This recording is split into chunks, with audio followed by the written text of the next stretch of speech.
Good morning. How's my lovelies today? I don't have earrings on. Oops, my bad. I hope y'all had a good night. Y'all, I slept like a baby last night. I don't know what's happening. I was in bed by 10. I was asleep well before midnight. I woke up this morning and was like, oh, this is heaven. I hope this finds you well. I hope everybody had a great night. I did. And I'm in a good mood for it. We I'm making sure we're not in court yet. Okay, we're still waiting. My coffee didn't brew, y'all. What's going on with the coffee machine? Oh, don't tell me we need more water than that for this. Okay, 10. I have plenty of water. Guess I ain't getting my coffee because I ain't got time to go get no more water. So I am, well, how did this get all messed up? There we go. What we're going to do today is going to be an odd day. Please be patient. I have to go out of town this afternoon. I have a meeting in a town that's about 2.5, 3 hours away well, no traffic, 2 hours, but you know how that goes. So I am going to be going live traveling. Okay, we're going to pause this real quick. Oh my gosh, they've got her in an outfit. We will do birthdays later because court is already getting ready to be in session. And let me get it set up. Oh, look at this is fancy. Now I like this outfit far better. I hate to say it, but I don't think she'll ever wear clothes like that again. Not trying to be cruel in me, being real. Court feeds up. All of my stuff were all ready to go. I had a big scare yesterday, y'all. I have most of y'all know now, and if you don't, you should. No, I'm kidding. I am going to college, and this camera's driving me back crazy. There we go. I'm going to college, and I had a paper that I started weeks ago. Couldn't find it. Panic time. Could not find it. I finally found it. It was in a web thingy. Web thing. I didn't realize it, but I had saved it in the web. Let me see what this one says. Don't That's one we don't want. I saved it to the web under my school account for Microsoft Word. And it wasn't on the computer. It wasn't on my laptop. I was having a coronary. Oh, there goes the hearing aids. I was having a coronary. I found it. It's due tomorrow. I would hate to have to restart that whole thing all over again. Although it would not have been the first time I've ever had to do that. So I do have a thumb drive that I'm usually save everything on, and I don't know why it wasn't there. So I wonder if she's coloring, if she's drawing. What is she doing up there during trial? The first day she wasn't as attentive. She was more emotional wreck, which understandable for someone her age. But I'm really surprised and wonder what she's doing up there. Good morning. Good morning, everybody. Thanks for joining. I'm Ada K. Good morning, GSD's dog mom. I'm going to call you dog mom. My voice, that is that better? I lowered it. Is that better? I apologize. For those of you who are watching, you don't know, I am deaf without my hearing aids, so I can't hear my own voice. So if my volume seems loud to you, please kindly just like Miss Dog Mom did, let me know. Now that may have to change once we get everything else going. But right now we are watching. You're welcome.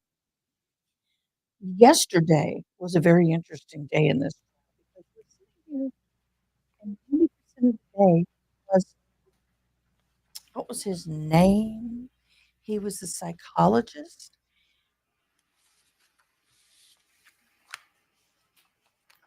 Okay, they're talking.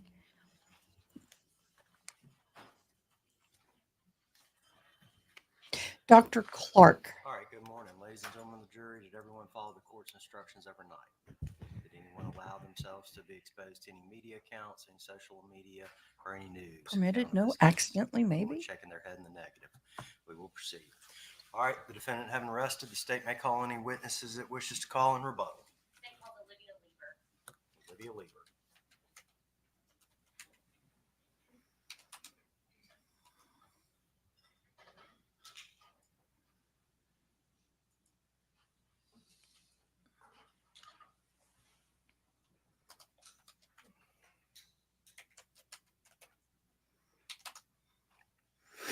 And anyway, I was saying, he to me was no bueno.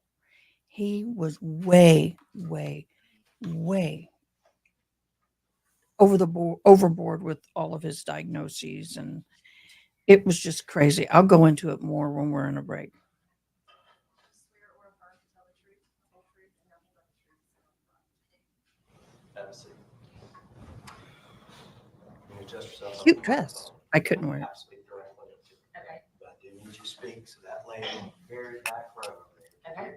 Got it. Everything's in one ear. It's weird. Understand that you're now under oath to answer your sworn answer subject to penalty of perjury. Yes, sir. All right, you may proceed. If you would, Olivia, introduce yourself to these men and women. I'm Olivia Lieber. And Olivia, where do you work? Precise Mind. Pages. Just to be clear, you're a little nervous today, right? Yes, yeah, I am. Is this your first time to ever testify? Yes. What? Sorry, guys. What the hell is that?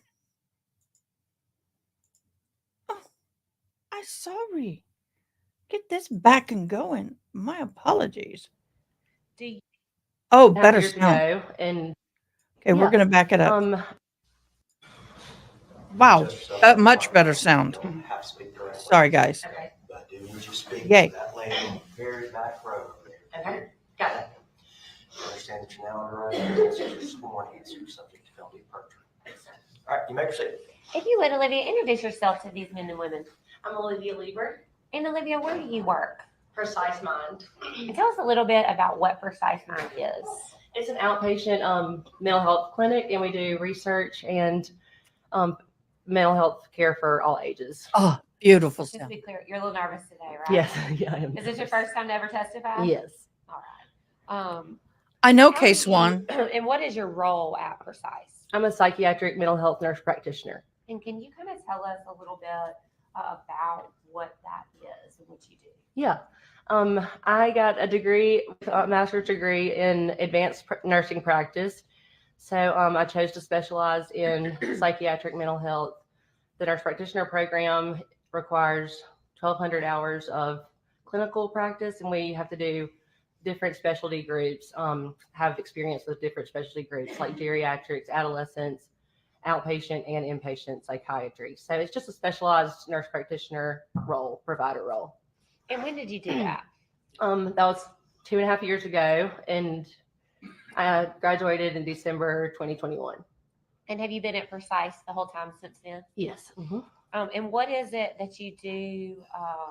I know you told us that you're a nurse practitioner there, but what is it that you actually do, like with patients at Okay. Precise? We evaluate them and assess them, and we diagnose and then do medication management. When you're evaluating them, is it important that they provide you accurate information? Oh yes, very. And why is that? Because we base our diagnosis on that. Did you have the opportunity to have a patient by the name of Carly Gregg? Yes, Do you see her in the courtroom? I do. Is she at the defense table? Yes. Olivia, I want to talk to you. Do y'all keep medical records of your treatment that you provide to patients? Yes. And did you do that with Ms. Gregg as well? Mayor Pro Tem Winstrom? Now I'm getting my coffee.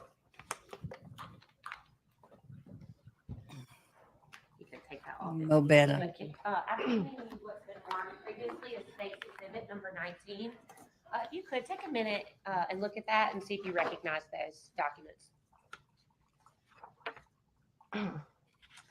Mm-hmm. Yes, Yes, ma'am. These are my notes from her visits. And again, why is it important that we have medical records? Well, we can't remember everything that we've done, and just to basically keep a treatment plan of what we've seen, what we think is going on, and what we need to address, and then the plan that we come up with the patient and or parents. Do you recall the first time that you met Carly Gregg? Mhm. When was that? That was January 15th, Okay. 2024. And prior to actually having an appointment with you and you being in the room with her, did she also fill out any paperwork or have any testing done? They are required to fill out intake paperwork that have a few screenings and just demographic information. Did you have Ms. Gregg do any additional screenings or questionnaires? No. And who has them fill out if you'll turn to base stamps number, it's 757, Olivia, in that. Okay. I'm looking at something called the cardiac screening questionnaire. Okay. Got it. Kind of talk us through what that is and who has the patient fill out that form. These are all sent to every patient. It's just like a whole intake packet, basically. If they're a minor, usually the parent does it. And this cardiac screening is mostly for patients that we're going to have on a stimulant or something that could affect their cardiac function. And in your treatment with Ms. Gregg, you didn't really need much from the cardiac questionnaire. I want to take you to, looks like there is 2 pages after that. There is an adult ADHD self-report scale checklist. Mm-hmm. Is that similar in nature in that the patient fills that out before they ever meet with you? Uh-huh. Is that something that you review? Yes. I want to talk about just a couple of things on that page. Okay. Olivia, down in question 6, it says, how often do you feel overly active and compelled to do things like you're driven by a motor? Mm-hmm. And the response was very often. Right. Did you review that when you were making rendering treatment to Carly? Yes. What about number 9 when she said she had difficulty concentrating on what people say sometimes? And she said often. Mm-hmm. I see that. Okay. And then if you'll turn back to the next page for me, 760, how often do you have difficulty unwinding or relaxing when you have time by yourself? And what did she say? Rarely. And what does that mean to you? That this is just normal adolescent behavior. We have ups and downs at that age, and typically you can have a range of energy and or sleep disturbances throughout that age group, throughout life. So that just means that she has no trouble unwinding and relaxing, just what it says. And then when you take the page before that, when she talks about being overly active and sometimes having concentration problems, did you take that to mean the same thing, just a regular teenager that has ups and downs? Once I asked her more about possible ADHD, that was ruled out. So yes. Okay. And so this is not your entire treatment of Ms. Gregg, Oh, right? absolutely not. I'm going to ask you to keep looking. There's something called, Olivia, the modified mini screen.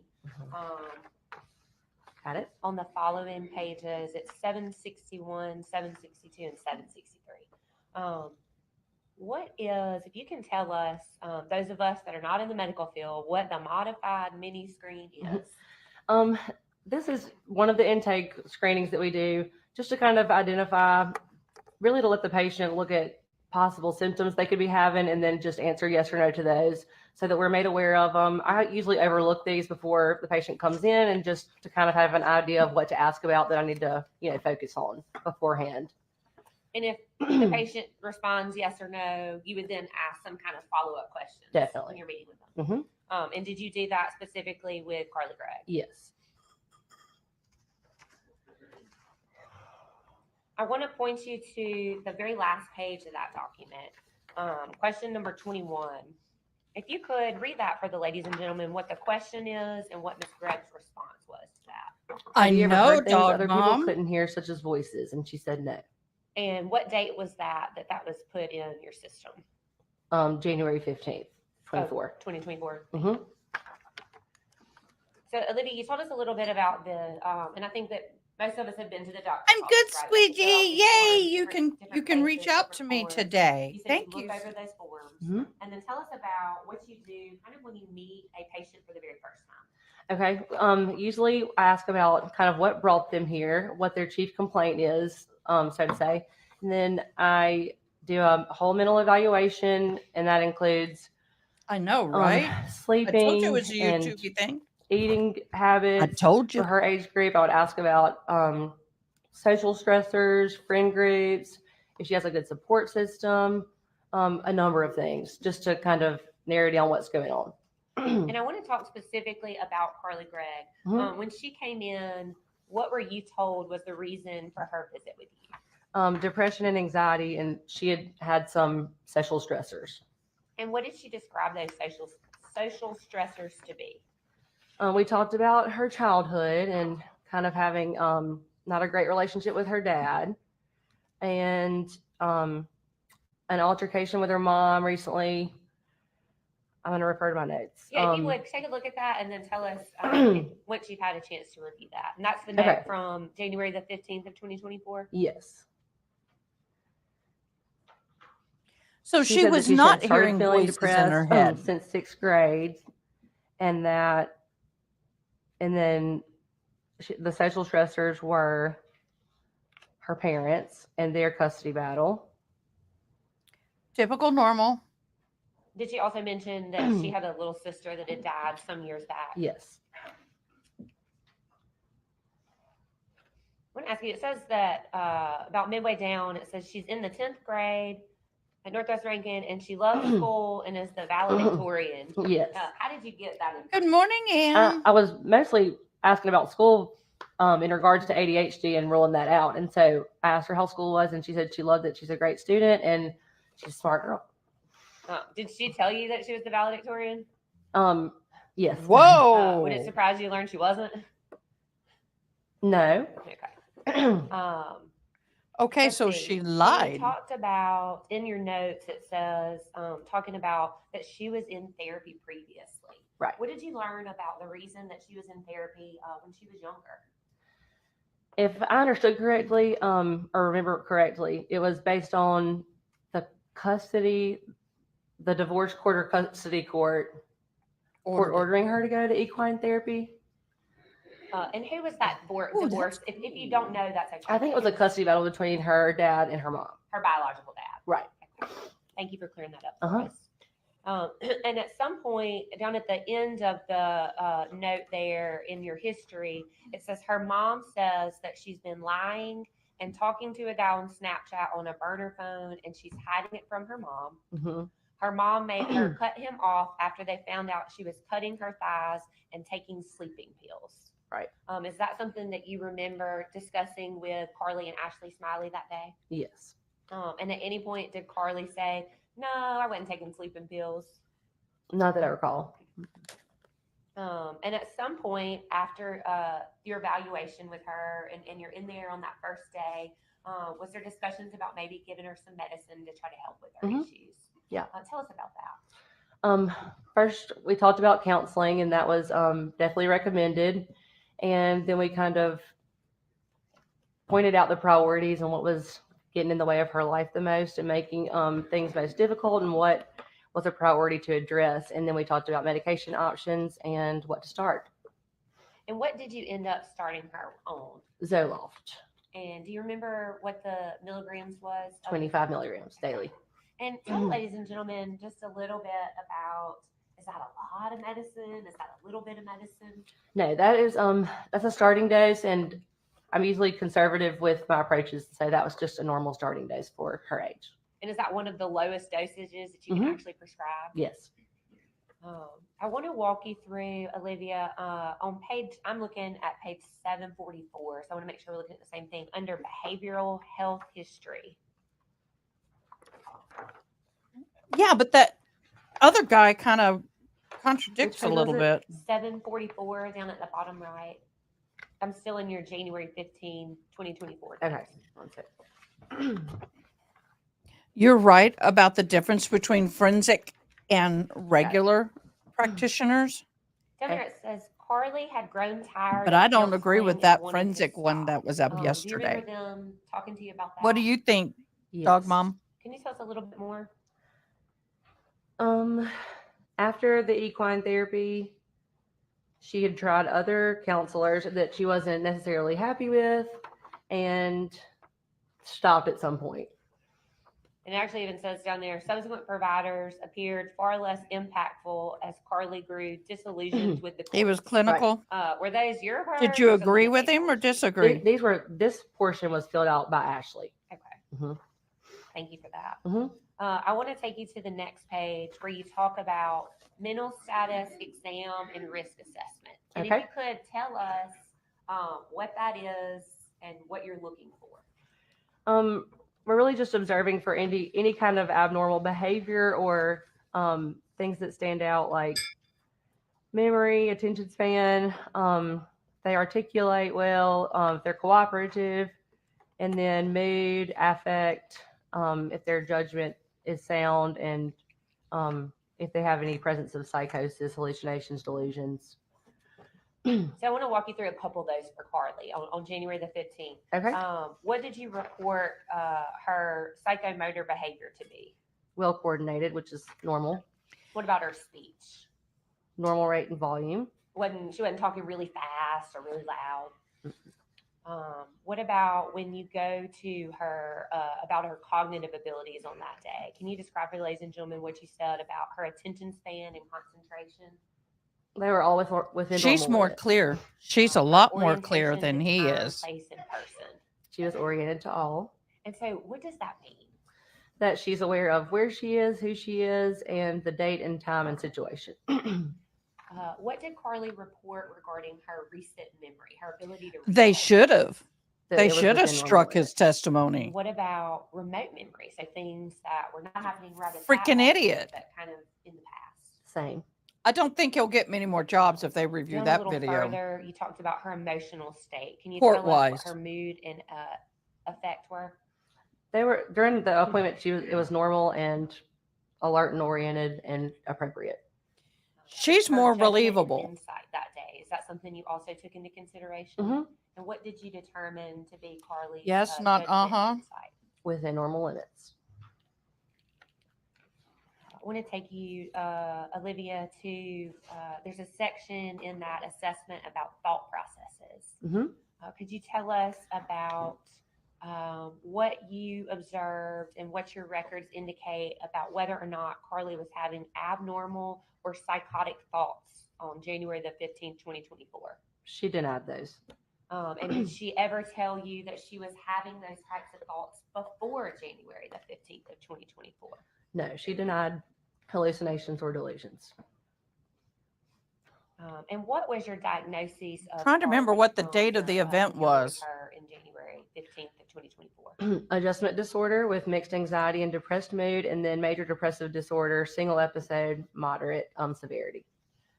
So for those of us that are not in the medical field, Mhm. will you break that down for Yeah. us and just tell us kind of what that means? Sure. An adjustment disorder is basically just based on a stressful situation that might have happened that is their reaction to that. So it's pretty common, especially in her age group.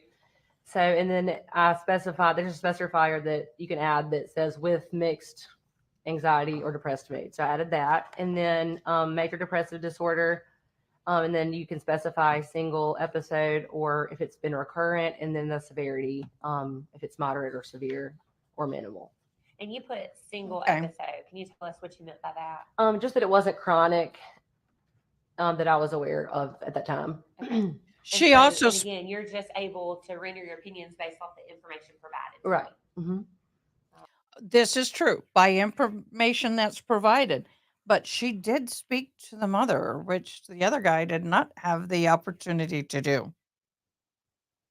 To me, that is important because yes, the child is self-reporting. By the way, I have my other ears on. But the mother was involved in this, so she did have more of another view other than just the child's.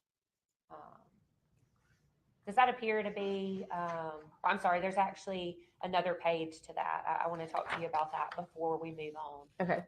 It talks about your clinical assessment. Thank you, treatment Kay plan. Swan. We already talked about what medication you put her on. Right. Tell us, there's another paragraph on that page that says SSRI slash SNRI slash TCA, and then it talks about patient warned of possible side effects. Can you tell us what that means? This is just a warning for those drug classes that of possible side effects that could happen that I go over with all my patients. And did And you the go over parent. those side effects with Carly Gregg? Yes. And one of those side effects is self-harm, right? Mm-hmm. So what do you tell them, if they're having thoughts of suicide, what do you need to do? Go to the emergency room, call us, and stop the medication, or go to the emergency room if you are afraid that you're going to harm yourself or others. And at any point between January and the next time you saw Carly, did she tell you that she was having any trouble with her medication? No. Yes, it is. About the next time that you had the opportunity to provide treatment to Carly, was that on February the 14th of 2024? Correct. And the notes I'm looking at say that was a telemed. Right. And it was mom was present. Uh-huh. So tell us, Mom was what does there. that mean, telemed? They just have the option to do in person or a Zoom call for their appointment. And what did Carly tell you? There's sort of a history provided by the patient. What did she tell you about the medication she was on at that point? That it had not really had an impact on her at that time. And so kind of what was your discussion about? We're on 25 milligrams. Sometimes it takes time to what did you build. talk to them about? How it's affected them and if they've had any bad side effects. And if they have not, then, and it has not done anything like for her at that point, then we usually go up on it. And I want to talk about those side effects because your medical records specifically say the patient denied SI, HI, and AVH. So if you could walk us through, what does it mean when it says patient denied SI? Suicidal ideations. And when she denied HI, what does that Homicidal ideation. And what about when she denied AVH? Auditory visual hallucinations. So she's denying seeing things that other people don't see and hearing things that other people don't see. Right. Did this lady hear the yesterday's testimony? Did she also deny any other side effects from the medication? Right. You did a mental assessment and risk assessment on Miss Gregg again on that day. Can you walk us through? Yes. That day, was she oriented to time, place, and person? Yes. And did she report having any trouble with recent memory or remote memory? No, not that I saw. Down under thought processes, did she report having any abnormal or psychotic thoughts? No. Yeah, I'm liking her, Judy, Mom. And again, on page Dog 3, in the records, it talks again about these SSRIs, and I think I failed to ask you, Olivia, is Zoloft an SSRI medication? What does SSRI mean? Selective serotonin reuptake inhibitor, and that's the drug class for Zoloft, and that just means that it increases the available serotonin in the synaptic. What is serotonin? It is a neurotransmitter that most people call the happy neurotransmitter, and it affects mood and sleep.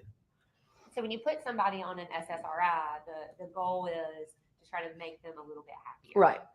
Hence the antidepressant medication is going to help depression. Yes.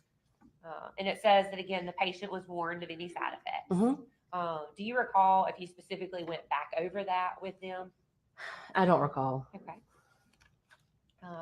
If she changed it, she probably did because she would have to get a signature. You had a telemed conversation with them. Carly discussed that she didn't feel the medicine was really doing anything to her, so you decided to up it to 50 milligrams.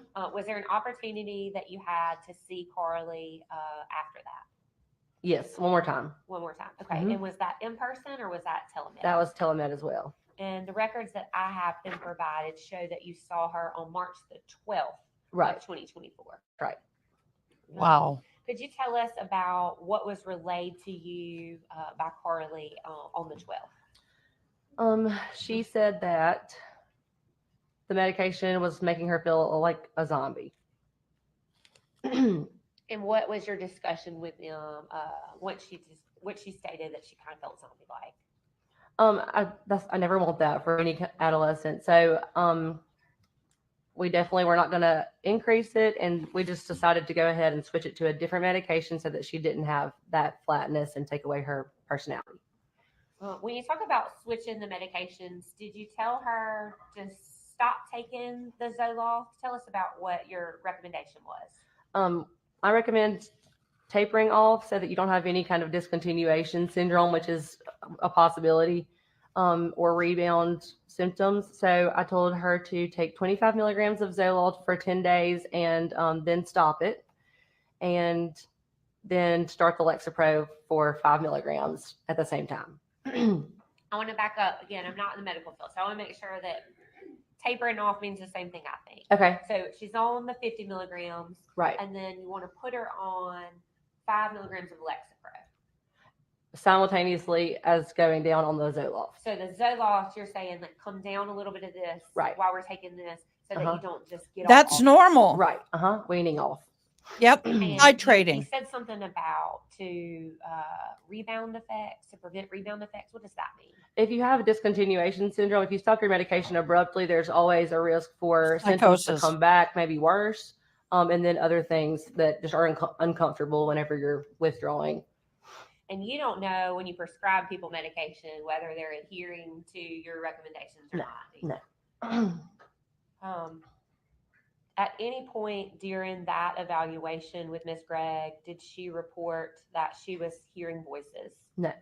In fact, I think the very last line you said, again, she denies SI, suicidal ideations, that she denied homicidal ideations. Is that right? Right. And that she denied AVH, Auditory visual hallucinations. I don't like the way she's answering, You also but it's did okay. a mental status exam and risk assessment of Miss Gregg from that day. Right. And I'm looking at your records, base stamps number 754. Could you tell us what your findings were with regards to whether or not Carly Gregg was oriented to time, place, and person? She was still oriented within normal limits. So again, she knew where she was, she knew who she was, she knew the time. Correct. Her recent memory, what did you determine? It was normal. Intact. Excuse me, I didn't mean to interrupt. I'm sorry. It's intact. At any point in your providing treatment to Carly Gregg, did she tell you, I'm having memory problems? Not that I recall, no. Did she ever tell you about any blackouts, any lapses in time? No. She would have noted it. And you talk about her judgment on that day. Could you tell us what your findings were with regard to that? Within normal limits. And her thought process rate? Normal rate and rhythm. So if you would, I don't think I'd asked you about that, Olivia, before now. So she had said on her questionnaire there were like some racing thoughts sometimes. Right. But when you observed her, what does her thought process rate was normal and in rhythm mean? That it was not racing. And that was the same on all 3 times that you had come in contact with her? Right. And then she also, you had questions and reported in your records that her there have been no thoughts of abnormal or psychotic thoughts. Is that correct? Right. So to be clear, at no point in the 3 times that you treated Carly Gregg did she report hearing voices. Right. At no point did she report that she was having lapses in memory. Correct. Did she ever use the word derealized? No. She never described herself as feeling derealized? No.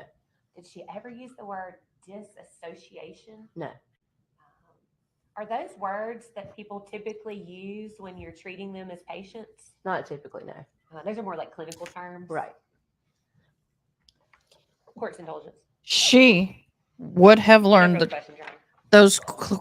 those terms probably from other youngsters in juvie who have gone through this process or who have morning. those How are you? actual I'm good. behaviors. How many times did you see Carly from January to March of 2024? 3 And how many of those times were in person? once. And how many of those 3 times was Ashley Smylie also present? All 3. All 3. And was she in, like when you were seeing Carly in person, was she in the room with you guys? Yes. Uh-huh. Okay. Yes, ma'am. And Uh-huh. what, if any, conversations did you have with Miss Smylie during the course of your treatment with Carly? For any minors, we have to get consent for treatment and medication. So we talked about the whole treatment plan and what they were okay with and came up with a plan together.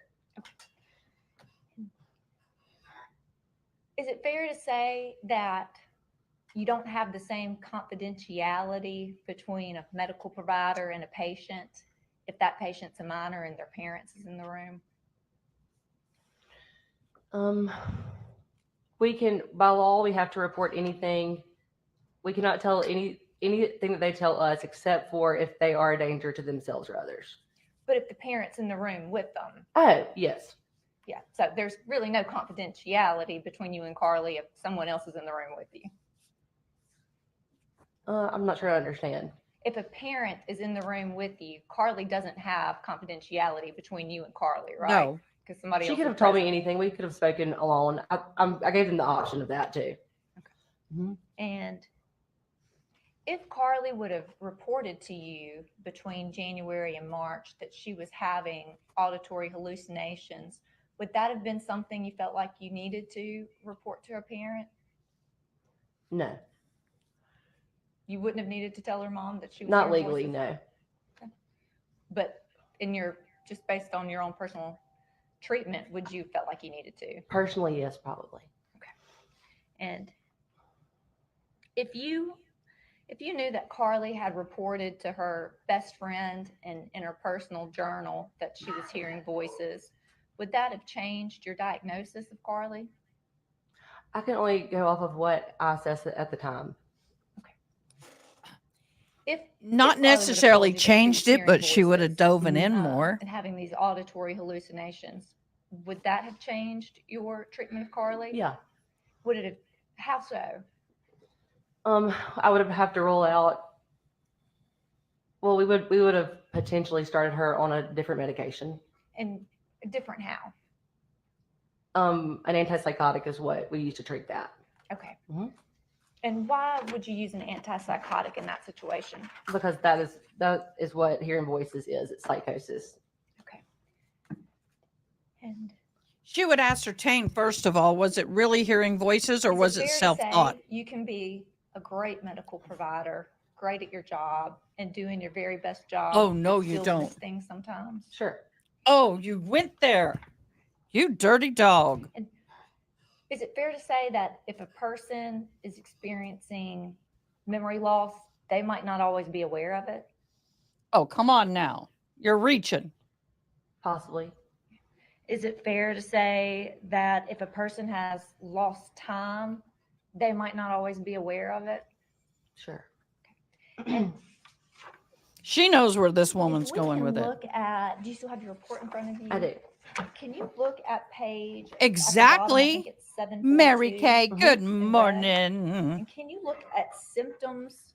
Uh-huh. And the visit date there is January 15th, 2024. Right. And was that the first time you saw Carly and her Yes. mom? Uh-huh. And what symptoms were reported at that time? Depression, anxiety, cutting, insomnia, overthinking, hopeless, racing thoughts, and stress. And if you will turn to page 745.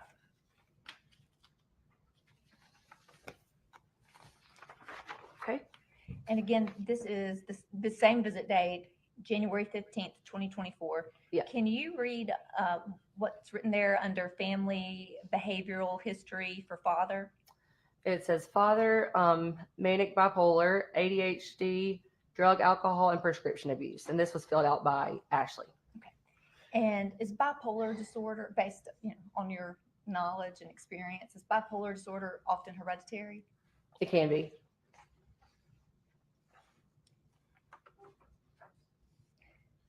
And can you tell me what's the difference between someone feeling sad and a major depressive disorder? Yeah. We all have changes in mood. Sadness is considered normal, and a depressive episode or depression, major depression, is something that interferes with their daily life. Okay, so it's affecting how you function. Right. Okay. And if you could, will you turn to page 748 with me? Okay. And if you look at the last paragraph on that page, the first sentence, and this is, I guess, when you're going over her Right. prescription medication. Mhm. And again, this is still from January 15th, 2024. Can you tell me what's written there on the sentence that reads, this can lead to? This can lead to increased thoughts of self-harm. Many psychiatric medications have been shown to possibly worsen the symptoms or cause increased thoughts of self-harm. Please stop the medication and notify the clinic if this occurs, and seek help in the emergency department if you do not feel safe.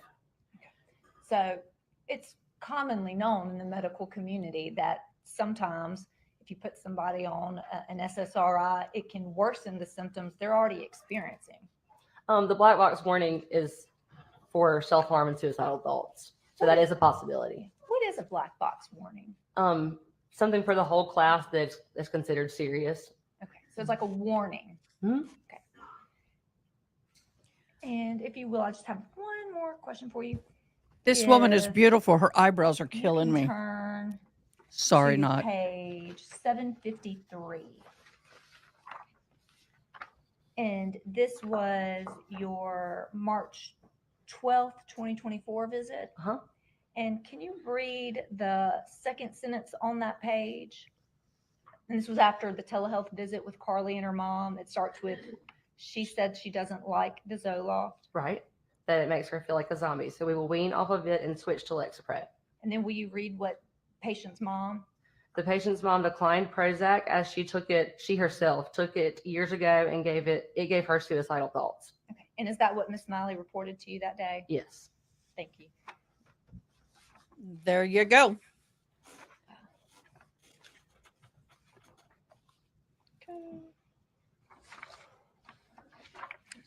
Beg the court's indulgence, Your Honor.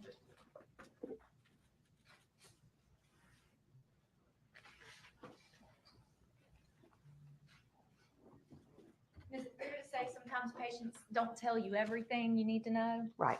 Yeah. Does that happen more so, like not just with children, but with all patients? Well, if they're not telling me, I don't know.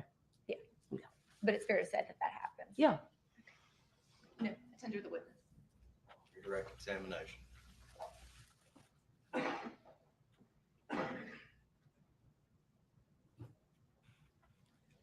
Olivia, I think on when Miss Todd was questioning, you said something about that you gave Carly the option to meet with you alone. Can you tell us about that? Sure. Usually I ask Okay. right when I go get the patient out of the waiting room, do you want mom to come or do you want to meet first alone? And I don't recall whether she wanted to be alone. If she wanted to be alone, I would have seen her alone, of course. And that didn't happen in this case. No. Ms. Todd asked you about if a person was having memory problems, they might not report it. They might not know to report it. Right. Did Ashley ever report to you that Carly was having memory problems? No. Did Ashley ever report to you that Carly was having disassociation? No. Did she ever report to you that Carly had said that she feels derealized? Objection. Starting to ask and answer. Improperly read. Overruled. Did Ashley report to you that she had ever had homicidal thoughts while she was on Prozac? No. And I She want wasn't on Prozac. Ashley. Oh no. The medication, and Miss Todd thankfully had you read that whole thing. It talks about self-harm. Uh-huh. It never says that it can cause homicidal thoughts, right? No. And in fact, none were ever reported to you in this case. Correct. Ms. Todd asked you about the medical history on page 745 regarding Carly's dad. Right. And I think it was your testimony that Ashley had filled that information in. Right. You did not diagnose Carly's father No. with having bipolar. No. They do mention, though, that he has a drug, alcohol, and prescription abuse problem, right? Correct. In your experience in training, Olivia, can people that are on drugs sometimes appear to have bipolar symptoms? Sure. And sometimes doctors, even though they're really good at their job, they might miss something and misdiagnose someone with bipolar. Correct. And you have no way of knowing if Mr. Gregg's diagnosis was actually bipolar, do you? No. And it very well could have been that it was his drug problem. Sure. And so drug problems are also hereditary, aren't they? Yeah. Drug addiction. I want to take you to page 753. Ms. Todd asked you some questions about that note, and that was your treatment record from, February the 14th, I think. Hold on, I'm sorry. No, I'm sorry. That's March the 12th of 2024. Okay. That very last line, what did you report regarding Carly's sleep habits? She reported good sleep. So March the 12th, 2024, she's telling you that she's sleeping well at night. I'm sorry, I'm hunting for a portable mic for this afternoon. Again, just to be clear, you can only treat with what you're provided with, the information you're provided with. Correct. And you were never told that Carly had any memory lapses, No. any auditory voices. Right. No. No further questions, Your Honor. And this witness be finally excused by the state. Yes, sir. By the defense. Free to go. Please leave the exhibit. State may call its next witness. State calls Rebecca Kerr. Rebecca who?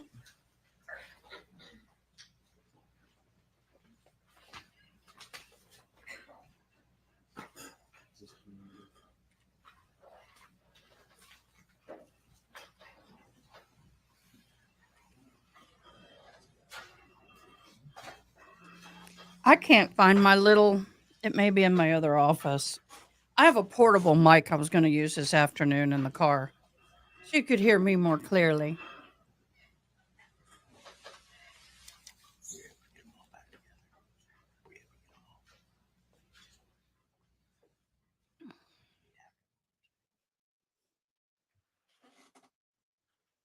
I have to find that mic. So, what was your opinion between this lady and the gentleman yesterday? I have my own. Nice braid. I could never get my hair to look like that. My shoulder doesn't work enough for me to. Obviously, adjust yourself up to the microphone. It's not necessary that you speak directly into the microphone. I need you to speak loud enough that lady up there in the corner can hear you. Okay? Do you understand that you're now under oath and your answers are sworn answers subject to penalty of perjury? Yes, sir. All right, you may proceed. If you would introduce yourself. My name is Rebecca Kirk. I'm a licensed professional counselor. And Rebecca, where do you work as a licensed professional counselor? I'm an owner of a small practice called Magnolia Counseling in Madison, Mississippi. If you could tell us just a little bit about your educational history. I received my undergraduate degree in English education from Mississippi College, and I taught some prior and most of it simultaneously while I've been a licensed professional counselor. And then I received I taught accelerated English mostly, so gifted students chiefly. In the 9th grade at Madison Rosa Scott for 14 years, and 2 years in Virginia. And She's a little then I nervous. also received my Poor baby. master's degree Little nervous. in marriage and family therapy and individual counseling from I RTS agree, Jackson, case which one. stands for Much Reformed better Theological assessment. Seminary. And that consists of a very robust master's degree program where we do 400 face-to-face contact hours in clinic, and then 600 indirect supervision hours, and then postgraduate degree. We work and do 3,000 more hours with the public under a licensed supervisor before sitting to take the the mental health equivalent evaluation that the state requires for licensure. I also have to do 24 hours of continuing education classes every 2 years to maintain that certification and licensure. And so, is it safe to say that you are in fact licensed? I am. And you were back in March of this year too? Yes, ma'am. Rebecca, it sounded like you have a lot of experience working with teenagers too. I do. Did you have the opportunity to have a patient or a client by the name of Carly Gregg? Yes. Do you see Miss Gregg in the courtroom? Yes. Same Miss Gregg that you provided services to? I do. Do you keep medical records with regards to the sessions that you have with your patients? I do. May I approach the witness?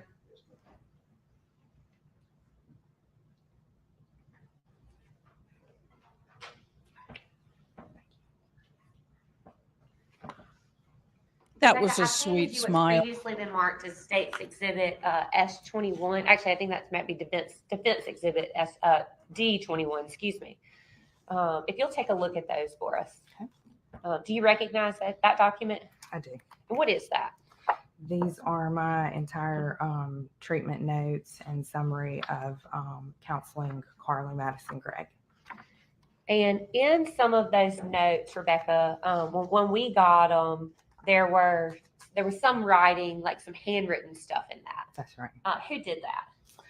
Okay, so that the original intake form that she's referring to is completed by Ashley Smylie, or was completed by Ashley Smylie, and the last page concludes with questionnaires, checking off like just main mental problems that a person might be experiencing. It also asks to list the goals for therapy. And the first session that I have with someone, I go over the fact that since she's a minor, I need to speak with just that first session, one of the parental guardians, unless there is a need to contact them otherwise. I make that very clear to any minor and any adult that I see, that confidentiality, and I do kind of want to say this, it's very important to mental health professionals to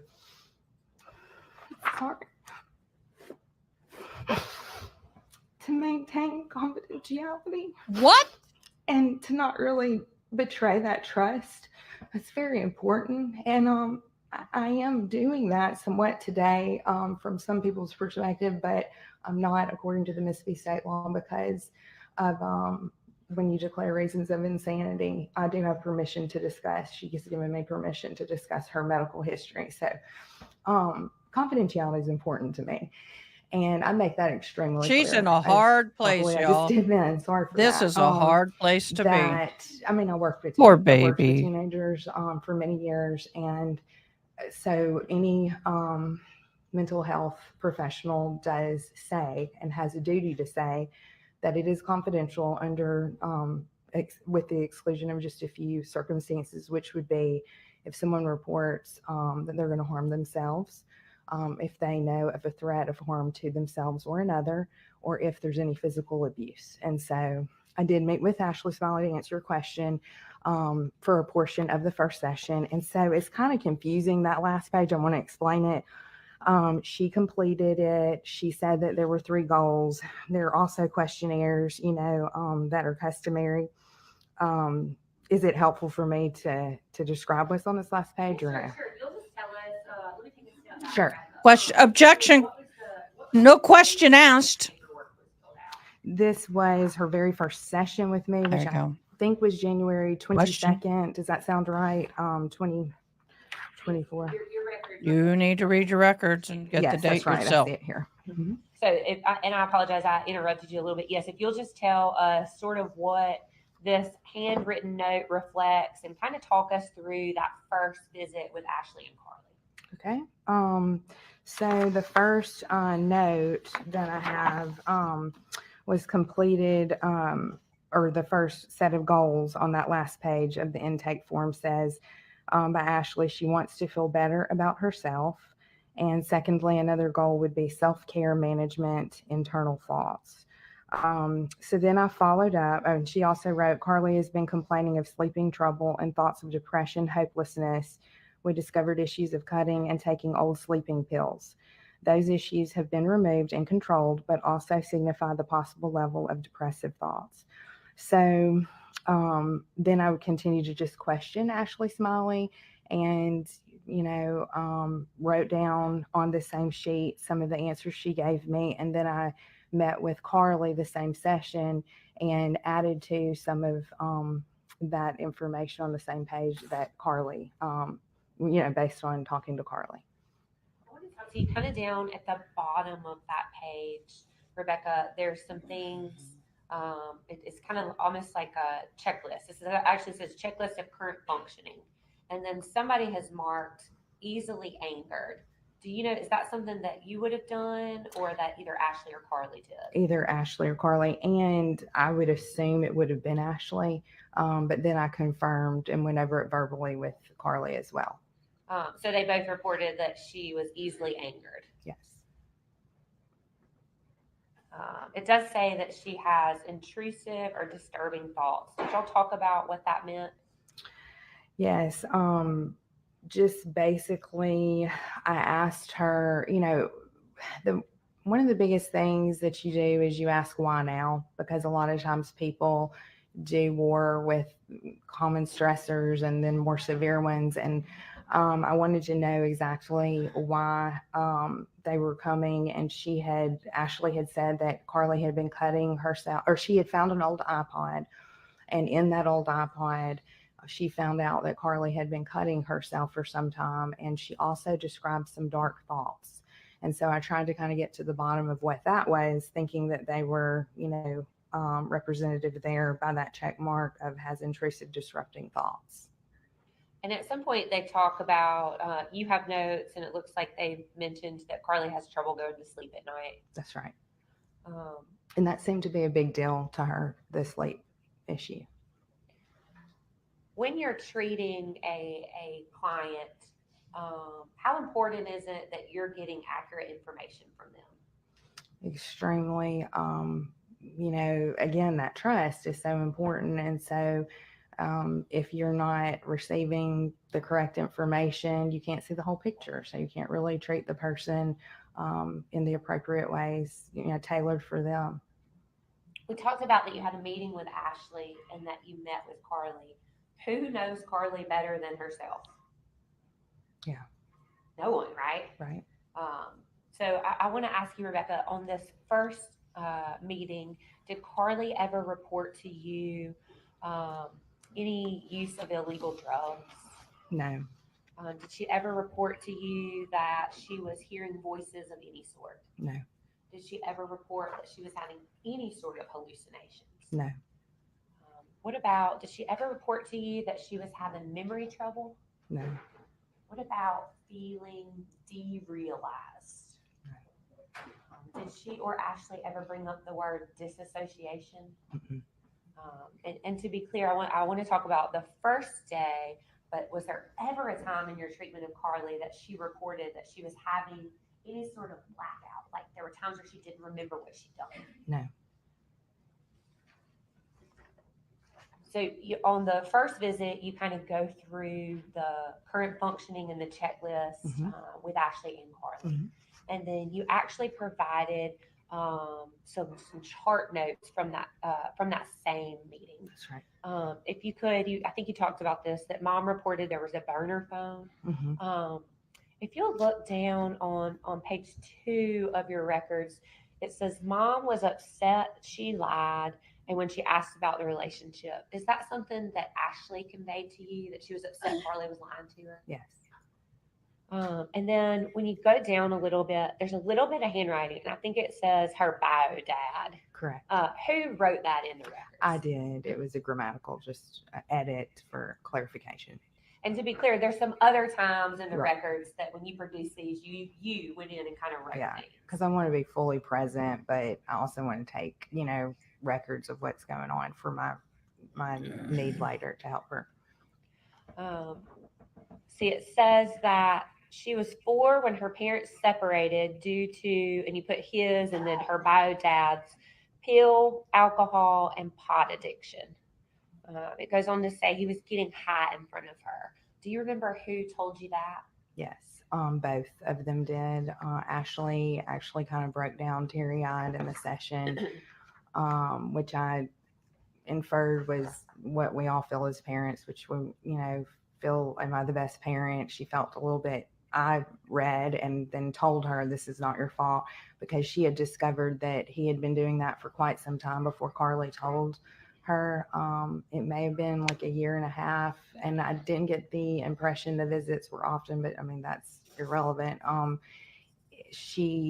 she went, said that he would be high constantly in front of her with drugs all around. And then when she did tell her mom, she stopped, and then they were in actually court, discussion with trying to terminate his rights, I guess, permanently. And that was actually going on while she was seeing me. And so she's got these other things that Ashley's told you about, the sleep trouble and the things, but you also learned in meeting with them that there's a custody battle going on. Correct. What about your note also says she was also taking sleeping pills because last month she hadn't been able to sleep and woke up at 2. And then it talks about now she's taken melatonin. So I want to be clear, in your records, it appears that the melatonin is not the sleeping pills. Correct. She was taking. In fact, it was my perception at the time that was one of the things Ashley was upset about, is that she was taking sleeping pills. Did they ever tell you where she'd gotten those? No, I know nothing more than that. Sorry.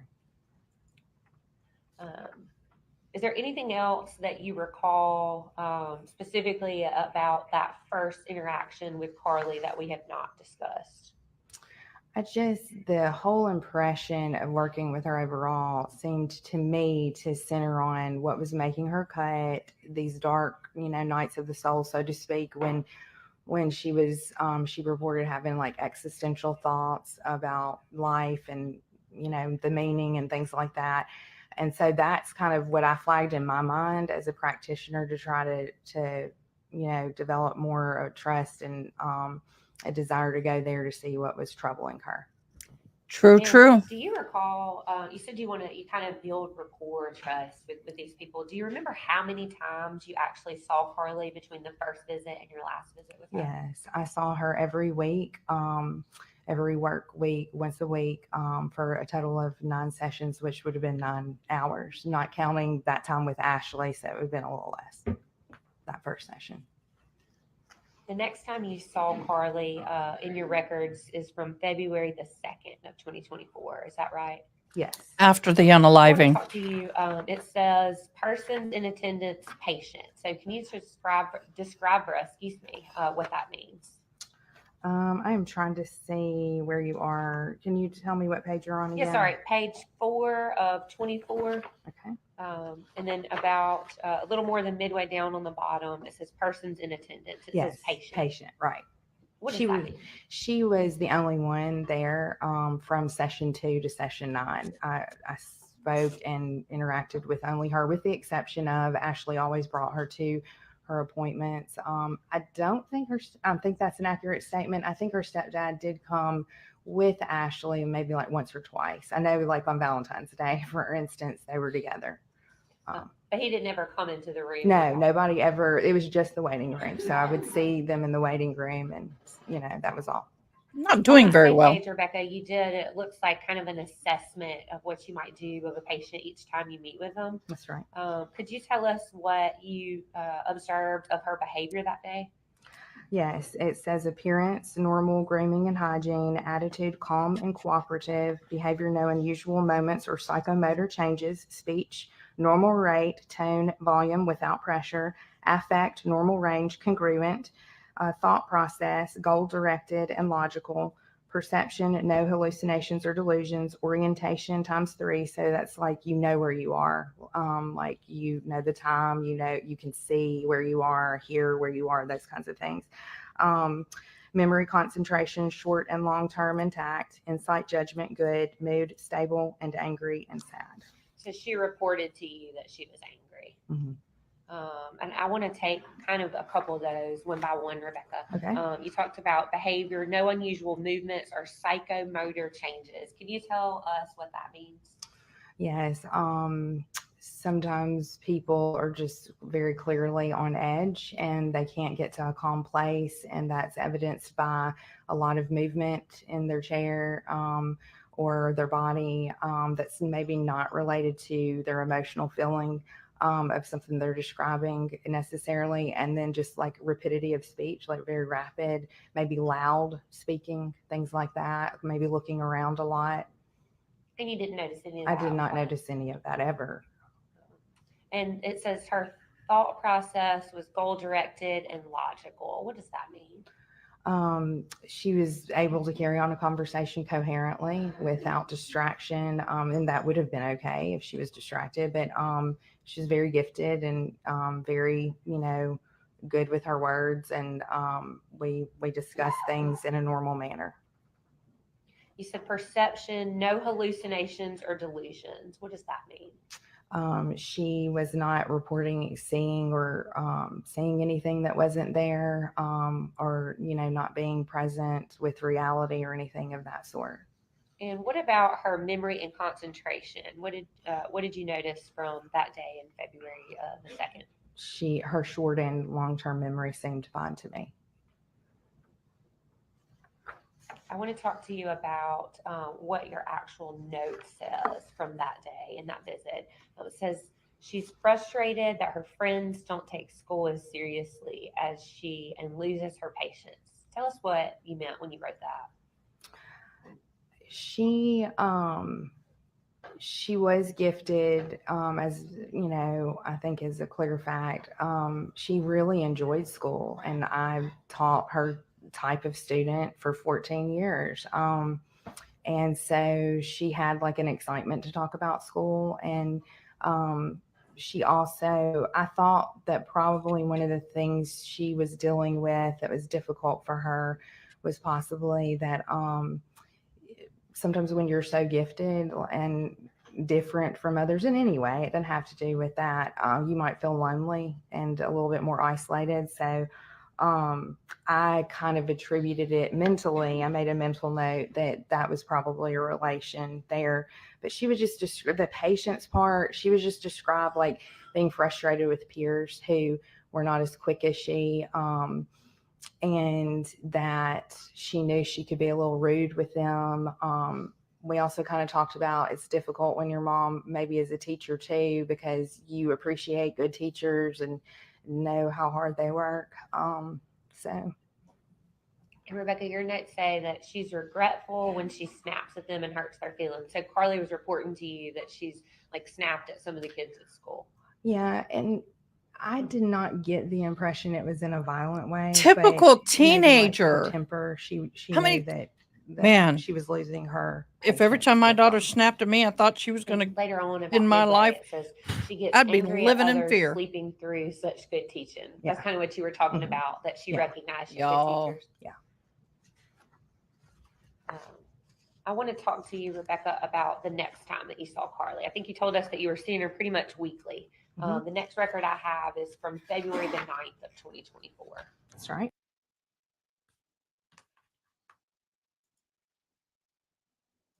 Want to talk to you again about what you Where's my observed sound? from Carly and what you put in your notes regarding her behavior. Okay. There's You my just sound. want to know Page that. 6, yeah, of 24. Okay, the appearance and stuff. That's right. Okay. Yes. I think, let me just look at it to make sure I'm not misspeaking. Everything that I read a while ago, and I can read it again if the jury would like that, was normal, except the only change I made was her appearance. I specified her appearance was goth-like, wearing her grandmother's batwing black goth pants and straight hair partly in her face. But everything else was in normal limits. Her behavior, Mhm. her speech, Mhm. her affect, her thought process, Mhm. the fact she was not having hallucinations or delusions, Correct. her orientation to time, place, and what's the third one? I'm sorry. Times 3. Time, place, in your hearing, like Okay. just all of your five senses, Okay. you're aware. And then memory and concentration, short and long term, were intact. Yes, correct. And then you also have some treatment notes from that day. That's right. I want to point you down to, it's toward the bottom of the paragraph. Toward the bottom of the paragraph, it says she has started cutting. If you would, can you read that sentence for me? Yeah, you can't read it in. She has to. Just saying. Looks like it's fourth up from the Yeah, bottom. I'm sorry. I'm trying to, because I have an edit. I have a grammatical error edit in there, and I'm trying to make sense of it. 1 second. Sorry for that. No, that's all right. I didn't want to read it myself in case I was reading it in the wrong place. You're not supposed to read it yourself. Okay, Anyway. she has cut, not currently, but in the past, when alone and in her head a lot. It was my understanding that what kind of prompted treatment with the psychiatric nurse practitioner, Olivia Lieber, was that she had found that iPod with this information about how she had been cutting and how she had some dark thoughts. And I was trying to follow up, like I was saying a while ago, with like what was going on with you, like in those times. And I think your note actually says, Rebecca, after some existential crisis moments of her atheism resulting in a lack of consciousness. Atheism. Correct. That's Can we break interesting. that down just a little bit? Sure. Those are some big words for me. Yeah, that's fine. So you're saying dumb it down? I never really could get her to open up about that very much. I am, and I want to be clear that atheism, that was something that I was kind of trying to think might be a possibility. She didn't, as I recall, really use that word. But she did mention the word existentialism, and basically, in my opinion and training, I do think that's related to thoughts of what is the meaning of life, what's its purpose, why are we here? It was my and I could talk more on that maybe, but basically she would get in a depressed state and cut. And she described it as an existential crisis. But I couldn't really get her to describe a whole lot about that. That's But you tried to ask interesting. her about I that. did. Yeah. I want to take you to the next time you saw Carly, Valentine's Day, February the 14th of 2024. And I apologize, Rebecca, I didn't ask this earlier. At the top of each of these notes, you mentioned like whatever medication she's on. That's correct. Time. Yes. Are you and the nurse practitioner, Olivia Lieber, are y'all in contact about that? Or is that relayed by the patient? The psychiatric nurse practitioners or psychiatrists who prescribe psychotropics, they oftentimes refer a patient, and then unless there's a need, like for an alarm, situation, oftentimes we don't collaborate unless needed. So no, I would be reporting what Carly told me about her med changes. Thank you for that. We talked about this, and I'm going to ask you about each time you saw Sure. Carly, what you noticed, who was in attendance on that day. Well, we might get stream on this. You said the only time anyone else was in the room was that first visit. Correct. What did you observe about her behavior on February the 14th, 2024? Okay, and I'm just making sure I am looking at the correct note. Yeah, I'm let on me change page it. 8 of 24. Okay, of your thank you. records.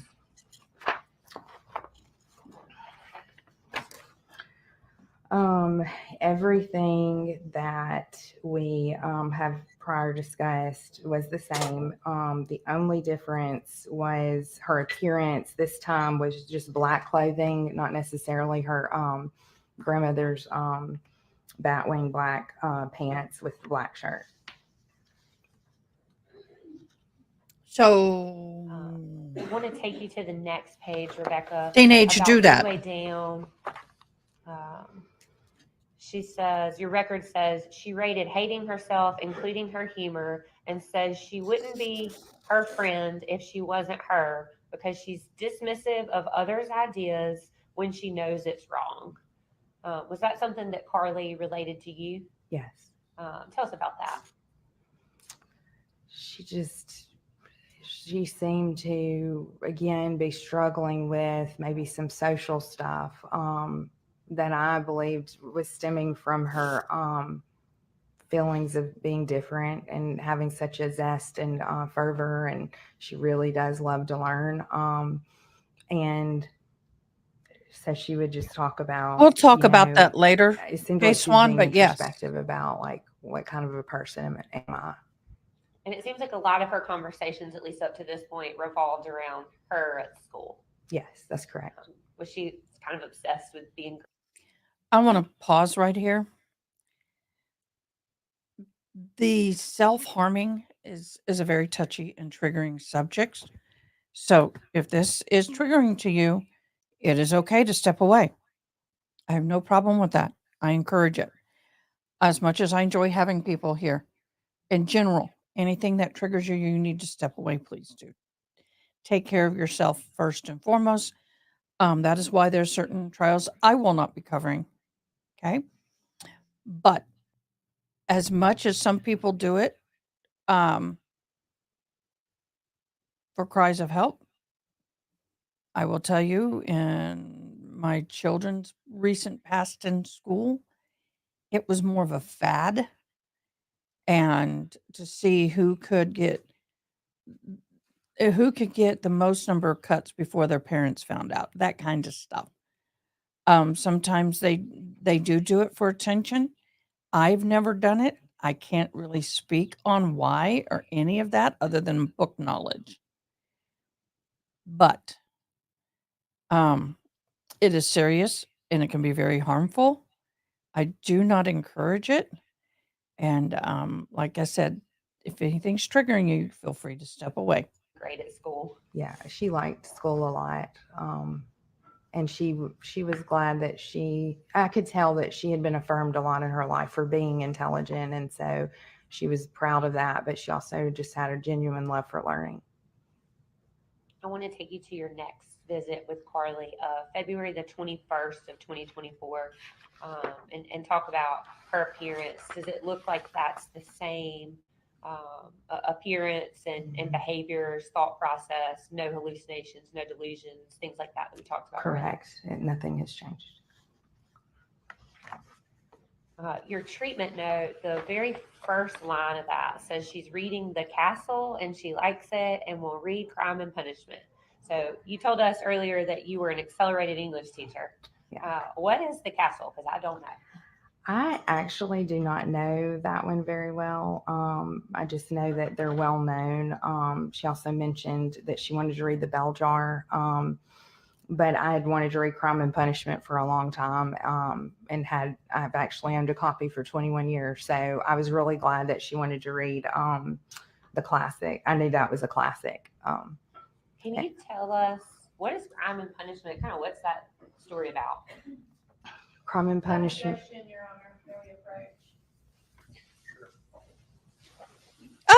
We finally got an objection. Our first one of the, first sidebar of the day.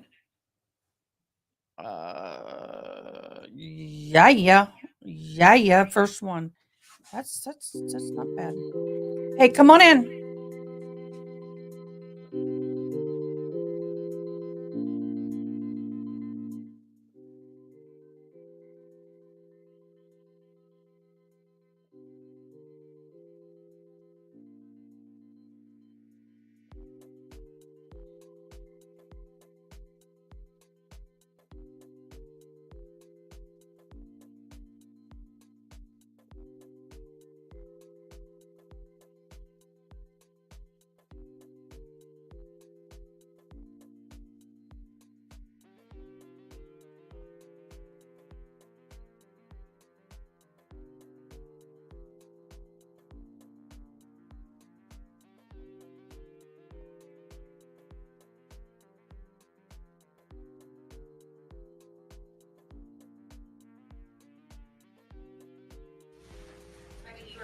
I asked you if you would tell me a little bit about what Crime and Punishment is about. Crime and Punishment is about a protagonist, which is the main character. It was written by a Russian author back in maybe 1866, I believe. And it is the entire book, very difficult book, about a psychopath who lives in Russia, and he is poor. He is a student. He is very intelligent. and he comes on hard times, impoverished, and he has this obsession with obsessive thinking of basically planning to murder a woman with a hatchet. And the novel kind of really, that murders act happens pretty early on in the novel, and then the remaining novel continues to kind of be about his processing of it. And he even published something in the paper about why people kill and things like that. Anyway, and then he eventually is sentenced because of his admittance of his crime. That kind of also was found out as well. But he was declared insane, and he served 8 years in a Russian labor camp. And when he was in the Russian labor camp, he was unrepentant, and he did not think that what he had done was wrong and that the woman deserved it. He did actually kill her sister too with a hatchet to her skull, but that was kind of by accident because she came home too early. And Rebecca, in your notes, you'd actually underlined the fact that she was reading that book. Well, that was just for grammar, because you're supposed to underline a title of a book if you can't italicize it. Okay. Did you and Carly have any other discussions about reading any kind of literature, like kind of dark literature like that? Not that I can recall, no. And to be clear, in this note, she had not yet read it. She was reading The Castle. This was on 2/21, and she was going to read Crime and Punishment, and she did so later. I think she read it the week of spring break, and I saw her Monday after spring break. That was my last session with her, the Monday first back after spring break. Okay, thank you for that. Okay, guys, I sorry. want to take you to the next. I had to note, take care of February the something. 26th of 2024. Again, I'll without look at this belaboring the time point, is same appearance, 3:05. behavior, speech, Yes. affect. The only difference is appearance is black t-shirt. And I'll go back. I want to see this. I apologize. I had to take care of that business. This judge is like fed up with this trial. He's fed up with them, fed up with everybody. I apologize. I was told I missed something, so I have to go back and see it. Oh, If you would tell me a little bit about what Crime and Punishment is about. oh impoverished, my gosh. and he has this obsession. I can't with, do that. I'm on TV. Obsessive thinking of basically planning to How were you? murder a woman with a hatchet. And the novel kind of really, that murders act happens pretty early on in the novel. And then the remaining novel continues to kind of be about his processing of it. And he even published something in the paper about why people kill and things like that. Anyway, and then he eventually is sentenced because of his admittance of his crime. That kind of also was found out as well. But he was declared insane, and he served 8 years in a Russian labor camp. And when he was in the Russian labor camp, he was unrepentant, and he did not think that what he had done was wrong and that the woman deserved it. He did actually kill her sister too with a hatchet to her skull, but that was kind of by accident because she came home too early. And Rebecca, in your notes, you'd actually underlined the fact that she was reading that book. Well, that was just for grammar, because you're supposed to underline a title of a book if you can't italicize it. Okay. Did you and Carly Oh. have any other discussions That's right. about reading any She's kind a of teacher. literature, like kind of dark literature like that? Not that I can recall, no. She was a teacher. And to be clear, in this note, she had not yet read it. She was reading The Castle. This was on 2/21, and she was going to read Crime and Punishment, and she did. That's so good later. sign language, I think she read it Judge. the week of spring break. Kidding. And I saw her Monday after spring break. That was my last session with her, the Monday first back after spring break. Okay, thank you for that.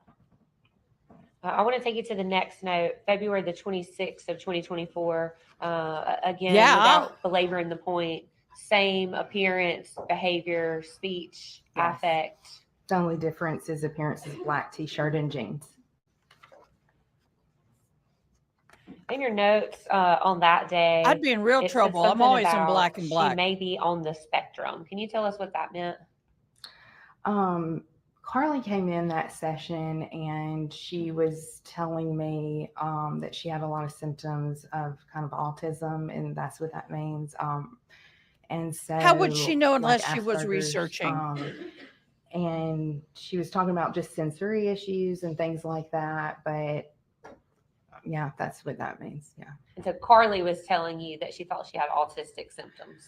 Yeah, I mean, she never used the word, but I knew, and most teenagers are very familiar with what that is, and I mean, I just assumed that she thought she had that. Yeah. And based off your treatment, did you think that she actually had autism? No. I didn't. She did report too that her mother didn't either. I want to take you to the next time that you saw Carly, March the 5th of 2024. Okay. Again, you saw her in person. Correct. And the history given regarding attitude, behavior, speech, affect, thought process, perception, orientation, memory, and concentration, kind of all that's the exact same. That's correct. In your note on that day, you have CBT and attachment therapies were discussed and explored to help alleviate anxiety. Can you tell us what that is? Yeah, CBT is shorthand for cognitive behavioral therapy and attachment therapy. So those are there are many, many different forms of therapy that we're trained in, and cognitive behavioral is really good for depression and anxiety. It's about kind of trying to analyze your unpleasant thoughts and basically, for lack of better words, get a grip on them and have a better life experience.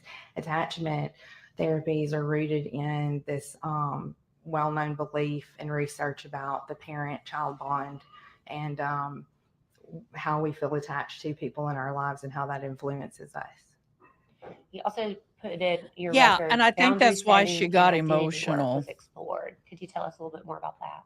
Because she Yes, cares. So boundary setting would be just your classic, any kind of boundary you need to set to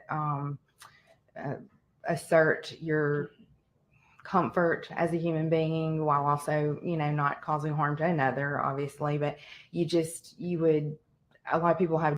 Okay, for those of you who don't know, why is her testimony so more important, or really important at this time? She is the therapist who sees Carly on a weekly basis. The psychologists are the ones who, or psychiatrists, are the ones who, catching somebody overfeeding my doggery. So they're the ones who talk to them and prescribe the medications. Okay. This woman would have far more time with Carly and more understanding of Carly than I believe the others do, in the sense of her behavior and thinking. I think that, you get a sense for someone when you meet with them week after week after week versus once every month for an hour or 30 minutes. You know what I'm saying? Um, she would see the inconsistencies in the reporting, self-reporting. That's one thing that I tried to explain to someone last night is therapists, no, they don't prescribe the medications, but I put a lot of weight in the therapist if they've been seeing this person consistently, because they initially get the self-reporting, but over time, even though that person self-report, they get a more of a full spectrum of behaviors. They get, and this is my own layman's terms. I'm not doing anything clinical or anything like that, but they tend to get a better grasp for that patient or client and kind of see through the bull after a period of time they can see the manias if it's building, or you get my point. They can see a whole lot more. They got a little more grasp on the client versus somebody who sees them once a month for 30 minutes. Trouble saying no to people. Didn't say that well, or but I hope sometimes you saying got yes it. to them, depending on the circumstance. So it's just kind of more of a work through of like, what do I want and how can I, in a healthy way, communicate that to others. And She at this works the point, behavior Rebecca, is it safe itself, to not say, the I mean, medication You're still in side. therapy. She's still in therapy with you, and you're trying to work on not cutting anymore, Mhm. and these thoughts of just anxiety and depression that That's have reported. correct. Mhm. There weren't any other known psychiatric things disclosed to you. No. Right. There we I'm going to go. take you to the next time that you saw Carly, March the 13th of 2024. And week again, before. talk about the in-person visit and the observations that you made regarding her appearance, behavior, speech, and et cetera that we've been through. That's not changed either. Correct. It's the same. She does report to you that Olivia Liebers changed her medicine because she reported feeling numb. Yes. She didn't laugh as much, nor did she feel as upset when her mom yelled at her. That she finished her reading. Is that what you were talking about? That she told you that she'd finished reading the books? That's right. Specifically that one, yeah. And she sort of relates like her anger to her mom's stress, I think. And I want to ask you about that. She says when her mom is less stressed, she feels it in less anger. Can you talk to us about what that meant? Okay, I'm trying to find where that is. Okay. If you get there before 10:30, it won't be. Yes, that's kind of a poorly worded sentence. Sorry about that. I was kind of trying Nothing to do from it, there. while attending to her, but basically, she appeared to me to feel some codependent feelings, or maybe be a little bit codependent on her mother's emotions, and That's when normal. Ashley felt something, Carly, seemed to be affected by it. And I think I misspoke, Rebecca. I said when she'd finished her readings, and then at the very end of that, it says she's about to read. Oh, Crime yeah, Punishment. yeah, So I guess that was the following week that you were talking about. Yes, this is the week of spring break, and she was going to read it during spring break, is what that's it. And then she talked about her mom asked her to promise that she wasn't trying to be a boy. Can you tell us? And then you wrote, I think it was you wrote, due to her new haircut. Can you talk about that? Yes, I think we only talked about her haircut maybe twice, and she had literally just gotten her haircut before that session. So that day, this would have been a week before my last session with her, I think. She had her med change, she'd gotten her haircut, and I think on a session before that, she had just expressed, I always kind of want to make sure someone's not feeling like identity problems regarding their sexuality or something that needs to be discussed.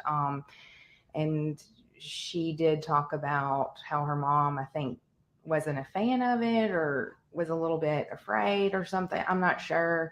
I really cannot recall, but I feel like the reason why I said this is because we had probably talked about it earlier, as I recall. And so I was trying to follow up. How did she think about your haircut? So she was okay with it. And she was like, yeah, she just said, that promise me you're not trying to be a boy. And did you, in your 9 sessions with Carly, did you ever think that she was having some sort of identity crisis? No. And in fact, I followed it up that time and the very next time, which was the last time I saw her, because the next time I saw her would have been the first time her peers at school had seen her new haircut. And I wanted to be sensitive to the fact that, are you being bullied at all? Like, because there were some other negative things that had been said to her and other peers. And she always answered with a positive affect, like, no, it's fine. And I asked her too, like, was that the truth to your mom? You can tell me, it's fine. I'm not going to discuss your stuff. And she's like, no, I told her the truth, or something like that. So I want to take you to the next report that I have is a treatment date on March the 18th of 2024. Is that the last time that you saw Carly? That's correct. And Day I do before. want to talk specifically about each of these on March the 18th. So you saw her in person by herself, Wow. right? Correct. And you reported that she was wearing a black t-shirt and jeans again. Yes. What was her behavior like? completely normal, the same as it always had been. She had just gone back to school. It was Monday, the first Monday back after spring break. And this was was it a 5 o'clock session? I'm not sure. Yes, it's 5:50 p.m. to 5:55 p.m. Okay. And so, 5:50 to 5:55, 5 o'clock. 5 to o'clock. Yeah. Sorry. Yes. So, I met with her for an hour, and basically, everything was the same that it had been as far as the way she appeared to me. And at no time did she report any hallucinations or delusions. At no time did she report any memory or concentration issues. No.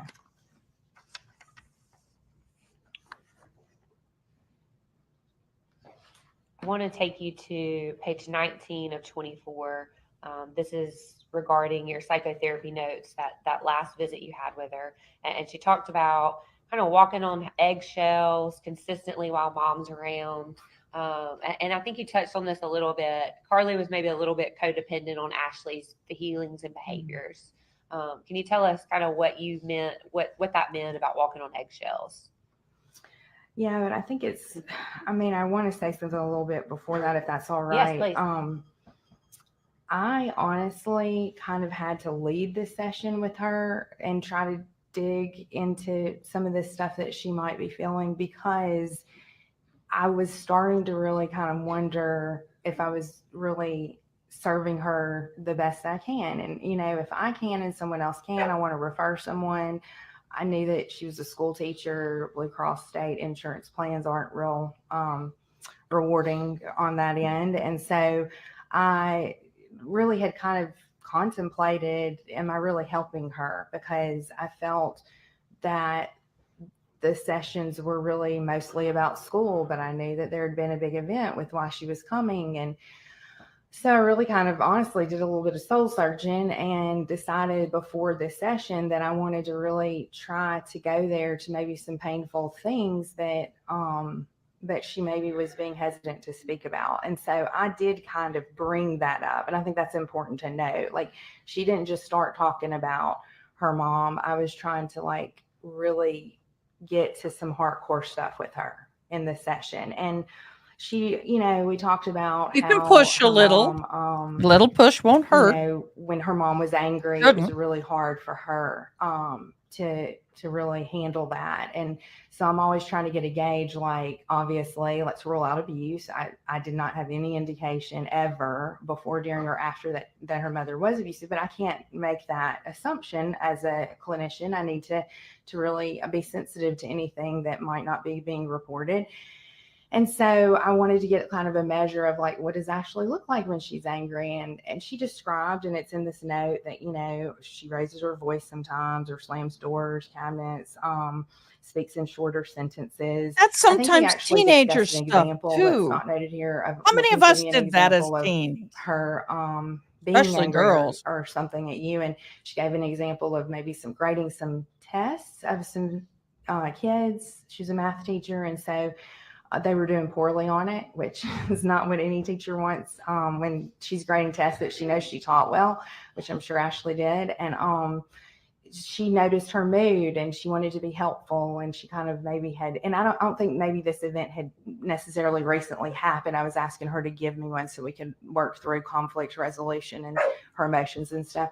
And she said that she had done, had offered to help her, and then her mother kind of snapped at her in response. And so I try to do a lot of work with okay, well, let's just take that example then. What do we do when we're upset? How can we communicate calmly, clearly? I emphasize the importance of cooling off. Your body needs to self-soothe. When it gets flooded and your heart rate gets to a certain degree, you can't think properly. And so we talked about things like that.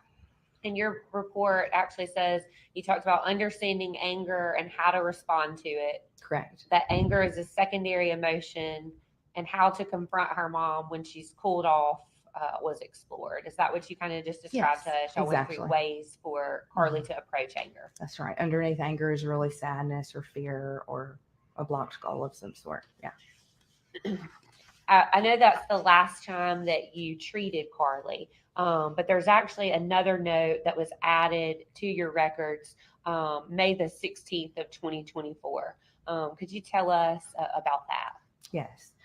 Whenever termination of care has occurred, it's customary for clinicians to do a summary note. Either, sometimes very, very rarely, it just, no communication ever happens, but oftentimes it's the joint, agreement or the agreement of one versus the other. And this was a very different case. And so I had to write a summary report on it like I would any other. I want to talk to you a little bit about that, Rebecca. Okay. It talks about within 24 hours, something terrible had happened. And you state in your last session with me, she appeared emotionally stable and she had no suicidal or homicidal feelings suspected by me nor spoken by her. So I want to ask you about that.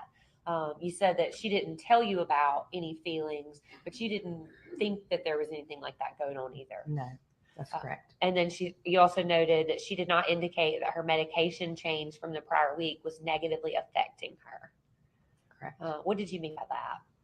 Well, anytime that a person's prescription meds change, you need them to be very concerned about side effects, depressive thoughts, feelings of suicide, things of that sort. And so I wanted to follow up and make sure she wasn't experiencing any negative reactions regarding that.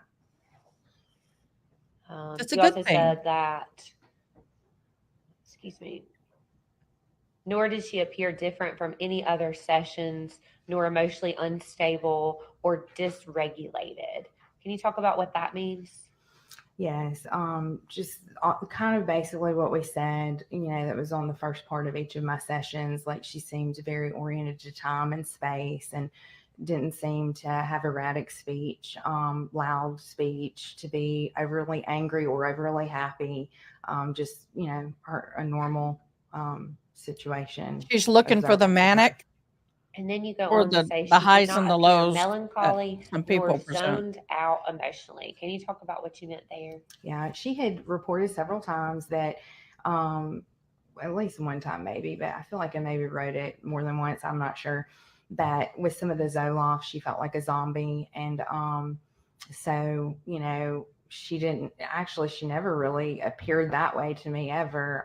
But she had reported it. So I put it in my notes when that had occurred. But No, Miss Morales, this is the state's rebuttals, and they put on another psychiatrist, I believe. The first one who was giving her medications. This is her therapist, her licensed practitioner, and they're building a good case. Both of these two witnesses have, to me, blown the state's the defense witness yesterday out of the I water. was saying here, My that I didn't humble notice opinion. any of it as well. My humble And you opinion. talked about how you had gone through conflict management with Carly on the day before the incident. Correct. I think you also talked about kind of what you observed between Carly and Ashley's relationship. Can you talk about why you thought that was important to put in your record? Yes, sure. Well, ordinarily, termination of care is in a very different manner, and I knew that this one was a very sad act that occurred. And I wanted to be clear that I did not ever observe them together other than in the waiting room. And I never really saw, anything that would allude me to believe that, or hint at any kind of very severe danger or threat. At any point during your treatment and sessions with Carly, did you think that she was being physically abused by anyone? No, never. In fact, I asked several times about the stepdad, and I'm very confident in her response, verbally and non-verbally, that it felt very much to me like that nobody that she was living with had been abusing her. Now, her biological father, yes. And she described some incidents where he had been physical with Ashley as Yes. well. Mm-hmm. And then what about, I didn't see any note of this, but did she at any point ever report that she had been sexually abused by anyone? no, she told me she had not. Court's indulgence. No further questions, Your Honor. Cross-examination.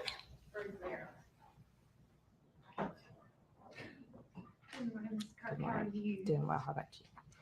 Just fine. My high school English teacher is about to be very proud. I too read Crime and Punishment, and you're right, it was written in 1886 by Dostoevsky. And isn't it true the main protagonist of that novel, Raskolnikov, killed his neighbor? The woman he killed was his neighbor, and he killed her because he hated her. Yes. Yeah, I'm sorry, could you speak up? Yes. Yes.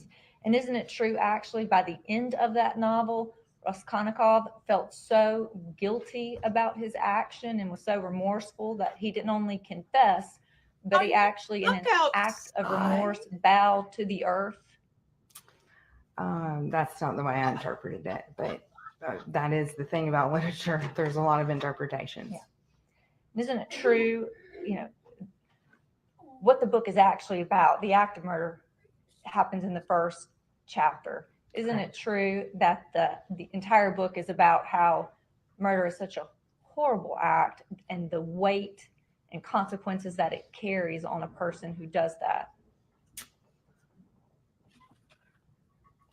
Yes and no. I mean, you don't want to get me started. I'll go into my literature mode, but I had to rescue my puppers. I really don't think the point of the book was about how murder is such a horrible act at all. I mean, I think it was about the psychological dilemma of someone mentally insane. And I mean, honestly, I think that's what that's about. It definitely is talked about, and there are different characters in there, including one that tries to kind of convert him to Christianity and stuff like that. But I mean, even when he's in the Russian labor camp at the end, he says that she kind of deserved to die. Like, I remember there being something like that. Don't quote me because it's been a minute. But again, he hated his neighbor. Yeah. She was a greedy, she loaned money to people and was very unkind to them, but he didn't know her hardly at all. He just went and borrowed money from her. And he was poor and she was demanding it back. What did you say? I'm sorry. And the main character was poor and she was demanding it back. I mean, it was like a debt type thing. She wasn't, I don't know about the word demanding, but yes, she was greedy. She was definitely greedy. So he had a motive. Yes. Mm-hmm. Did Carly hate her mom? I never got that impression. What impression did you get from Carly? I got the impression that she had complex feelings about her mom, because one time we were talking about her, I tried to talk about the custody case a lot. Mm-hmm.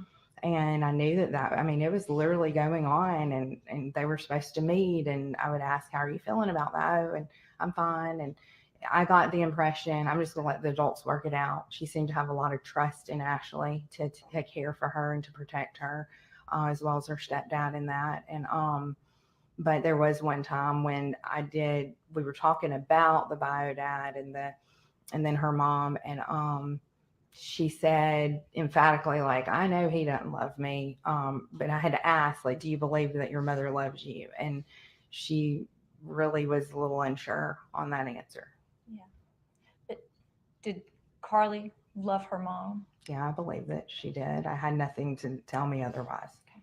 And you said that Carly was a little codependent on her mom's feelings. Do you mean that Carly's emotions were real tied in to how her mom felt? Correct. Mm-hmm. It was probably mutual. Yes. Yeah. And the feeling that, the example about, her mom, the example about being angry Carly gave you was actually about an incident in which Carly's mom got angry with Carly when Carly had tried to help her mom. Yes, grading that's papers. correct. Mm-hmm. Okay. And it really hurt Carly's feelings. Her mom snapping at her when Carly was trying to help. It hurt Carly. That's right. Didn't make her angry, right? Well, I can't speak to that. In fact, I would assume it does make one angry from what I know about emotion. Again, anger is a secondary emotion. And it is the more safe thing that we feel when we maybe feel threatened or unsafe. And it would be understandable that her environment growing up, she had to deal with a lot of emotions, that she didn't get to maybe express healthily. So that can make one be a little anyone, and that's a normal thing. And is it fair to say that Carly felt like she had to walk on eggshells around her mom because she didn't want to make her mom angry or Yes. more stressed out? Mm-hmm.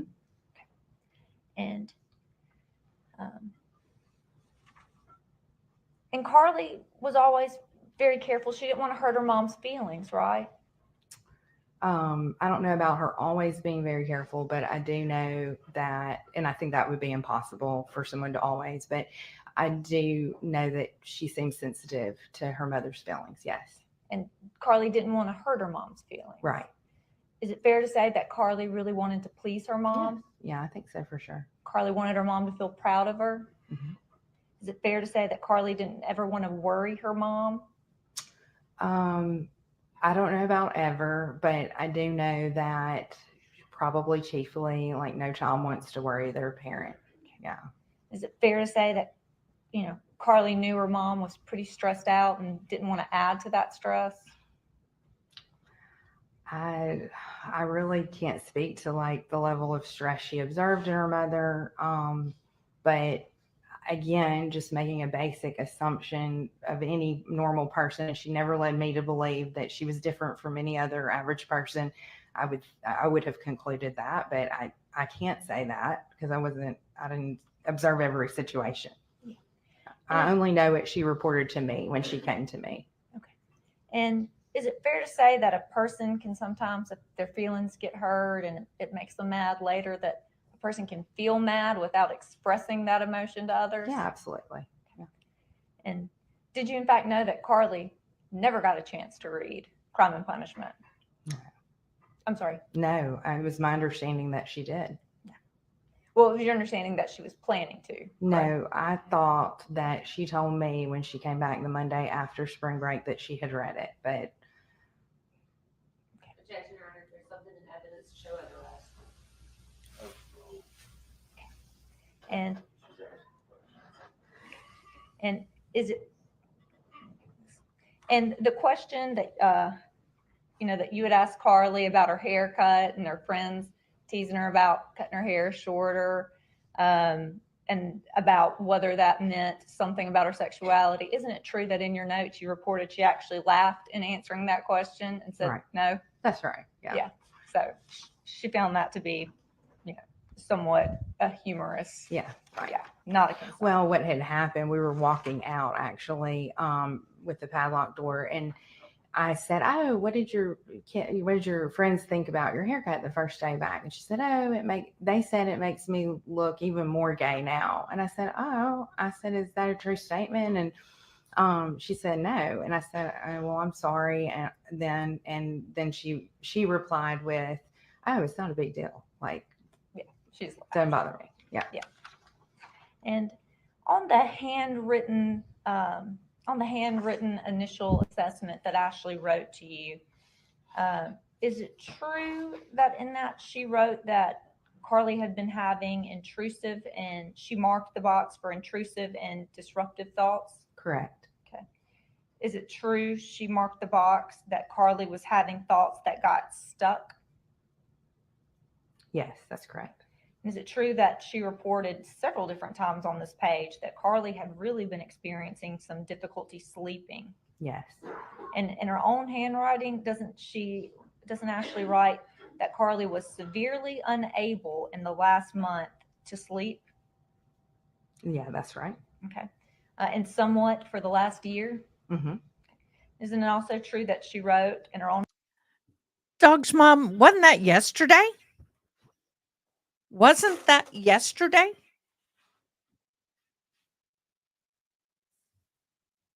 That's that gentleman yesterday that took most of the day. Handwriting that at 2 a.m. Carly had a habit of waking up at 2 a.m. and then not being able to go back to sleep. Correct. This woman is a Isn't therapist, it true not a that doctor. Carly also wrote that Ashley had written that Carly seemed to have a poor self-image? Yes. Wait, where are you referring to? I just want to The make box. sure. Yes, that's correct. Mm-hmm. And isn't it also true that Ashley had marked the box that Carly had been experiencing panic attacks? And when asked how often, Ashley wrote Carly had at least been having one panic attack per month. Yes, with the correction of it didn't say at least, it Or said does it one per month? one per month. Yeah. And isn't it true that Ashley had marked the box saying that Carly had been having difficulty completing homework or classwork? Where's that one at? I'm sorry. That one is, may I approach, Your Honor? I'm sorry. This is kind of a busy page. That one is right. Okay. Oh no, I don't. No, that wasn't checked. Oh, for sure. I don't think it was checked. Can you tell if it was checked? I If you don't. can't tell, You know what? You know what? Let me look at your page because you're right. Mine is a little bit. Yes, ma'am. I'm sorry. You need to refer to the original exhibit, please, as far as to making a determination. Okay. If you would, please refer to the original. The original exhibit it I is mean, not. It does seem hard to read because I have written some notes to the left, but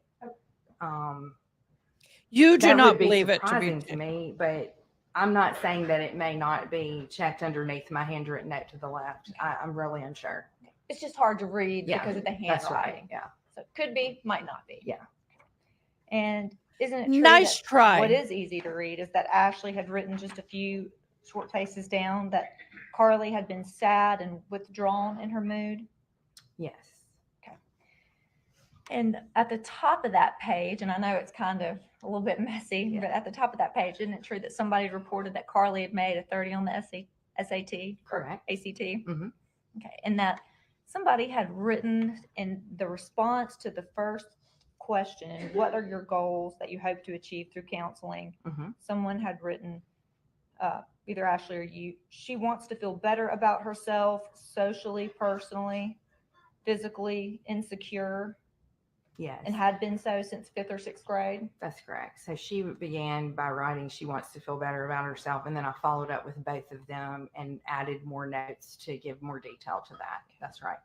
Isn't it true also on that page, in kind of response to the question number 2, it says father had been emotionally and physically abusive, Mhm. and also had bipolar and drug ADHD. addict. Yeah, and drug addict. That's right. And that there had been times years ago that she had reported he, meaning the father, had been getting high in front of her the whole time during his visitation periods. That's correct. And then briefly describe your or your child's current difficulty. Can you read for us what's written there? Yes, it says, this is written by Ashley. Carly has been complaining of sleeping trouble and thoughts of depression, hopelessness. We discovered issues of cutting and taking old sleeping pills. Those issues have been removed and controlled, but also signify the possible level of depressive thoughts. So, did Carly's mom, and on this page, there's a box for Exactly. hurts animals. That box isn't checked, is it? There is a box for, no, it's not checked. Okay. And it's also a box for hurts friends or siblings. That box isn't checked, is it? Correct. And during the course of your counseling with Carly, did you ever consider her a psychopath? Never. Did you ever consider her a sociopath? Never. And again, you've met with her how many times? 9 hours, roughly 9 hours. Yes. So 9 different sessions. That's right. Mhm. From January to March. Mhm. Okay. And were you aware that Carly had written in a journal about hearing auditory hallucinations? Mm-mm. Unless it was the reference to that iPod. I'm not sure if they're considering that a journal or what. But the reference. I was never told about any kind of hallucinations, just dark thoughts is the way it was described to me in that iPod. Okay. And did you know that in one of Carly's journal entries, when she was talking about feeling like she was losing control of the auditory hallucinations, that she'd actually written in there that she had considered bringing her journal to you? No, not at all. Do you think that speaks to the level of trust Carly had in you? I can't really speak to that. Wow. You have to ask her. Were That's you aware of the salty. fact that Carly has repeatedly told people that you were the first counselor she ever felt like helped her? Oh, don't make this woman cry. Were you aware? No, it's not. Don't make this woman cry. She's going to cry. If Carly would have reported to you during one of your sessions that she was experiencing auditory hallucinations, would that have been something you felt like you needed to report to her mom? Depends on what they were. Not necessarily. I would have followed up with a lot of questions to determine if she was a threat to herself or others. And if Carly would have reported to you that she felt like she was losing control of herself State's to the witness, auditory defense hallucinations, cross. was that something you would have felt like you needed to report to her mom? Again, not necessarily. I would have asked her to clarify with a lot of questions. What does control mean to you? You know, that means 1,000 things to different people. But if I had asked it enough to determine that she was a threat to herself or others, then yes, I would have reported it. And is it fair to say that Carly had some fear in regards to her dad? Her biological father? Yes. That was very perplexing for me, honestly. I just could not get her to open up a lot about what I knew had to have been traumatic instances. I mean, she seemed very indifferent and apathetic towards him. But yeah. And is it fair to say that Carly saw her father as someone who is not a successful person? Correct. Yeah, she did not like him. She was glad she's with her mother. Yeah. And is it fair to say that if someone is afraid of having a certain mental health diagnosis, that might motivate them to not be fully forthcoming with their therapist about what they're experiencing? Sure. And if Carly would have told you that she was smoking marijuana to help her sleep at night, is that something you would have felt the need to tell her mom? No. Okay. Legally, Would she Carly have had can't. any way of knowing without disclosing that to you that you wouldn't have reported that to her mom? Yes, she would, because I told her that on the first session. Okay. But Carly had seen you talk with her mom before, correct? Because she's smart enough to know that legally anyone under the age of 18 has to do it that way. Yeah. Yeah. Okay. And She's smart enough to did know. Carly or Ashley That's ever a very tell you good about an comment. incident in which Carly had gotten in trouble for taking a knife to school? Never. You don't recall that? No. Okay. And during the time in which you were with Carly, had either Carly or her mom reported to you that Carly had seemed to develop a hypersensitivity to certain sounds? In that session note regarding the symptoms, she came telling me, you know, she just gave me a lot. It's probably in that one. She kind of came in talking about a lot of symptoms that typically is customary to like an Asperger's or autistic diagnosis. And that these certain sounds, when she heard them, kind of caused her to feel irritated? Yes. Oh, Again, honey like child, it was not ever anything, I want to be clear, like a hallucinatory manner. It was all in the context of that person's tapping that pen or tapping their foot or something like that, you know? Yeah, not furious, but just annoyed, Yeah, right, irritated. Right. Who doesn't get Based that on your way? sessions with Carly, I just when stop Carly it. would mention, you know, having periods of time when she would be questioning the meaning of life, did that seem to be during the time periods in which Carly was experiencing depression? I need you to repeat that, please. I'm unclear what you're asking. Yeah. When you talked about that Carly would have these existential times and she'd be questioning, you know, the meaning of life and things like that. Was that also during periods of time in which Carly was experiencing depression? Well, that's what was kind of problematic about treating her, is that was really the only thing of real emotional conflict that I ever had her report, and it was because of the iPod stuff. And so I kept trying to kind of dig and find out what was troubling her. So I mean, during that's what I'm talking about with the existential. She didn't really open up a whole lot. The last session we did talk about kind of reality and life and morality and some things like that, but Yeah. but it wasn't because she said she had been upset about it and needed to discuss it. It was based on something, I think, as I recall, her father is a Jehovah's Witness, her bio dad, and Oh boy, I that's was a Christian, because that's something that I like to tell people so it doesn't blindside them if they're different. And she said, "I'm sorry, I know you're a Christian. He's a Jehovah's Witness, and I believe that that's definitely a cult, you know." So we kind of talked a little bit about it that way, Wow. thematically, but not in a way I'll be right that back. was, you know, like I'm troubled Comfort and break. I need to talk about this kind of thing. And during your sessions with Carly, did she ever strike you as a violent child? No. And when you I'll be learned right back, about y'all. the events that had break. transpired on March 19th, were you shocked? It's the most shocking day of my life. And that's based on the 9 sessions you had with Carly and the hours you spent with her. Yes, because I had no clue that nor had she ever reported that she was severely mentally troubled to any degree like that. And you just, based on your knowledge of Carly and her relationship with her mom, you were shocked to find out what had occurred on March 19th. Yes. Thank you. We tender the witness. Stay with your reader at.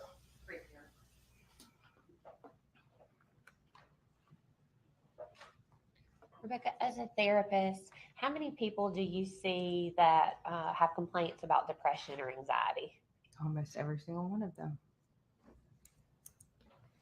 How many of them have gone on to kill their mom? 0. Oh, sorry, her. Before that, none. Do you have any patients that have ever reported hearing voices? I have sometimes, yes. And how many of them went on to kill their mom? None. You were asked about whether or not Ashley being mad at Carly made Carly angry and hurt her feelings. And I think you talked about anger being the second emotion. Did that make Carly angry? Sorry, you got to answer. Yes, sorry. You were asked about Carly wanting to please her mom and not worry her.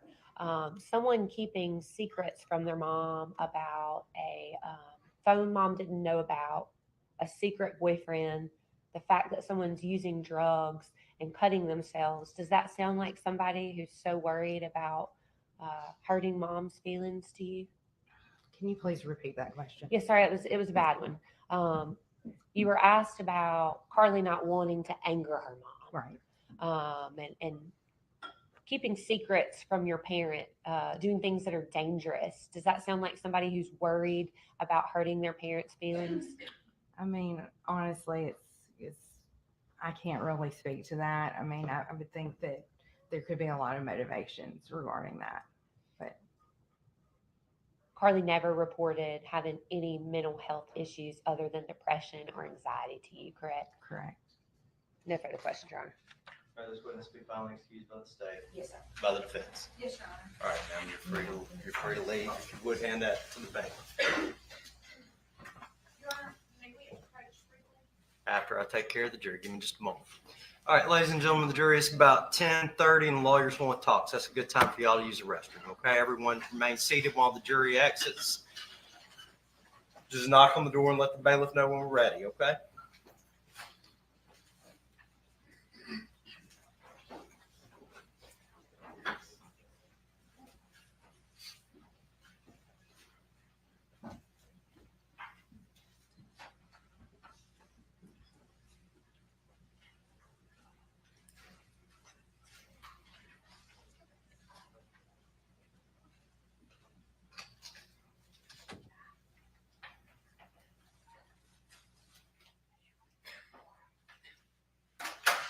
record reflect we're outside the presence of the jury. You had something?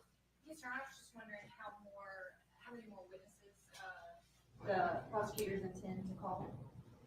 Haven't exactly made that decision yet. I mean, we I know will. two for sure. We'll go back in a second. At least two, they say. All right. We'll be in recess for about 15 minutes. So we'll go back. Annoy her. Yes, because I had no clue that nor had she ever reported that she was severely mentally troubled to any degree like that. And you would just, based on your knowledge of Carly and her relationship with her mom, you were shocked to find out what had occurred on March 19th. Yes. Thank you. We tender the witness. Say which period you're at.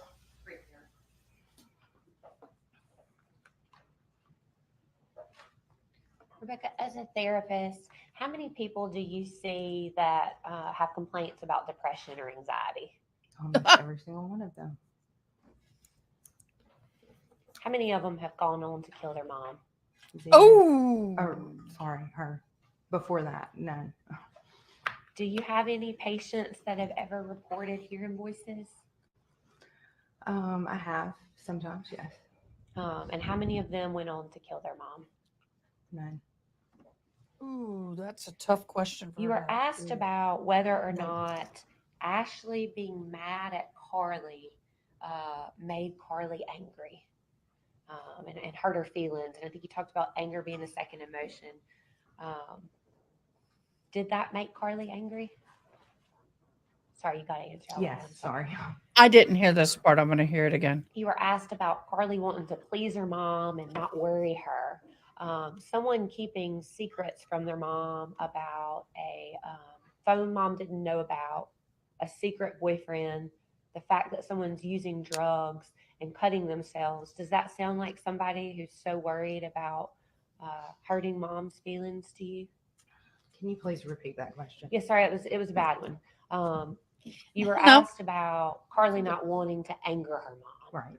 Right. And keeping secrets from your parent, doing things that are dangerous. Does that sound like somebody who's worried about hurting their parents' feelings? I mean, honestly, it's I can't really speak to that. I mean, I would think that there could be a lot of motivations regarding that. But Where's the Carly never reported having any mental health issues other than depression or anxiety to you, correct? correct. Since they back off. No further questions, Your Honor.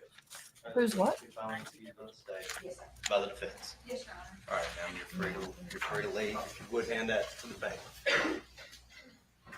Your Honor, may we approach Regal? After I take care of the jury, give me just a moment.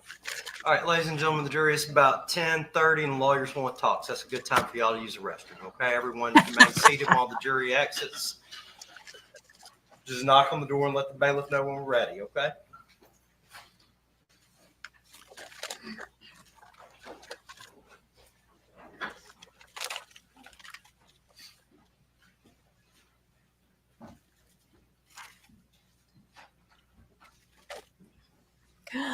I got me a egg and cheese biscuit. What did they diagnose her with? I didn't hear it. Can anybody tell me or tell us? All right, record reflect we're outside the presence of the jury. You had something? Yes, sir. I was Ooh, just that wondering looks good. how many more witnesses The prosecutors intend to call. Haven't exactly made that decision yet. I mean, we know two for sure. Okay. At least two, they say. All right, we'll be in recess for about 15 minutes. Wow, y'all.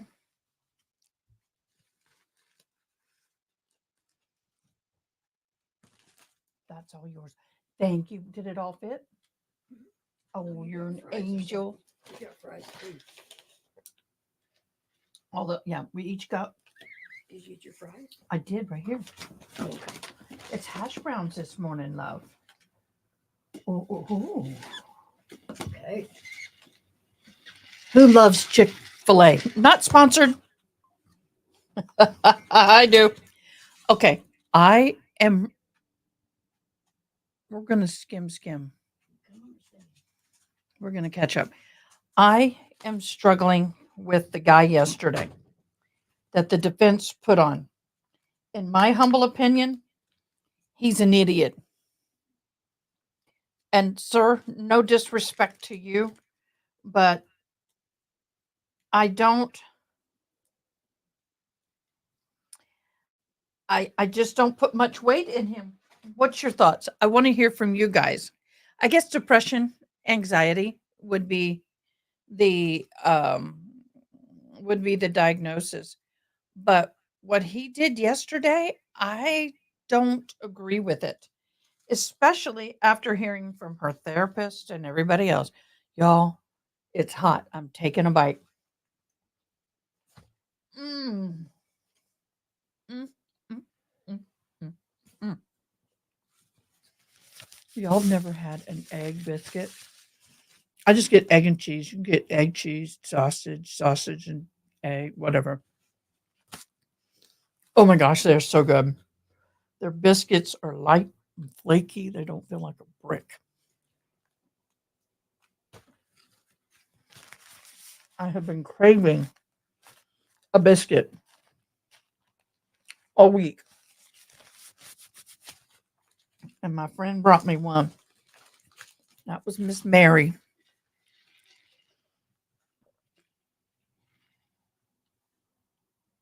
No. Yes. All right. The gentleman, and I use it politely, I'm sure he was very experienced. He's a very well known person in his field at some point in time. But I don't agree that he threw every diagnosis under the book, in the book, at her.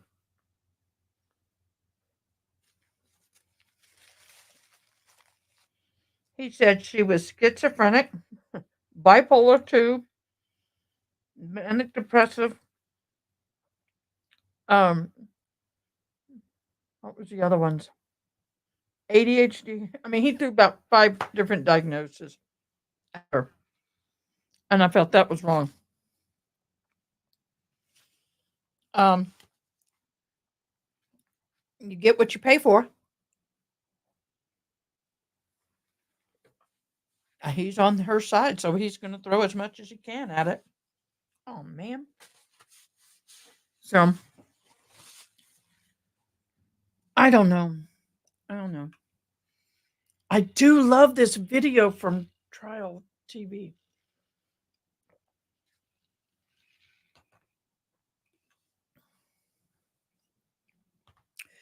Well, hello, Miss Connie. He was saying that she was in a state of manic when she did what she did. I'm Mary Kay. And yep. And the thing for me is she hid the weapon. She knew the camera was there. She checked to make sure the coast was clear. At some point, which we didn't see it, she puts the camera in the fridge. So you tell me. I'm not believing him at all. Oh, yeah. That's a day to go back and rewatch if you want to watch anything in this trial. Watch yesterday's with that guy. I think his name was Andrew Clark or something like that.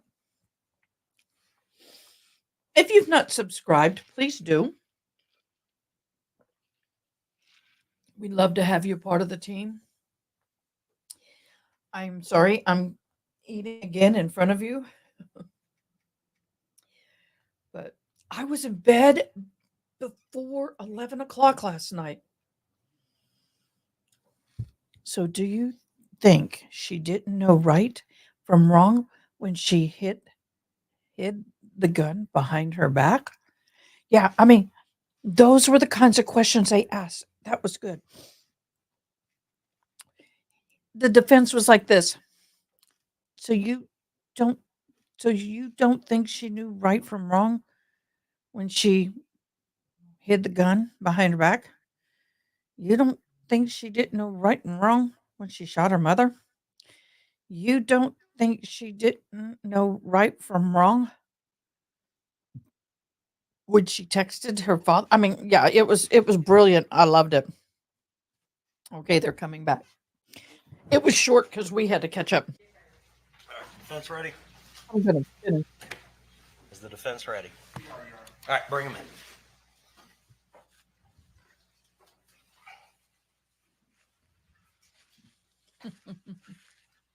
Mm-hmm.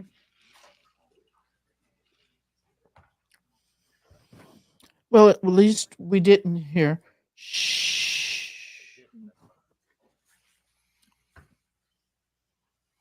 That was the creepiest part of that film. That recording that Sarah made on the Sarah Boone trial. She put her boyfriend in a suitcase under presence of a gang and zipped it up, never let him out. And she said all kind of mean things to him. And before she left him to go to bed, she went, shh. That was the creepiest thing. Creepy. I'm watching the video down here. I'm not All looking. right, state my call as next witness. Dr. Amanda Guglielmo.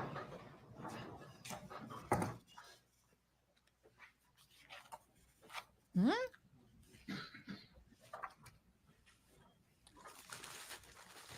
Is it in Discord, love? I'm not in Discord right now. I should be. Do you swear or affirm to tell the truth, the whole truth, and nothing but the truth? So help you God? I do. Have a seat. Again, you don't have to talk directly in the microphone, but make sure that gentleman up there can hear you, okay? Yes, sir. Do you understand you're now under oath and your answers will be sworn answers under penalty of perjury? Yes, I do. All right, you may proceed. State your name for the record. Amanda Gugliano, Gugliano. And Dr. Guglielmo, where are you currently employed? I currently work at Mississippi State Hospital, and I also I have to, guys. Don't get mad at me. And if you could tell us just a little bit about All right. I am You don't have to dyslexic. talk directly in the microphone, but make sure that gentleman up Didn't mean that to happen. there can hear you, okay?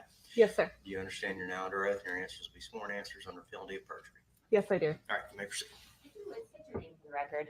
Amanda Gugliano, What the hell? I didn't do that. Iano. And Dr. Guglielmo, where are you currently employed? I don't know what's going on. Give me a second. Swear or affirm to tell the truth? Why is that? Up there can hear you, okay? Yes, sir. Do you understand you're now under oath and your answers will be sworn answers under penalty of perjury? Yes, I do. All right, you may proceed. State your name for the record. Amanda Gugliano, Gugliano. And Dr. Guglielmo, where are you currently employed? I currently work at Mississippi State Hospital, and I also have a private practice where I do forensic psychological evaluations. And if you could tell us just a little bit about what it is you do out at the Mississippi State Hospital. I am the director of the Forensic Evaluation Service. So we are the only forensic service for the entire state. We do some outpatient evaluations, but now things have changed. It's mostly inpatient evaluations. And then, so we do inpatient evaluations for the court regarding competence to stand trial, someone's mental state at the time of the alleged offense, and sometimes some other factors too, such as mitigating circumstances or a violence risk assessment. Then we also provide treatment for individuals who have been found not guilty by reason of insanity. And we provide treatment for people who have been found incompetent to stand trial, and we're attempting to restore them to competence. And you talked That's the about kind of fact that hospital. you, excuse me, are a forensic psychologist that do. That's the kind of hospital I used to work at. You also perform private evaluations or do something on the side. Can you talk about that, please? Yes, I have a private practice where I conduct forensic evaluations Yepers. for both Now the it's gonna state get and good. the federal court. And those are typically related to the similar issues as I do for the state hospital: competence to stand trial, mental state at the time of the alleged offense. I have also done some death penalty evaluations if someone's competent to waive or assert post-conviction appeals or competence to I'm getting ready. proceed with post-conviction appeals also. And when This you're is gonna be doing these good. evaluations, who are you usually doing those on behalf of? Most often it's court ordered. So it's, in my opinion, when something's court order, I consider that as the court's expert. My report goes to the court, and then both sides usually get a copy of it. Sometimes I am retained privately by one side, either the defense or the prosecution, and then I'm conducting the evaluation for them. So the person that I'm actually seeing and evaluating is not my client. It's the court or whichever attorney retained me. And so if they're not your client, you're not actually providing them any type of treatment, right? That's correct. Could you give the ladies and gentlemen a little bit of information about your educational background? I have a Bachelor of Science degree in psychology and a Bachelor of Arts degree in sociology from Lindenwood University, which is a private liberal arts school in Missouri. I received my master's in clinical psychology from the Arizona School of Professional Psychology in 2006, and I received my doctorate in clinical psychology from the Arizona School of Professional Psychology in 2008. And do you have any type of licensure or certifications here in Mississippi?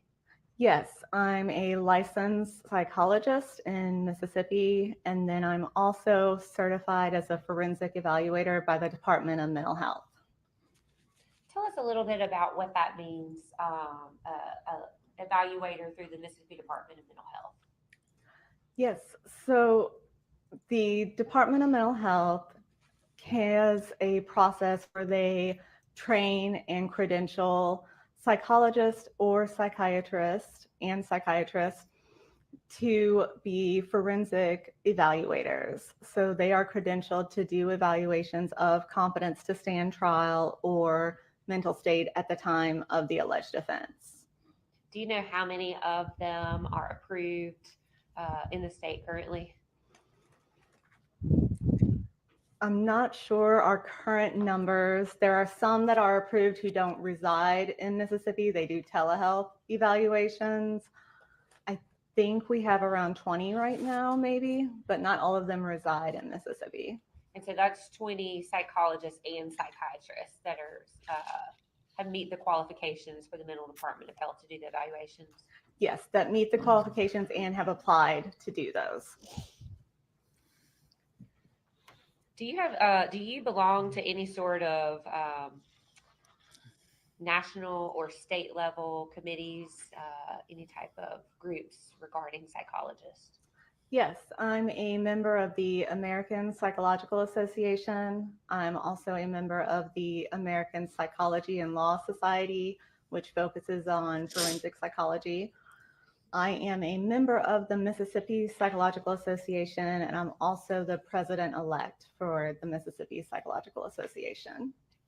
And I know we talked about the fact that you He's got perform some these types of credentials. evaluations for both, most of the time for the court, but also sometimes for the party that asked. How many times would you say that you have evaluated someone either for competency or sanity? For competency, probably around 1,500 times. For sanity, probably around 500 times. And have you testified in courts as an expert, as a forensic psychologist previously? Yes, I have. And how often would you say you've done that? Probably about, I don't know exactly, about 45 times. And you've actually been recognized by this particular court as a forensic psychologist expert, right? Yes, I have. Your Honor, at this time, we would ask that the witness be tendered as an expert witness in forensic psychology. No objection, Your Honor. I believe our CV has already been entered by stipulation. All right, she'll be accepted as an expert in the field of forensic psychology. Dr. Guglielmo, if you could tell the ladies and gentlemen the difference in like a treating physician or therapist and a forensic psychologist. So it's a pretty different situation. I mentioned before, whenever you are treating someone, whenever you're the clinician, either a psychiatrist or psychologist, therapist, you're more of an advocate for the client, the person that you're treating, and you are treating and assessing them based on what they're telling you, usually for the most part. A lot of times, treating clinicians don't have much information or records outside of what the client tells them. So they just go off of what they see in front of them and what the client tells them. In doing forensic evaluations, the person that you're actually evaluating and talking to and assessing is not your client. As I mentioned before, it's the court or potentially a lawyer. It could also be one of the parents if there's like a child custody dispute and you're doing that type of evaluation, but typically it's the lawyer or the court. And in that case, you are not an advocate for the person that you're evaluating. You are supposed to be a neutral, objective evaluator who forms opinions based on the information that you have, and you offer those to the court. So there's no guarantee that I'll be right back. it will be helpful or not to either side or to the court. It also, when you're a forensic evaluator, it's not confidential because you have to share the information that you gather with the court in a report, or you may end up testifying. I always warn people of that also. So it's also different in that doing a forensic evaluation, because there's legal issues involved, you rely on more than just the person's self-report. It's really important to have collateral sources of information. So you are always trying to corroborate what someone tells you to see if there's evidence in the records to support what they're telling you. Do other people say the same thing? You often interview friends or family, maybe even an employer of the person that you're evaluating. So it's not as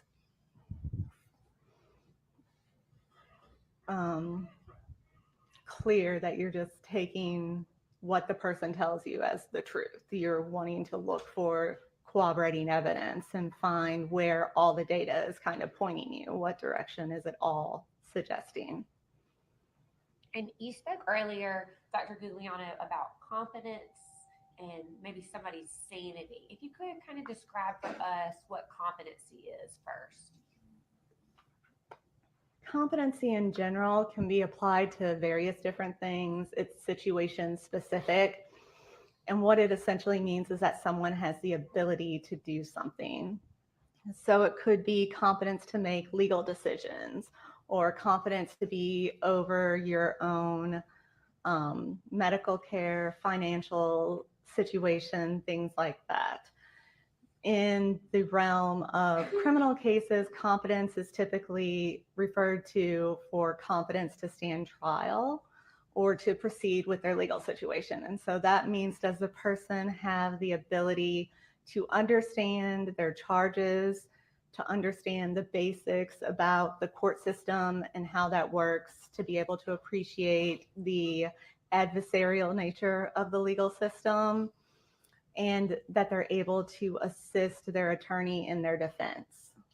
So competence really has to do with someone's mental functioning presently in the current moment. Sanity, or mental state at the time of an alleged offense, has to do with how someone was doing mentally at the time of an offense sometime in the past. So it's a retrospective evaluation where you're trying to figure out whether someone was so mentally ill that it impaired their ability to know the nature, quality, or wrongfulness of their alleged acts. And I want to talk to you a little bit about that. Is there a certain standard in the state of Mississippi that forensic psychiatrists and psychologists have to follow when rendering opinions about sanity? Yes. Could you tell the ladies and gentlemen about that? I think you sort of described that, but just want you to talk a little bit more about that. Yes, the standards is what we often call the McNaughton standard, because that's the criminal case that the standard developed out of. The person who was the defendant was Daniel McNaughton. And so the McNaughton standard is what we refer to as a cognitive test. That means that it's just based on someone's knowledge about something. So it's, do they know the nature and quality? That essentially means, do they understand the basic facts about what they did? Then understanding the wrongfulness is, did they understand that what they were doing was illegal? So some states have different standards. So some states include whether someone had the ability to control their impulses or whether they appreciated the wrongfulness. But in Mississippi, it's just a knowledge of what they were doing and if it was wrong. So I want to be clear, you said something about other states allow whether somebody appreciated what they did was right or wrong. Can you describe for us what you meant by that? Yes.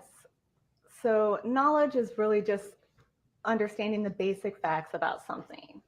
Appreciating is having a more in-depth understanding to where you can understand the societal and moral implications behind it and reasoning for it. So for example, someone might know that killing someone is wrong, that it's illegal, but they may not really understand why it's wrong to do that. They know that it's bad, they know they're not supposed to, but they really don't understand why. So that would be more the appreciation, where they don't understand the reasoning behind why it's wrong. And Mississippi doesn't allow us to talk about the appreciation of someone, right? It doesn't include that in the standard. I want to talk to you about the defendant, Carly Gregg. How is it that you became, or did you have the opportunity to work on an evaluation involving Carly Gregg? I did. And how is it that you became involved in that case? You contacted me to see if I would be available to do an evaluation on Miss Gregg's competence to stand trial and sanity. And was it your understanding that you were being court ordered for that? It was. And is that how you went about your evaluation? Yes, it is. And in fact, we talked a little bit about how that's different, but when you're court ordered to do it, you said you return that report to the court and the defense attorneys, right? Yes, actually in Mississippi, I submit my report to the circuit clerk, and then the circuit clerk distributes it to the judge, defense attorney, and prosecution. Does the prosecution have any ability to edit the report that you prepare? No. Does the prosecution actually really have any input into what you put into your report? No. And sometimes those reports actually come back and say that the defendant is incompetent to go forward, right? Correct. And sometimes you will render an opinion that the defendant is in fact insane. Correct. I want to talk to you about this particular case. Dr. Gugliano, did you prepare a report regarding your findings? I did. And are the opinions that you formulated in that report, are those based upon a reasonable degree of medical certainty? To a reasonable degree of psychological certainty, because I'm not a medical doctor, so we use psychological certainty for psychologists. Thank you for that clarification.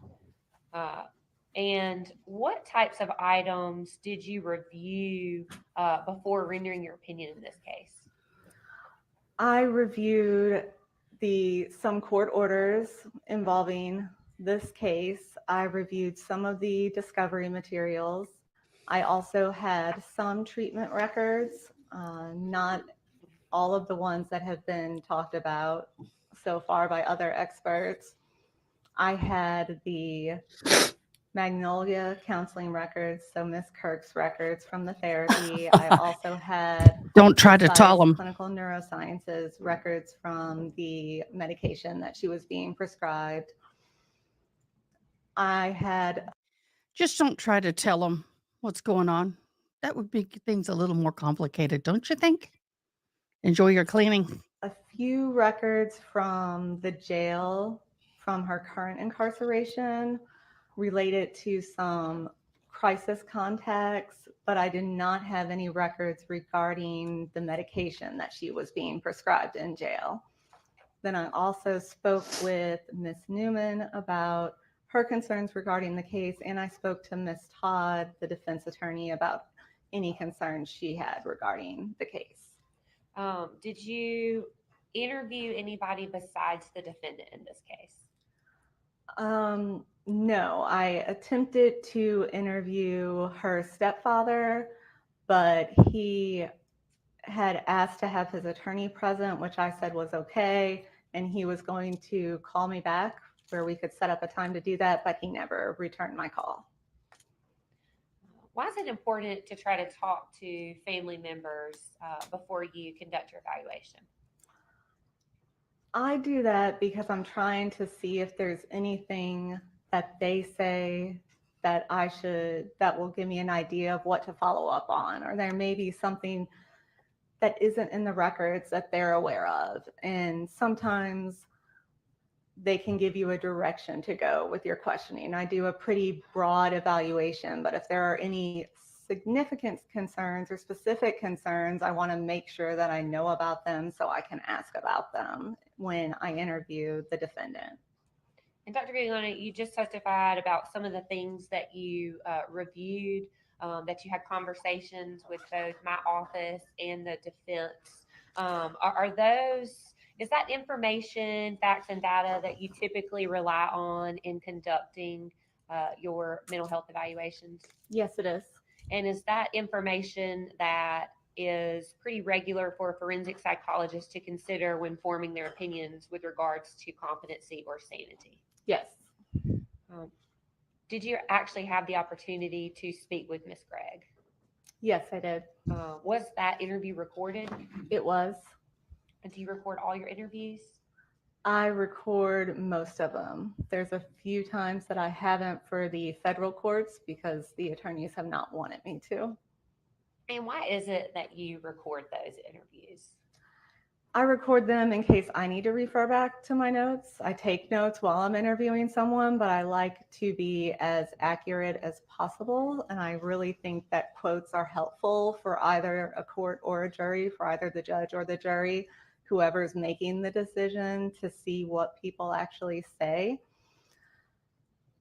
So I record it for my benefit, and then I also record it in case someone wants to get the recording so they can listen to it. I try to have transparency in my evaluations. I'm not trying to do anything that I wouldn't want recorded. So it's to help just confirm what I'm reporting in my report. When you're conducting one of these evaluations, Dr. Giuliano, is it your role to favor one side or the other? No, as a forensic evaluator, your goal is to be as objective and unbiased and neutral as possible. How often, when you're doing these evaluations, do you actually have mental health records from the day before a crime was committed? Very rarely. And how often do you get the opportunity to have a video where part of the crime is committed on the video to consider? It's not unheard of, but it's not in the majority of cases. I want to talk to you about the interview that you did at the defendant. Who was present during that evaluation? It was myself, Ms. Gregg, and Ms. Todd. And is it common in your practice for attorneys to be present during the evaluations? I wouldn't say that it's uncommon. It doesn't happen in the majority of cases, but it's not unusual. How often, when you have attorneys sit in, is it common for them to make comments during the evaluation? Most attorneys don't say much during the evaluation unless the defendant asks them a question. I always let both the defendant and the attorney know at the beginning that if the defendant wants to consult with their attorney during the evaluation, we can stop and they can consult in private, or the defendant can even ask their attorney for guidance at any point without us also stopping the interview. So it happens, but most of the time when it happens, it's the defendant who initiates the consult with the attorney in the moment. And in your training and experience and all the evaluations that you perform, is it unusual for an attorney to be asking their client multiple questions instead of you during an evaluation? Yes, I would say that's unusual. Dr. Grigliano, I want to talk to you about the specific findings in your evaluation. Can you tell us when you conducted that evaluation and sort of walk us through what happened? We met in a room at the detention center, and it was for several hours. I think we were probably meeting for about 5 hours, but we had several brief breaks in that time to where the interview was a little over 4 hours, and we had a break for lunch also. But essentially it was me asking the majority of the questions to Miss Gregg, and Miss Todd interjected at some points, but that was pretty much it.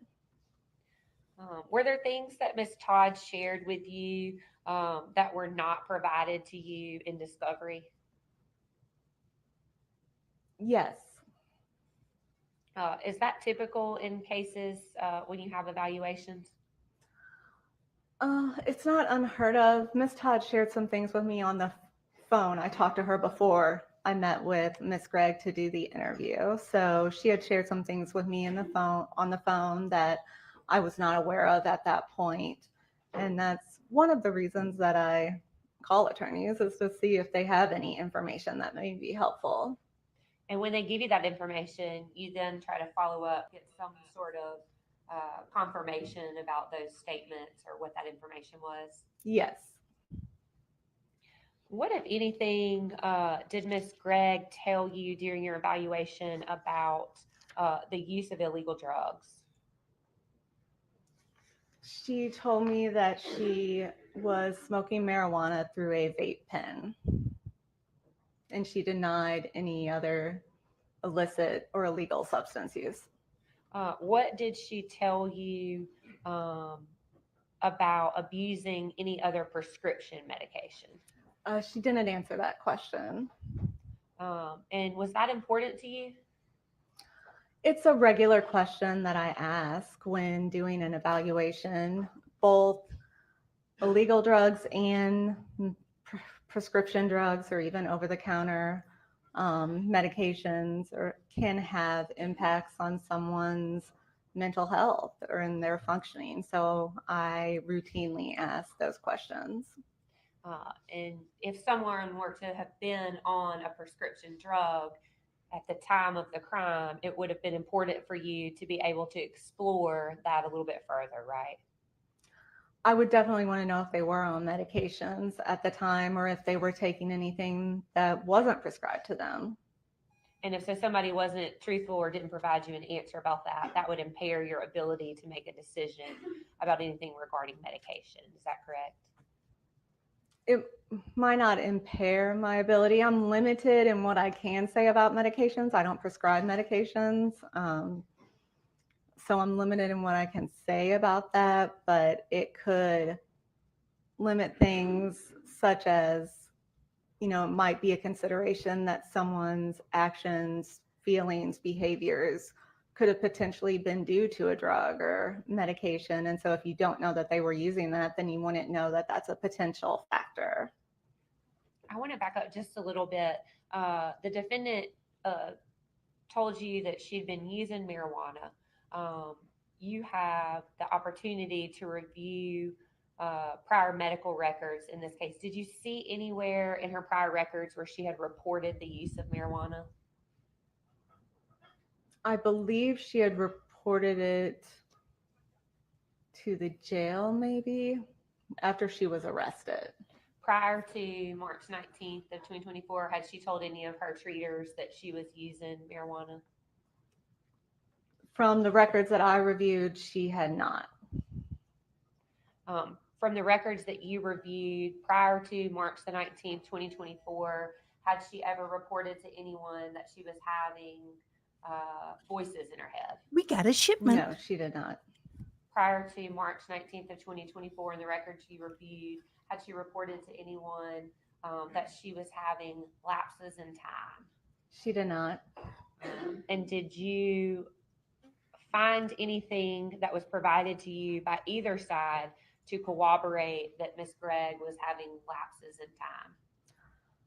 Miss Todd told me during our telephone conversation that Miss Gregg's stepfather had mentioned that Miss Gregg was having lapses in time and kind of spacing out. And so I asked Miss Gregg about that during my interview of her. But you weren't able to corroborate that with him? No, I wasn't able to speak with Mr. Smylie. I want to talk to you about the use of marijuana. In your experience, can the use of drugs alone cause some sort of psychosis? It can. And what about marijuana or THC alone? It can. We thought previously there was a common belief that marijuana was fairly benign, but there are higher levels of THC in most marijuana now, or a lot of marijuana now. And so with the more potent marijuana, it is possible that people can experience symptoms of psychosis just from marijuana use. When we're talking about symptoms of psychosis, can you describe for us what you mean by that? That could be hallucinations, such as seeing things or hearing things that aren't really there and that other people don't see. It could be delusional beliefs, which are beliefs that are untrue, but the person staunchly believes that regardless of the facts or evidence presented to them that dispute those beliefs. It could also be mood symptoms like an emotional flattening to where they don't seem to have the normal range of emotions that most people experience.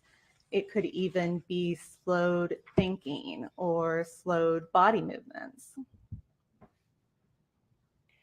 During your interview with Miss Gregg, did you talk to her about some things that might have been bothering her at the current time?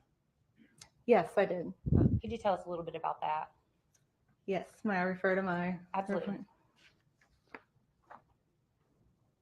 I always ask people that I'm evaluating, if you had to pick the one thing that was bothering you the most lately, what would that be? Because it's a pretty open-ended question, and it can kind of give you a good idea of what is, on that person's mind maybe the most. And Miss Gregg reported that she was bothered that she knew school was getting ready to start up or had just started back, and she missed school because she said she really enjoyed school and that had been a main focus of her life. She also discussed feelings of sadness, difficulty sleeping. She reported having mood swings. What did she say about her mood swings? She said that they could occur minute by minute or could happen over the course of weeks or days or months. She said, when I asked her to provide some additional clarification, she said, quote, "I'll be really happy one minute, then I'll be desolate the next," close quote. So she was describing, it seemed to me, pretty quickly fluctuating mood states that appeared at least somewhat dependent on her situation and what was going on with her in her life. Dr. Gregg, you were in the courtroom during the testimony earlier where somebody had mentioned that Miss Gregg's father potentially had bipolar disorder. Can you describe for the ladies and gentlemen what bipolar disorder, I think it's type 2, is? Yes, there's two different types. I'm not sure which one Mr. Gregg has been diagnosed with. Type 1 involves episodes of mania, which you guys had heard about previously. It's whenever someone has the really high emotional experiences, they have a lot of energy, they may feel like they're on top of the world, really happy, feel invincible. For have periods of trouble time, focusing. not 30 They minutes may and then start 30 a whole minutes bunch of later tasks not. but never finish anything. They can be more irritable. And it's so severe that it impairs their everyday functioning. Then bipolar 2 disorder is kind of a less extreme version of mania that we refer to as hypomania, where they're elevated more than what is normal, but it's not quite to what we consider a manic episode. And when you're talking about a hypomanic or an episode in bipolar, is that consistent with somebody whose mood can change minute to minute? No. Could you describe for us why not? Yes, for bipolar disorder, it's something that isn't based on someone's situation. They really have no control over their emotions. It's not due to something good happening in their life or something bad that's happened in their life. And for a diagnosis of bipolar disorder, they have to experience either the manic episode for 1 week, where from every day, more days than not, that they're in this hyper aroused state. For hypomania, they have to experience it for at least 4 days in a row. And so that's not something where you would see fluctuations within the same day or hours. True. In your evaluation with Carly and your review of the medical records, was it ever disclosed that she had these periods of time that were 4 days or more? She didn't specify an exact number of days. As I mentioned before, she said, it could be hours, days, weeks.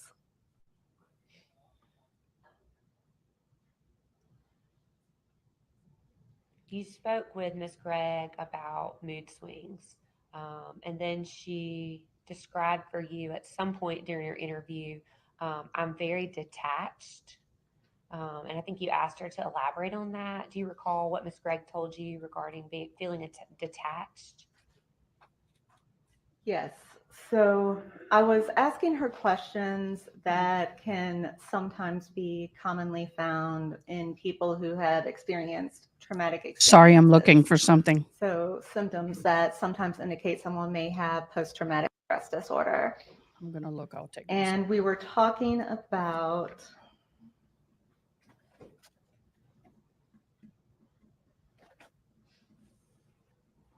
anxiety also, and how she didn't feel as bothered as she thought she should have felt by being in jail. And so I was asking her more about that, and Miss Todd offered that Miss Gregg appeared to be detached, and that Miss Todd thought that might have been due to Miss Gregg being in solitary confinement. She'd been housed by herself in the jail since she's a minor, so she has little interaction with other people other than the guards when they interact with her. And so I asked Carly about that, and she said, I'm very detached. And she said, and when I asked her to describe that a little further, she said, quote, I think when my mom would get on me, I would kind of slip away and not be in the room.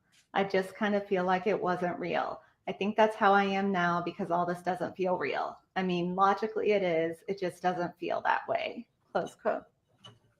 And then you went on, Dr. Gugliana, to ask her about blackouts. Can you tell ladies and gentlemen what y'all's conversation about blackouts was? Yes.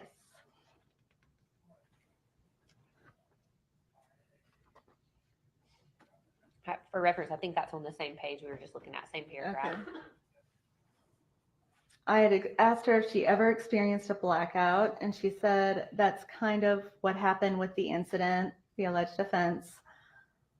She discussed further about the blackouts saying that she would just kind of space out. And I believe she said in particular, whenever, like if her mom was yelling at her, she was in trouble with her mom or something like that. Did she ever use the words derealized? She did not. What about the word disassociation or disassociated? No, she did not use those words. Did she reveal to you that she was having intrusive memories regarding the crimes committed in this case? Yes, she did. Could you tell the ladies and gentlemen about that? Yes, so intrusive memories are just memories that someone is doing something else. They're not purposely thinking about something, and the memories just pop into their head. And once they get in their head and once they're thinking about them, it's really hard to stop thinking about them. It's hard to let go of those memories. And so I don't think at that point that I asked her for details about the intrusive memories regarding the offenses, because I had not yet determined whether she was competent to stand trial, and talking about that could have potentially revealed incriminating information. So I was waiting until later to ask that, and we never ended up circling back to that. And Dr. Giuliani, in your, was there anything about your conversation where somebody said something about feeling queasy when they were thinking about the event? Yes. Tell me about that, if you would. Carly reported that sometimes when she thought about the alleged offenses that she would feel queasy. And what else did she say about being paranoid? She described having thoughts that bad things were going to happen, such as that someone would jump on her in the jail or things like that. And in my experience and opinion, that's more consistent with anxiety than delusional paranoia. Whenever people kind of have those thoughts where they just worry about all these things that could potentially happen, that is symptomatic. You know, they often say that I'm paranoid that these things are going to happen, but they're not using it in the clinical sense of paranoia. And it's not what I would think of in the clinical sense as paranoia, as like psychotic paranoia. I want to take a step back, Dr. Giuliano. The word queasy, and you talked about that Carly said she felt queasy when thinking about the event. Can you elaborate on what that meant? I didn't ask her, but I was assuming that it meant sick to her stomach. About the crimes that have been committed? About something in relation to them. I didn't ask for any specifics. At some point, Dr. Giuliano, did you have a discussion with Carly about whether or not she was hearing voices? Yes, I did. And what did she say about the voices?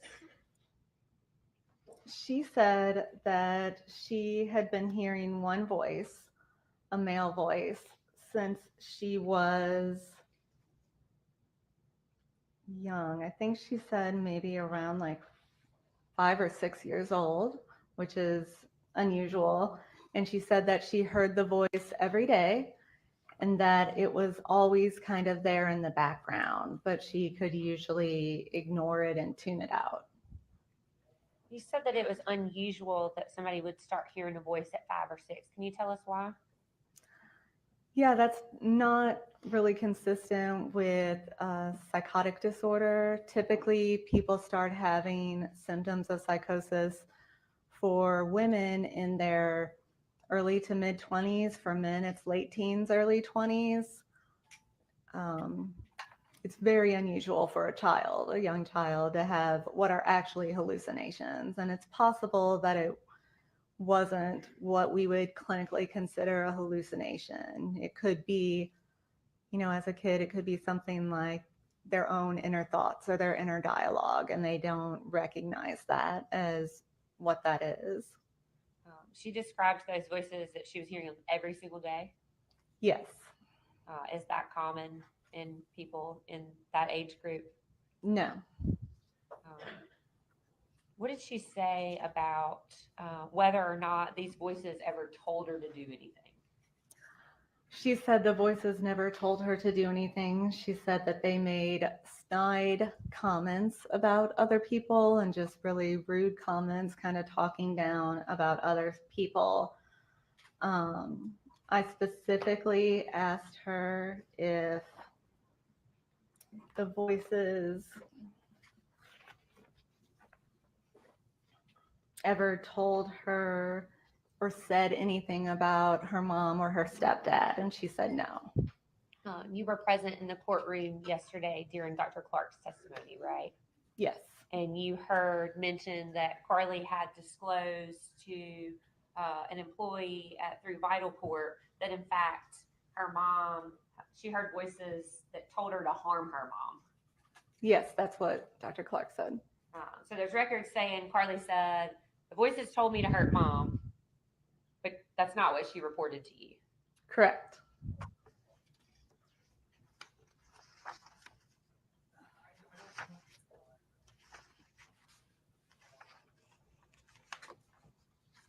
Dr. Guglielmo, as part of your evaluation regarding competency, one of the things you consider is the defendant's ability to recall facts. Could you tell the ladies and gentlemen why that's important? That is a requirement specifically for Mississippi. Most other states don't have that as part of their competence to stand trial requirement. There's not a clear definition of what is specifically meant by that in the standard. The general interpretation that I have for it is that it means that someone can recall basic information about their case. If they have a discussion with their attorney, are they able to remember what they talked about? What do they remember about the alleged offenses? If they don't have a good memory or don't remember the alleged offenses, are they able to go over the evidence and remember the evidence enough to be able to help their attorney prepare their defense?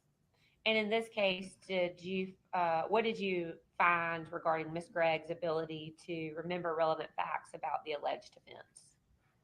It was my opinion that she had the ability to recall relevant facts. We talked about the month leading up to the alleged offenses and what all was going on with her then. And her report was fairly consistent with the records that I had available. She also did not demonstrate any current memory deficits that would have been concerning. So I didn't talk to her about that day in particular because I didn't end up evaluating her sanity at the time of the alleged offense. So I don't know exactly what all she recalls from that particular day. With regards to your evaluation, did you in fact find a forensic opinion regarding Carly's ability to proceed to trial and competency? Yes, it was my opinion that she had the ability to do so. And is that to a reasonable degree of psychological certainty? It is. And again, just to kind of go through those. Thank God with us, I found it. Ability to understand the nature and the proceedings against her. Yes. And then what else is that? The ability to rationally communicate with her attorney about her case, the ability to recall relevant facts, and the ability to testify in her own defense if she chose to do so. And in fact, you found that Carly was competent.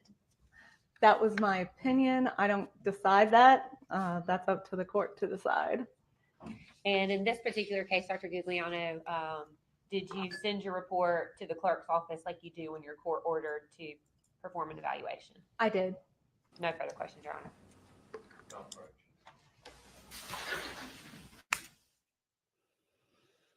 Wow.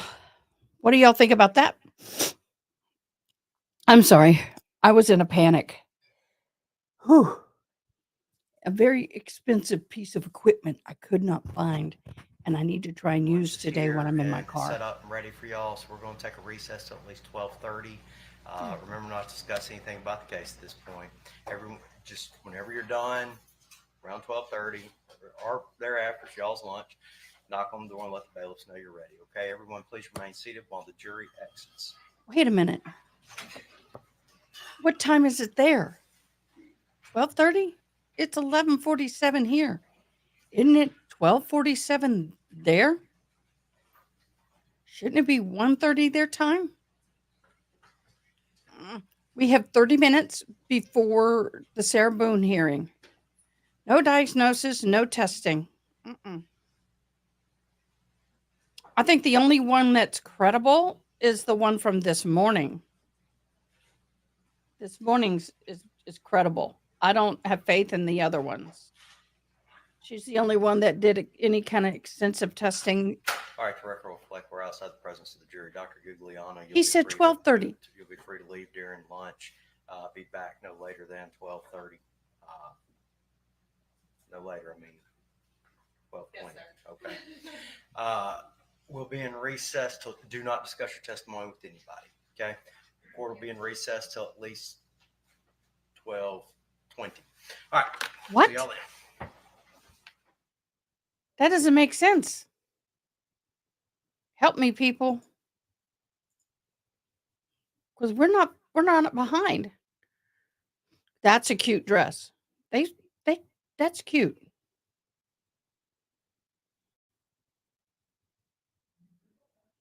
All right, that more better. Okay, so we literally have. Oh, I need to come off of that. Miss Sarah Boone coming up in 31 minutes. That's Mississippi time, Central time. Oh, they're Central time with me. Why am I thinking? Oh, I kept thinking they were Florida time. Duh. Okay, that's fine. That's good. But at 12:20, Sarah Boone's motion hearing is going to happen. Oh, me goodness. Okay. We're going to watch this. Let me get this loaded. Donna Adelson's lawyer. Oh, we've already seen that. So let's try to catch up on Miss Sarah Boone. Why don't we?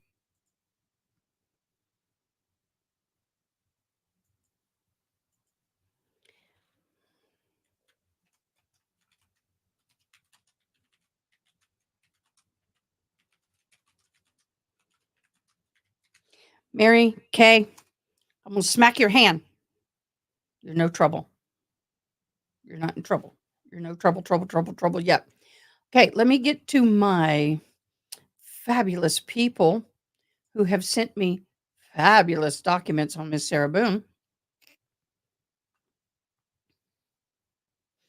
We did go over yesterday the request for why can't I pull it up now? Won't let me. Open link. There we go. We did go through yesterday the request for enlargement time. Why enlargement of time? So are you telling me that you're going to be asking for days? Let me share this. Oh my gosh, this is working. Okay, ladies and gentlemen, y'all, I think some of y'all have already seen this. Oh no, don't zip it up today. Oh, Sarah Boone. Sarah Boone is going to be an interesting thing, and I will probably be getting in the car when this goes on because I have to get gas. I have to pick up people. It's going to be a trip.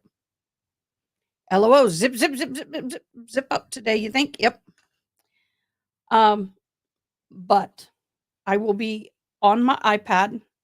I will be in a car with people, but they will be kind and let me talk when I need to. I will be monitoring Miss Kevin.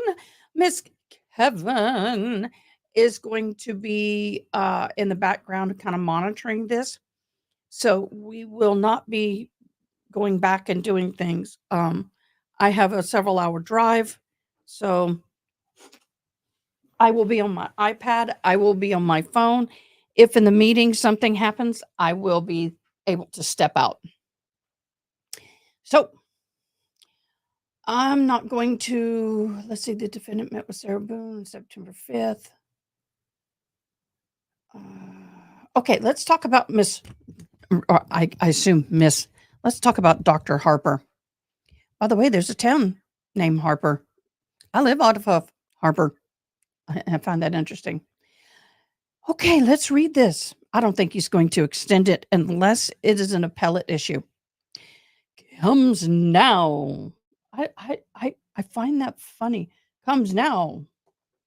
The defendant, Sarah Boone, by and through the undersigned counsel, pursuant to Rule 3.050, Florida, hereby moves the Honorable Court for an enlargement of time to file defendant witness list, digital exhibit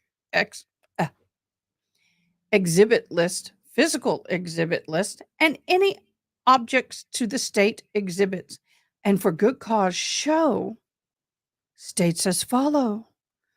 On August 5th of 2024, the court entered a scheduling order of notice of hearing set forth for filing of witness lists, exhibit lists, and any objections thereto. Undersigned counsel James Owen filed a notice of appearance with the courts on August 30th of 24. I got to see if I can find a better copy of this. It is difficult.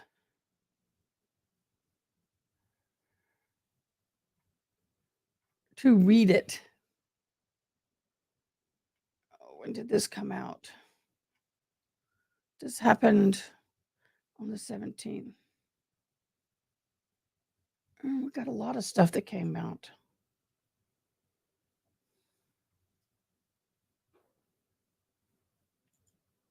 I found a better copy. Whew, let's go to that copy. Yeah, that was a better copy. Oh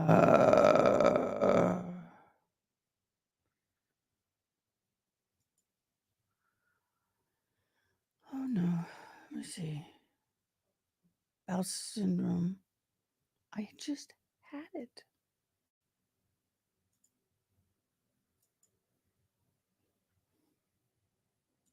There we go. Found it. I'm sorry, y'all. That was just too blurry. And I thought it's making me sick. I can't keep doing this. So let me share screen. It'll make it easier for you guys to read. Hopefully. Is this a better copy? Let me see. Why is it looking that bad for you? Oh, I know. I hear a notification. Let me fix this for y'all. How about that? I'm not asking to go large. I'm asking to Is that better for y'all? Better for me. Okay, let's see what they say. On August 5th, the court schedule. Okay, undersigned counsel Jay Owens filed a notice of appearance with the court on August 30th. Okay. Dr. Julie Harper met with the defendant Sarah Boone on Thursday, September 5th of 24. The Orange County Jail in Orlando, Florida. Based on that interview, as well as the meeting she had with the defendant, Dr. Harper formed the opinion that the defendant met the criteria for battered spouse syndrome defense under the Florida law. Okay, we'll see about that. Why are you zipping it? Don't zip it if it's clean. Respectful to a point. State your opinion. I'm here for it. On Friday, September 6th, Dr. Harper advised the undersigned counsel that the opinion regarding the defendant's battered spouse syndrome.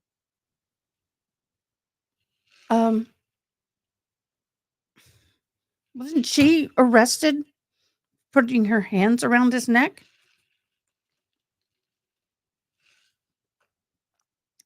The defense has diligently attempted to gather corroborating evidence and witnesses in support of said defense. The defense investigation only began once the doctor formed her opinion. The alleged crime occurred on or about February 24th of 2020. The defense is having a difficulty locating witnesses and gathering evidence to help establish and support the defense due to the passage of time. The investigation is ongoing, and the defense anticipates additional witnesses and evidence will be uncovered. The court has set the matter for trial on Monday, October 7th. Oh, the defense anticipates amending its reciprocal discovery obligations up to and throughout 2 weeks trial. I think the trial is going to take longer than 2 weeks, guys. I think. The above reinforced court ordered set forth on a deadline of August 17th for the defense to file any objections to the state's exhibits and the defendant to file witness and exhibit lists. Well, she did file an objection on that. Yes, she did. Okay, that was Mary. Well, wherefore the defendant through undersigned counsel moves the honorable court for an enlargement of time in which to file any objections to the state's exhibits, for the defendant to file witness and exhibit lists and such other and future future relief as the court deems and proper. Hereby I electronically file blah, blah, blah, blah, blah, blah, blah. Y'all, I have zero. Who gives a rat's butt? I'm not being mean, but this woman has gone through how many attorneys? How many attorneys? I know. You need to put an H on that, Trial Live. My daughter doesn't have an H on her name, and I always keep forgetting it. Sarah with H. Trial Live, do you have anything I can show right now regarding the new prosecutor in the Karen Reed trial? Do you have any feed? Because we have a new prosecutor. We have a new prosecutor, if y'all have not heard. There's a new prosecutor in the Reed trial. And I'm trying to find that. I wanted to find that. Karen Reed. They can't find anyone because no one agrees with Sarah Boone. Didn't want to. Yeah.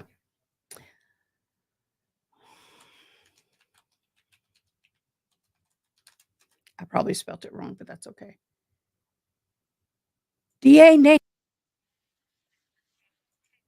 I got this, but if you guys have anything, please present. Please present. That would be great. Oh, no, gotta find it. No more lollygagging. Oh my God, I haven't heard that since I got in trouble for saying it. I can't say the word. I said coon's age, and I got in trouble for that. Raccoon people. Jeez. Okay, here we go. Is widely respected in legal circles. He is a seasoned defense attorney. Major development in this case. Hank Brennan is widely respected in legal circles. He is a seasoned defense attorney whose clients have included James Whitey Bulger. Reed is accused in the 2022 murder of her Boston police officer boyfriend, John O'Keefe, of course. Her first trial ended in a mistrial because of a hung jury. She will go on trial again next year, and legal experts called it a smart move on the district attorney's part to name Brennan as a special prosecutor. He is then given independence to look at the whole case, the charges, what's appropriate going forward, what witnesses do I use, and it gives him some ability to now proceed without the cloud, shall we say, of some of the witnesses and some of what happened during this trial over this case, because everybody agrees it's going to be a difficult case to retry.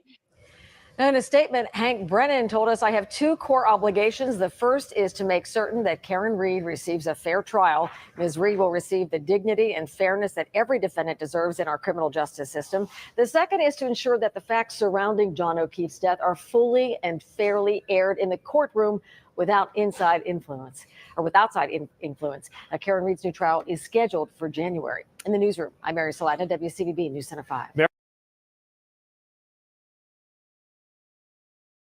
I'll be right back.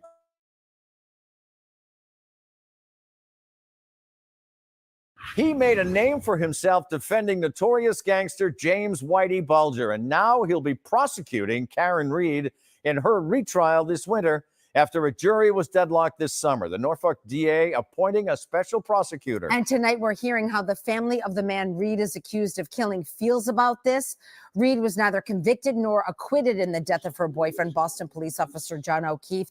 And now prosecutors are changing their strategy. Our Mary Solana is in the newsroom with what happens next, Mary. Yeah, Maria, this is a major shakeup. Norfolk District Attorney Michael Morrissey has put prominent Boston attorney Hank Brennan in charge of the Reed case going forward. Legal experts say putting Hank Brennan in charge of Karen Reed's retrial gives prosecutors not only a fresh set of eyes, but a boost in credibility and strategy. He is then given independence to look at the whole case. The charge.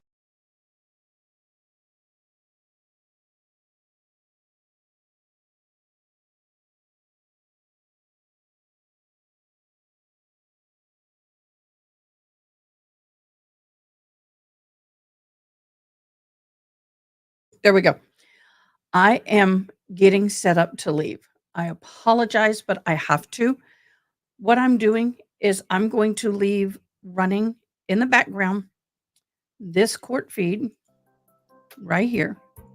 Miss Kevin will be running the feed when she gets back. Okay.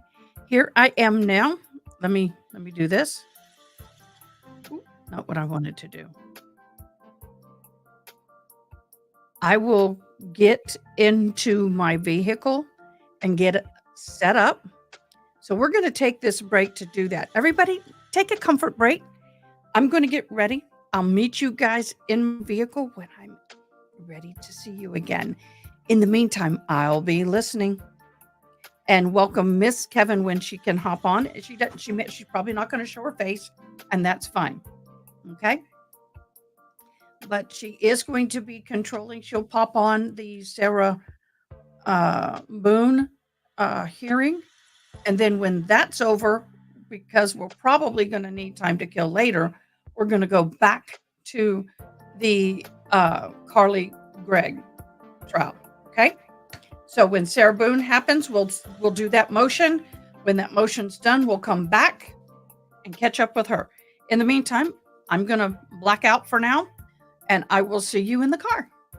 Thanks for joining.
I'm setting up, guys.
Okay, can anybody hear me by any chance?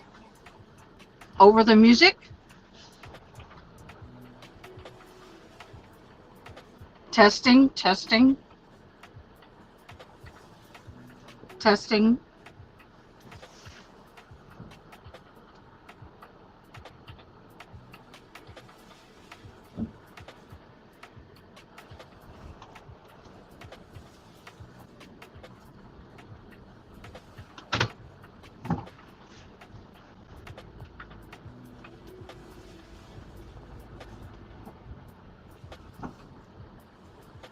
Wonderful. I'm using this DJI.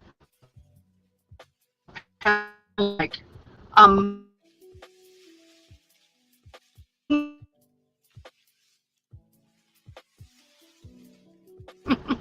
Miss Kevin, we're going to have to switch to your feed because my feed is on the college. Okay. All right. You can hear the air conditioning on my microphone? It is pretty much on it, isn't it? What if I put the microphone more on this side? Actually, on my seatbelt. Is that better? Oh, thank you. Okay. I've got the AC on. Okay, now I can hear myself. Hopefully. All right, we're doing another mic test. 1, 2, 1, 2, 3. Can you hear the air conditioning?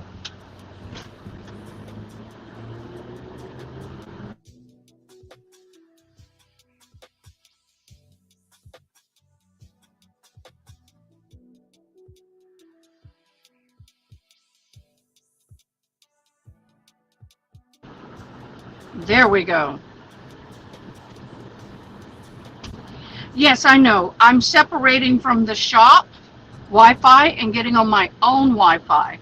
So that's what's happening. So, yeah. I need to have that. Well, did everybody get lunch?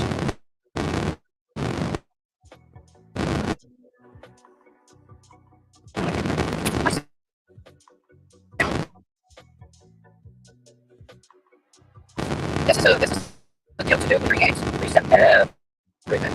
Agreement act, all that good stuff.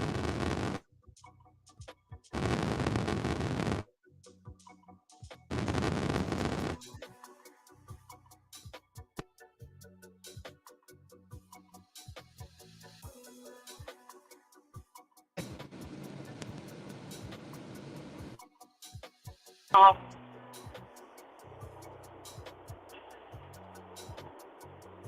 Okay, let's see if I can hear myself. Okay. I don't hear my own volume.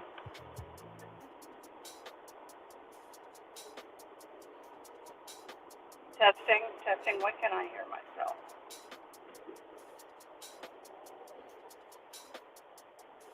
All right, I need someone to tell me, yes, I am loud and clear. Say yes, clear, and yes or no to the AC. You can hear it.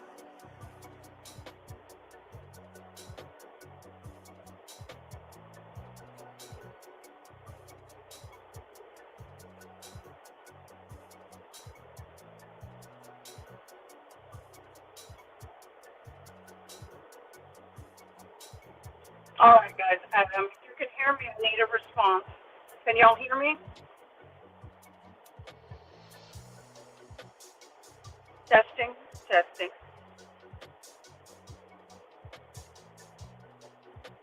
Now you sound kind of far.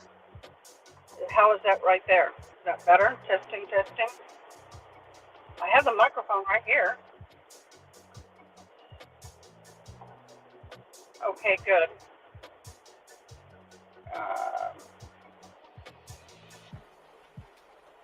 Testing, testing. Yep, good, good. Okay. I need to adjust the mic. Just let me know a little bit. Yes, I am in the car. I can't hear myself for some reason.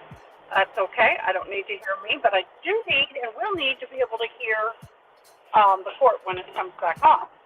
So let's talk a little bit about Miss Sarah Boone. That should be happening in about 5-10 minutes. What time is it? I can't see my clock. Oh, 12:20. So Miss Sarah Boone should be happening. I'm sorry for the video. I am traveling. I do not have a special setup. So that is what it is, y'all. At some point, I'll probably have to take the mic off and switch over to the cell phone because of battery power. And the cell phone, because I can't do the mic and the cell phone at the same time, battery power at the same time. Just getting ready to get up and going with Mom.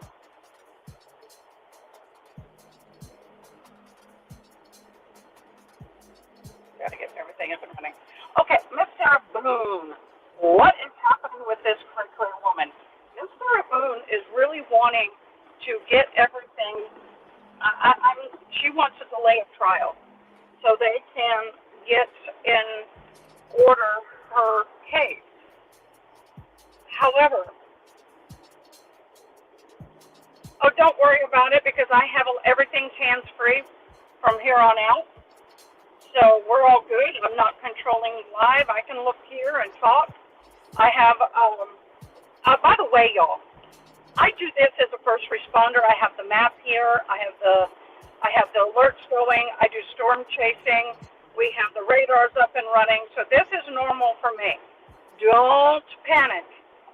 I am not controlling the live. Miss Kevin is controlling the live. Okay, guys? Miss Kevin has control. I'm just sitting here talking to you.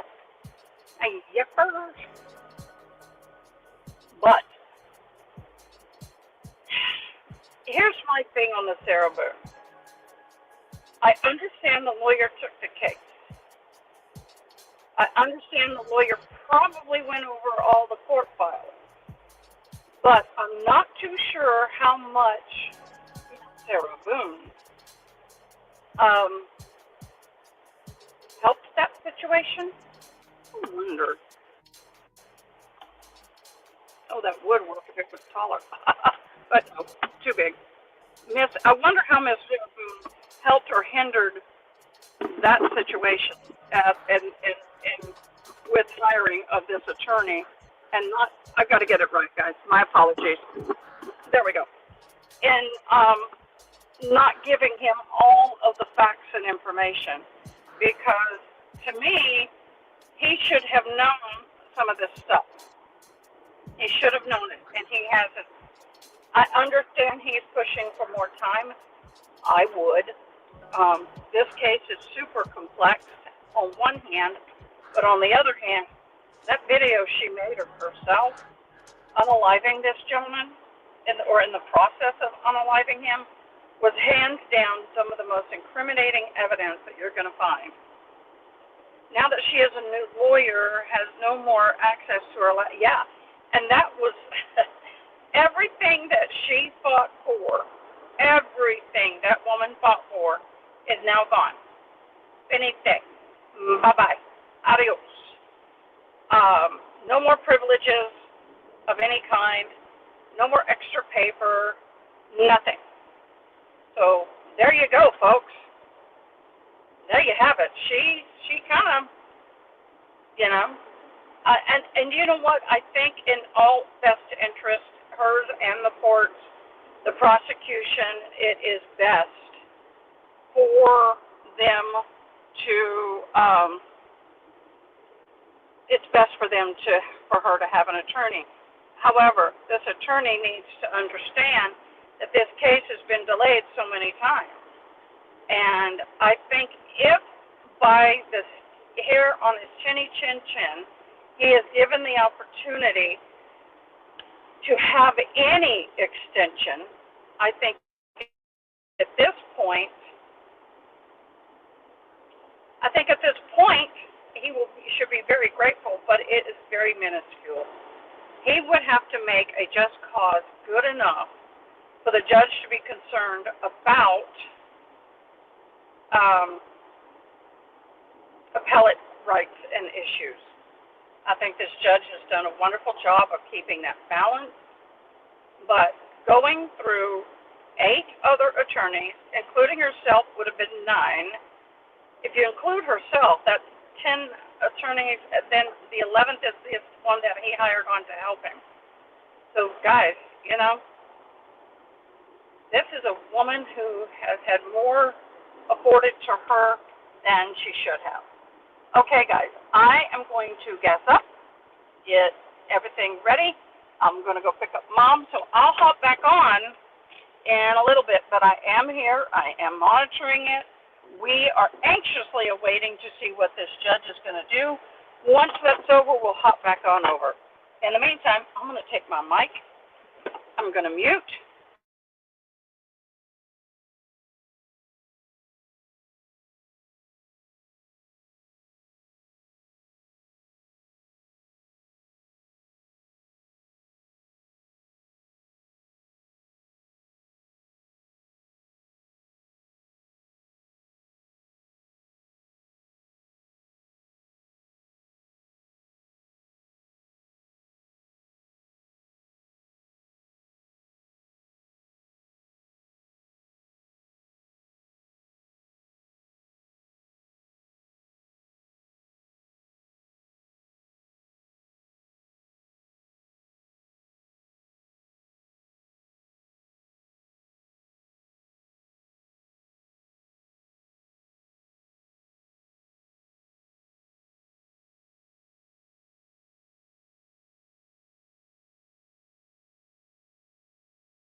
Okay, guys, I've switched. Can you tell me if that's better? I think I like this better. That way I have the monitor up over here and this is straight ahead. And the guest in my car will not be visible. I'm sure she'd appreciate that.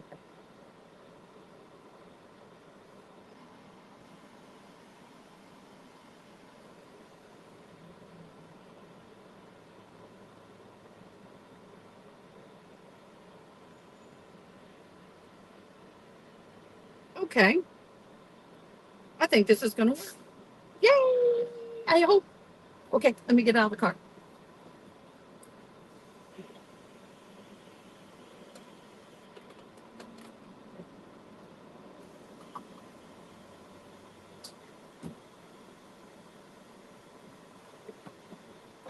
Okie dokie. Why am I frozen on this one?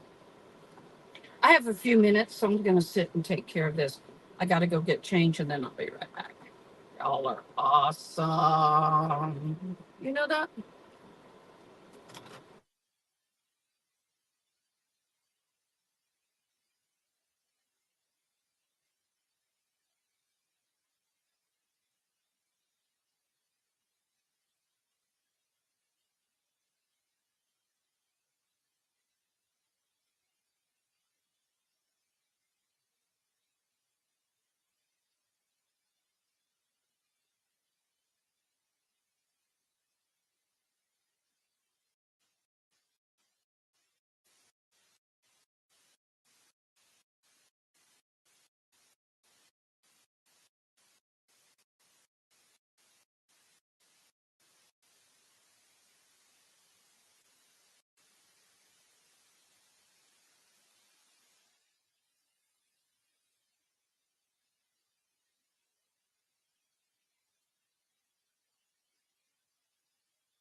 Testing.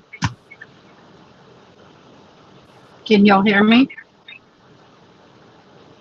Yeah, now I can't hear me.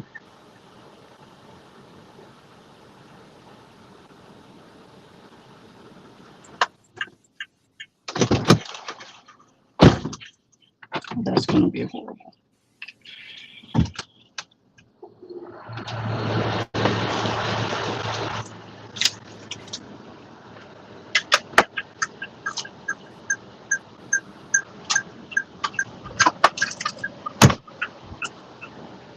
I think we're getting a feedback, so I'm not going to be able. Can't hear from there. So I'm going to have to Bluetooth.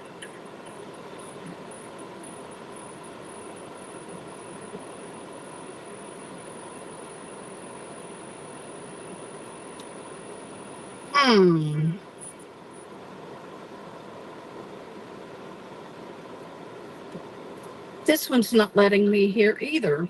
Why is this not letting me play? Let's do the. We're going to go around the wheel on this, y'all.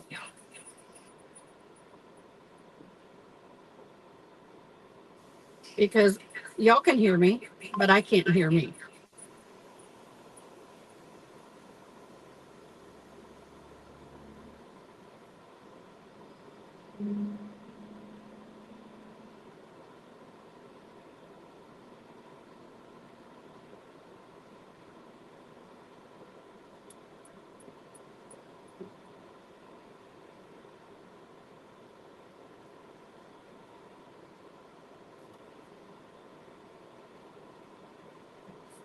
It's freezing the play.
Can y'all hear me? But I can't hear me. I can't hear.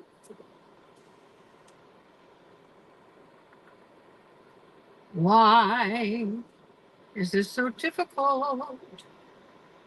Hearing. Can y'all hear me? Case number 20.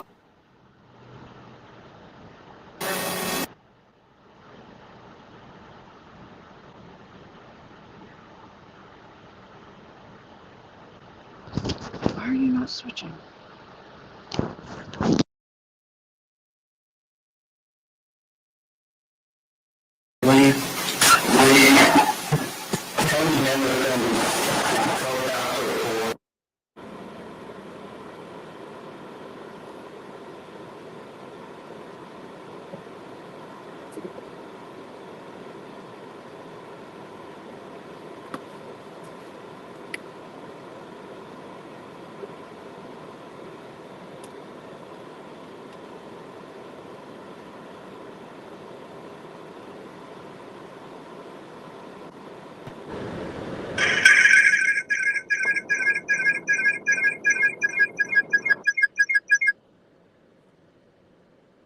Testing. Now it got me.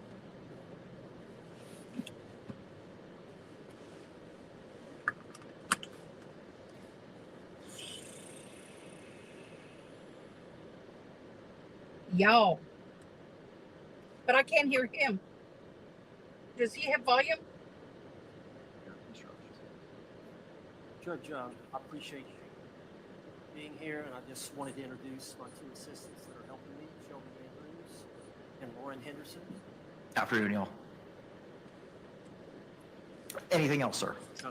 Okay. To the extent we may be hearing from Ms. Boone, ma'am, if you could, please raise your right hand. Madam Clerk's going to go ahead and swear you in.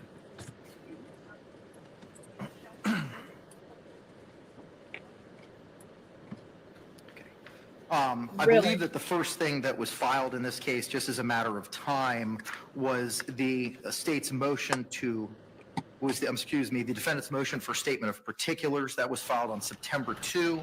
I've reviewed that. Mr. Owens, you may proceed, sir. Congratulations, we got it. Can you hear me? However you feel most comfortable, sir, but because we have your co-counsel appearing virtually, I would ask that you direct any argument into the microphone so that they might be able to hear it, sir. Thank you kindly, Miss Kevin. I'm doing a mic check for the last time. Can you hear me? Judge, as you know, I filed on behalf of Sarah Boone this motion for statement of particulars, and in my motion, I quoted the language in the information she was charged with, and the pertinent part charges Sarah Boone on the 23rd day of February of 2020 in said county, Orange County, violated statute 782.04 paragraph 2 by an act eminently dangerous to another and evincing a depraved mind regardless of human life did kill George Torres. Judge, that's about as bare bones of an information as you can file in a case. You know, anytime there is a weapon used, she usually shot with a firearm that was used, that type of language, that is as bare bones. It doesn't even spell out all the essential language of the jury instruction, which I followed. To prove the crime of second-degree murder, the state must prove the following three elements beyond a reasonable doubt. 1, the victim is dead. 2, the death was caused by the criminal act of the defendant.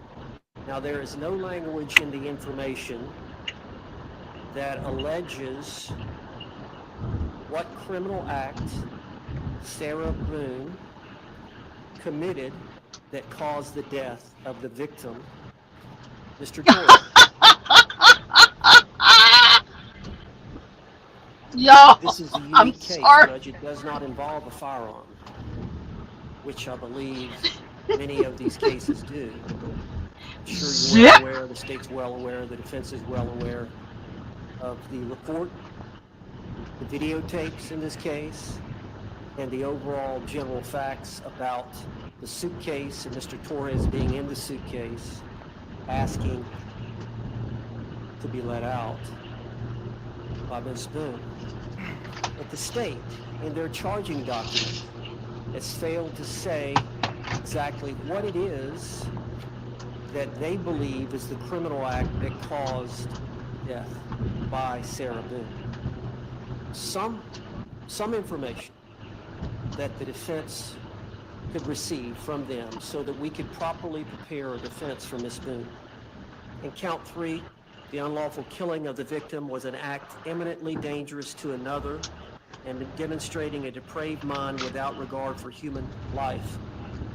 It goes on to define an act as a series of related actions arising from or performed pursuant to a single design or purpose. We have no information, no particulars in the information that explains a series of related actions arising from and performed pursuant to a single design or purpose. None of that language is in the information that would let us know what it is they're claiming that she did or series of acts that she committed that constituted the cause of the death of Mr. Torres.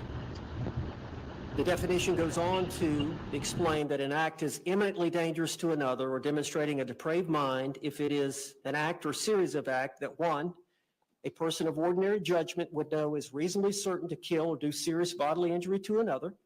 What is the act or series of acts that an ordinary person of ordinary judgment would know is reasonably certain to kill or do serious bodily injury. 2, is done with ill will, hatred, spite, or evil intent. What acts or actions by the defendant did they present or will they intend on presenting in the trial that would tend to indicate that she had ill will, hatred, spite, or evil intent towards Mr. Torres? And 3, is of such a nature that the act itself indicates an indifference to human life. Again, some explanation that give the defense, my understanding of the rule of criminal procedure, the defendant has a right to know the charges against them with specificity. Upon request, the state must provide specificity and clarification on the details of the alleged offense in order to minimize surprise at trial and ensure that the defendant's rights are protected. The rule requires that the information shall, in plain, concise, and definite written statement of the essential facts constituting the offense charged. In this case, based on the bare bones information that has been filed in this case, it fails to inform the defendant and the defense counsel of the particulars sufficiently to enable the defendant to prepare a defense. Thank you. Response.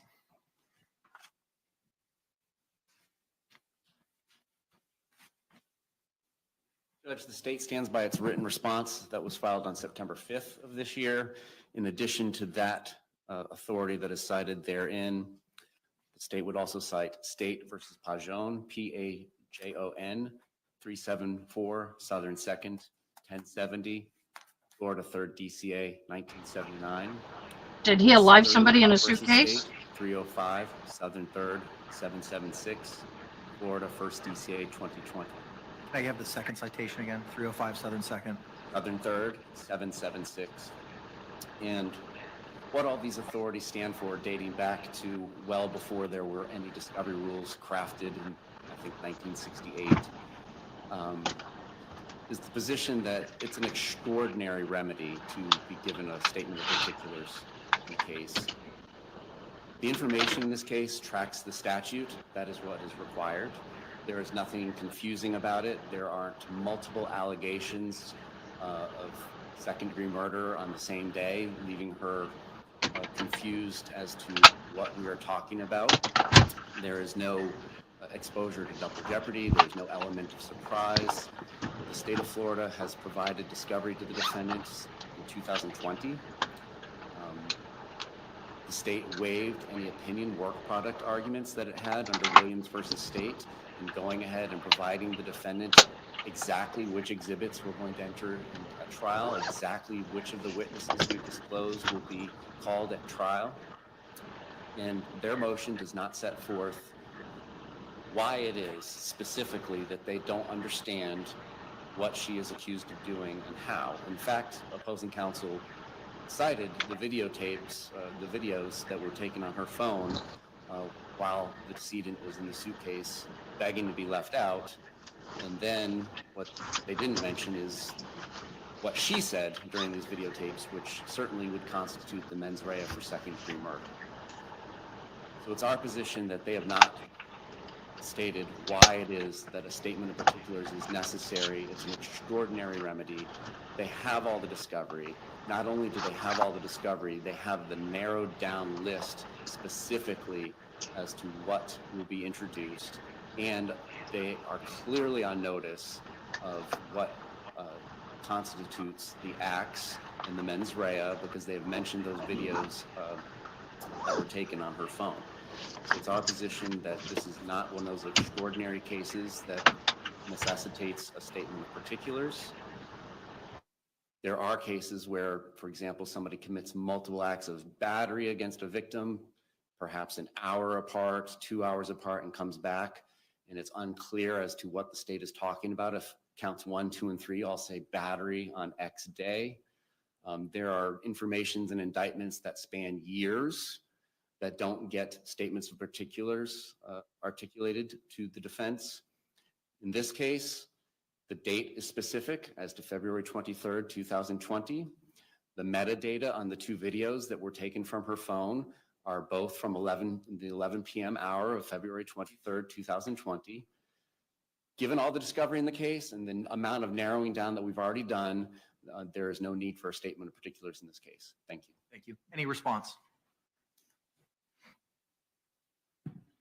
My understanding of the law is the court has broad discretion on this issue about whether to require the state attorney's office to give more particulars about the offense. And this is somewhat of a unique case. And the state attorney just mentioned where there was prior incidences of violence or battery that occurred prior maybe to the death, and whether or not that was relevant or admissible. That's the case we have here. Judge, I'm sure you're aware that Mr. Torres suffered from some blunt force trauma that was unrelated to the death. The medical examiner who did the autopsy took photographs and described that there was blunt force trauma on Mr. Torres's body that did not cause the death, that was unrelated to the cause of death. And that information has not been detailed whether or not it's relevant to his death, whether or not they're going to try to tie that in to Mr. Torres's death. And if not, if we're relying on the medical examiner's explanation of the cause of death, which was asphyxiation, suffocation, then there's a question about whether that information is. But is there anything that's missing under the statute? I understand your reliance on the jury instructions, but what's your response to Mr. J's position that it tracks the language of the statute wholly and completely, which it seems to? Well, I have the rule for motion of particulars then. If that's the case, then in every case in the country, you just have to track the statute, and at no time a court would ever order a motion for statement of particulars. But the date's there, the time's there, where it happened is there, the underlying charge is there. I understand, and I explained that this is not a shooting where death would occur fairly quickly after multiple shots, that this was an unusual death, asphyxiation over a period of time, which we don't even know whether it was the day before or the next day. There's questions about that. The injuries, the blunt force trauma that the medical examiner is claiming that they're there, I believe is going to testify they could have been there 24 to 36 hours before. We don't know when those prior injuries were. They're fairly fresh, but they can't state that they were close to the time of death. Again, they weren't related to the cause of death. So there are situations in the law based on the unique set of facts that a court feels compelled, yeah, I have the discretion and I feel like for the defense to properly prepare for this case due to this unique set of facts that I think there are some details that you must give. There's blunt force trauma. We don't know exactly when it was. We know it was fairly recent. And the medical examiner says the cause of death is asphyxiation. He doesn't know whether it was environmental or not. He gives two explanations. So there's a real question about that. And of course, we'd like to know what theory they're going under and whether or not they're intending to introduce evidence of this blunt force trauma that occurred sometime prior, and what exactly they're claiming that she did that constitute. Is it just the video, the 2-minute video that everybody's seen, or the suitcase video? Is it that? Because there was a lot that occurred prior to the video. There was a lot that occurred after the video that's not on the video. So is that what they're referring to in this narrow window of just tracking the statute? And I go back to there wouldn't be this rule in the criminal procedure if there wasn't a time when a statement of particulars was necessary. Thank you. All right, thank you, sir. The court has reviewed the motion, reviewed the authorities provided, including the additional authorities, State v. Pajan, 374 Southern 2nd, 1070, and Sutherland v. State, 305 Southern 3rd, 776, and relying on State v. Peel, if the indictment is sufficiently full in its allegations of fact constituting the crime charged to enable a person to plead to it, the greater part of the reason for allowing particulars does not exist. The application was not so much for a bill of particulars as for a detailed statement of the evidence by which the state proposed to prove its case. If the defendant was advised of the nature and the cause of the accusation against him and had notice of the dates on which the acts constituting the offense were committed, there was no necessity for the bill of particulars. All this information was given in the indictment. And that is at 154 Southern 2nd, pinpoint 912. It sounds like, based on your argument, you're looking for the particular evidence as to the cause of death and the meaning of the death, which, based on Peel, is not something that falls under the ambit of a motion for particulars. So reliance on State v. Peel, understanding the age of this case as well, understanding there have been multiple lawyers who have filed responses denying the charges in their notices of appearance, your motion is denied, looking at the totality of the circumstances. Thank you. Moving now to, give me a moment. And I think we could probably address these collectively. The defense's motion for additional discovery filed September 2, and the defense's second motion for additional discovery filed September 6th. Similar to the first motion, the court has reviewed all the authorities and those motions. Mr. Owens, you may proceed, sir. Can I approach the bench? Yes.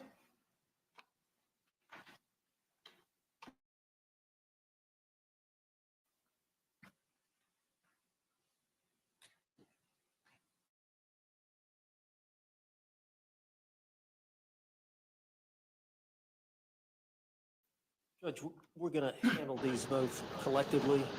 He is not having it. Not at all. Should. The first motion for additional discovery was filed on September the 2nd at 8:30, and then the second motion for additional discovery was filed on September the 6th.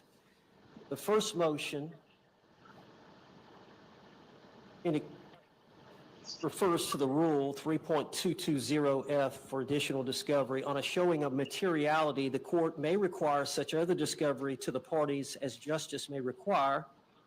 Specifically, the defense is requesting the Office of the State Attorney to provide a written policy of the Orange County Sheriff's Office relating to in-house interrogation procedures, in particular the policy in place at the time of the interrogation of the defendant at the Orange County Sheriff's Office, which was back in February of 2020.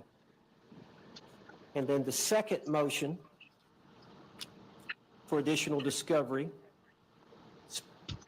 specifically the defense requests the Office of the State Attorney to provide the standardized Miranda rights written policy, form, and the card of the Orange County Sheriff's Office relating to Miranda rights form utilized and read directly to any suspect before any interrogation. Wow. Now, the argument by the state is well taken. The defense does have a duty to try to gather the information independently of the state attorney's office. And we did make a request to the Orange County Sheriff's Department back on September the 10th. And the request was for the written policies and procedures of the Orange County Sheriff's Office relating to the in-house interrogation procedures, in particular the policies and procedures in place in February of 2020. And the written policies number 2 and procedures of the Orange County Sheriff's regarding Miranda rights, written policy, the form and the card relating to Miranda rights utilized and read directly to the suspect before any interrogation in effect in February 2020. So as you know, Judge, I don't know if you've actually watched the 2-hour interrogation, but the day after this event, she was asked to come down to the Orange County Sheriff's Office under what my client believed was something other than an interrogation. When she got there, she was directed into a room, and I don't know, like you said, you haven't had a chance, but there are some serious issues about whether or not that was coerced, whether or not Miranda rights were fully read. I do not believe they were. I believe some of the statements that the lead detective said before she started the Miranda rights are coercive. She was in a room where she could not leave with 2 homicide detectives. One was wearing a firearm, and she acquiesced to authority based on an improper reading of Miranda. I wanted to file motions to that effect. We've got trial coming up October the 7th. I wanted to wait to get those policies. I wanted to wait to get the Miranda rights form. The homicide detective actually reads it from a card. And I believe she read it incorrectly, and she left out the main question at the end. So the proper thing to do is to get that information and make sure it's verified before you file in good faith a motion to suppress or statements. Well, the state attorney has tremendous power. I've made this request, what was it, September the 10th. Now it's, the 19th. And I'm in line with other public records requests there at the Orange County Sheriff's Department as to when I get this information. The state attorney could have gotten it the very next day if they would have made that request. That's why I filed the specific motion for the additional evidence. Time was of the essence. The court denied my motion on September 3rd to continue the case. We've got about 18 or 19 days left for trial. I'm still waiting. I've still got to receive that information. I've got to file the motion. I've got to set it for a hearing. I've got to subpoena the two detectives, the two homicide detectives. We've got to have a hearing with 18, 19 days left. I'm still waiting on this information from the sheriff. I've made a good faith attempt. Time is ticking. The state could get that information to me tomorrow. Thank you. Response.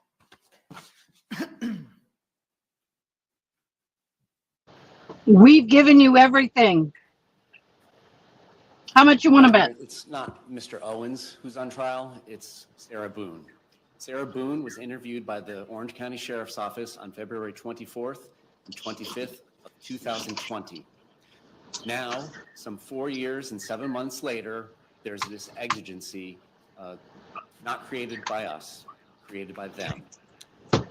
It's the defendant who has not done this for 4 years and 7 months. Now, turning to the merits of this, they are asking for discovery from a third party. Any discovery request, whether it is of the state or of a third party, has to involve allegations that this information is reasonably calculated to lead to admissible evidence or be pertinent to some analysis in this case. They have not stated why in their motion, and the arguments in court today do not state why it's pertinent either. The case law does not say statements are inadmissible or only used for impeachment if the law enforcement officer violates policy. There's no case law that says statements are inadmissible or only used for impeachment purposes if they don't read from their Miranda card properly. What the case law states is statements are inadmissible if there are Miranda violations and only used for impeachment, or if statements are involuntary, basically through promises, then they can't be used for any reason. But nowhere in this analysis does it matter to any degree what a standard issued Miranda rights card looks like or what their policy is on interviewing. What they do have and what the defendant has had since February or April or whenever discovery went out in 2020 was a videotape of these interviews. There has been absolutely nothing stopping anybody from filing a motion to suppress if they believed under the case law relief could be granted under the law.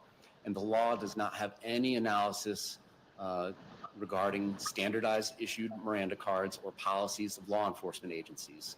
And I don't believe that's admissible at trial either.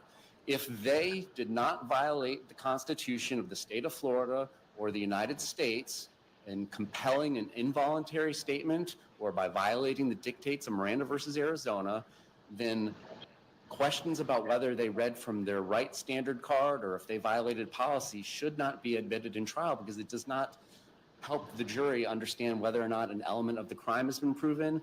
It's not a part of the lengthy jury instruction now that we give about defendants' statements. There's nothing in there about, well, did they violate their Miranda card? Did they violate their policy? So first of all, the state's position is they have not asserted the materiality needed to get discovery ordered by this court, which would be reasonably calculated to lead to admissible evidence or to lead to it being found inadmissible by the court. And then secondly, it's on them to conduct this discovery, and coming in and saying that I can snap my fingers or not snap my fingers and get it for them instantly isn't evidence either.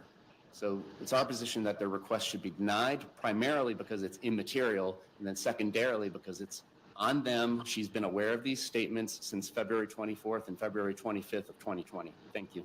Thank you. Response to the materiality, please.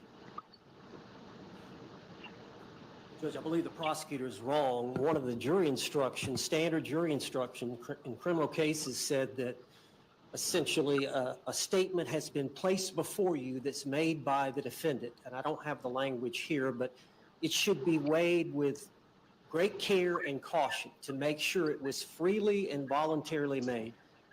These are some, but not all of the circumstances that you should consider in deciding whether or not the statement that was made by the defendant was freely and voluntarily made. If you decide that it was not freely and voluntarily made, that evidence should not be considered by you in this cause.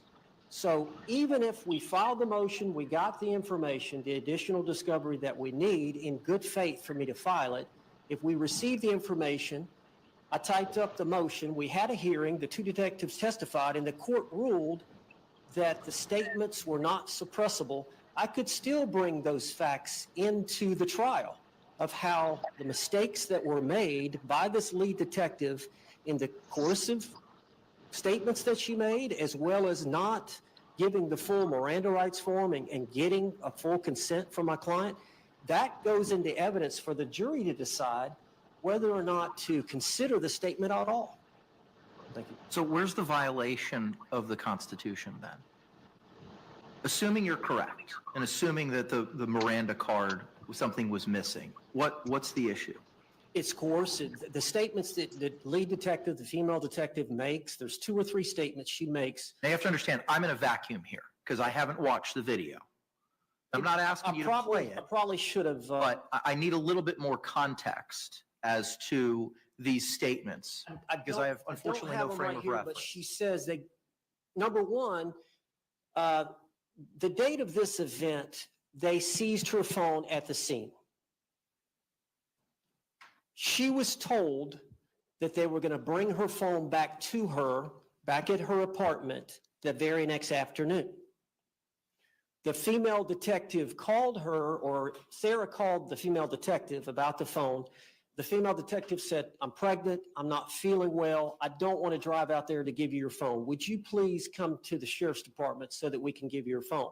Sarah Boone got there and saw that there was a desk or a place there to retrieve the items, and she saw the male detective and said, is this where I go to get the phone? He said, no, we got it back here in this room. Come back here in this room and we'll get it. When they walk back in there is when the video turns on, and now they're in the interrogation room. She's got a list. Sarah Boone has a list of things that she was wanting to ask them. And the female detective says, look, we got the autopsy back from the medical examiner. We've got to talk to you about that. 2 times she said, we must, or I don't think it's must, we've got to talk to you. She goes, okay. So I got to read you these Miranda rights again. And again, she had read them. There was a statement that Sarah Boone gave. Of course, she gave a general statement to the first deputy that responded to the scene. She was wearing a body cam, so that deputy had called the 2 homicide detectives, but it took them a while to get there. So she asked Sarah Boone what had happened, and Sarah explained that situation. After the detectives got there, they took a general statement from Sarah, but at some point they got into one of the squad cars. And I believe it was Sarah Boone, I believe it was the female detective and the male detective, and she was read Miranda rights, again, incorrectly, and she gave a statement. So now the next day, she's back in the interrogation room with the 2 deputies. I wonder if we have a video of that. The lead detective says we've got to talk Any to of you about my this autopsy. research mods, can we look and see if we can find the video? We're going to talk about. I could have But I've sworn got they to read her you rights. These Miranda rights. And she said something, and Sarah said protocol, because they had told her in the first Miranda rights that this is just protocol. We have to do this before we speak to you. And she said, yes, protocol. So based on those statements that we've got to talk. You have to talk to us. We've got the autopsy. led Sarah to believe that they're going to talk about the autopsy. In addition, then she starts in the Miranda, judge, she made a mistake on it. I don't know if it's an anonymous mistake, but in her probable cause statement, she said, I read the rights verbatim. The constitutional Miranda rights, I read to her verbatim. That is not true. Fortunately, we have it on audio. Fortunately, we have it on video. There is a legitimate question about whether that statement, that 2-hour interrogation, is admissible in this trial. That's what I'm going to show the court. I'd like to get their policy just to see. What does the policy have to do if those statements were inadmissible? What does the policy have anything to do with that analysis? To see if they. Because if you're saying you have a deposition, I'm assuming it's a deposition of the female detective, said I read it verbatim, and you're telling. That's in the probable cause statement. Okay, that it was read verbatim. Okay, Yes, excuse they me. formulated the arrest report. It was the supplemental report or either the actual probable cause report. And the representation in there is it was read verbatim. That's correct. Now, you've reviewed that interrogation. It's your position that it was not read verbatim. What does the policy have anything to do with that issue? I think that's a simple constitutional issue, right? Yes.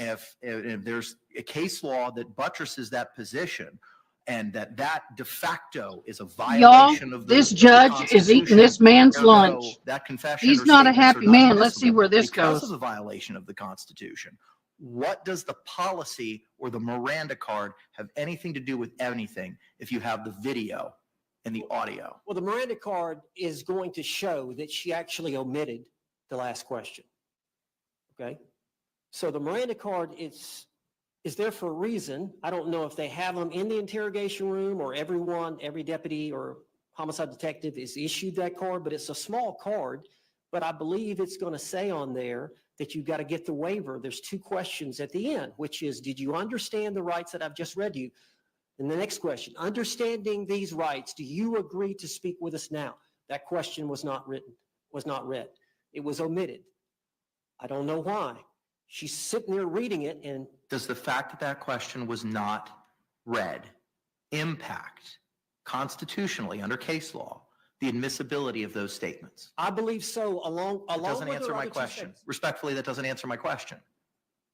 I understand what your belief is, but where's the case law that you can provide to the court? I'm not ready for that, Judge. I'm going to file a motion to suppress, and I'll supply you with the case law, but I'm not ready for that. But the reason I wanted the policy, getting back to your first question, is because I'm sure the policy is going to say you don't make any pre-Miranda statements like, we've got to talk. We've got to talk about this autopsy. Those type statements are improper. That they're used to coerce somebody to talk. And I understand the detective, they had these videos, the 2-minute video and the short second video, and they had found it on her phone. So the homicide detective was chewing at the bit to get her to talk. So she was trying to induce or influence her to speak to them and to not exercise a fundamental right, not to speak to them without a lawyer being present. So she made those 2 statements preliminarily that I believe the policy is going to say you don't do. Okay. Mr. J, anything else, sir? Just the Orange County Sheriff's Office doesn't set the policy for what is admissible evidence in the report. The United States Supreme Court does, the Florida Supreme Court does, the 6 DCA courts do, and then ultimately, following their guidance, you will decide whether or not a statement is admissible in the state's case in chief, or if it's only available for impeachment. But whether or not, let's say hypothetically, she read the Miranda card 100% accurately, she followed policy 100% accurately. The state of Florida can't come in and say, Judge, I know they violated U.S. Supreme Court case law, but they followed the sheriff's office's policy, so these statements are clearly admissible. And the contrast is exactly the same. Whether or not they followed policy or read the Miranda card accurately has nothing to do with the analysis as to whether these statements are going to be admissible or only admissible for impeachment. And I don't believe that under the case law, they can come in if those statements are admissible and argue to the jury, they violated policy. They didn't review, they didn't read everything on their card. They violated. How does that help the jury decide whether or not the statement's voluntary? It doesn't matter what the policy is, doesn't matter what the card is.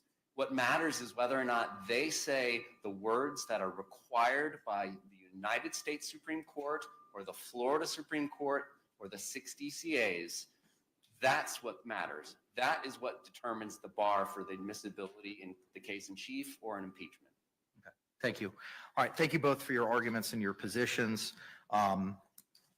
In reviewing the authority provided by the state, which the defense has conceded is taken in, is what it is. I think State versus Wright is the guiding light for the court here. 803 Southern Second. My phone got too hot. Sorry, guys. In reviewing that analysis, the defense has put forth an effort to do so. It's not up to the state to prove up anything for the defense. At this point in time, both motions for additional discovery are denied in accordance with State v. Wright. Moving now to the defense's motion to appoint forensic psychologist filed September 2, and defense's motion to appoint crime scene reconstructionist and death investigator filed September 2. I did receive JACS's response in that my judicial assistant confirmed that they are not asking to participate in this hearing. And we did confirm that earlier this week. Similar to the other motions that we've heard today, I have reviewed them. Mr. Owens, you may proceed with anything else, sir. Judge, I have filed the amended motion for declaration of indigency and payment of due process cost. I did see that, sir. And then there are 3 motions. I don't know if you got the third one.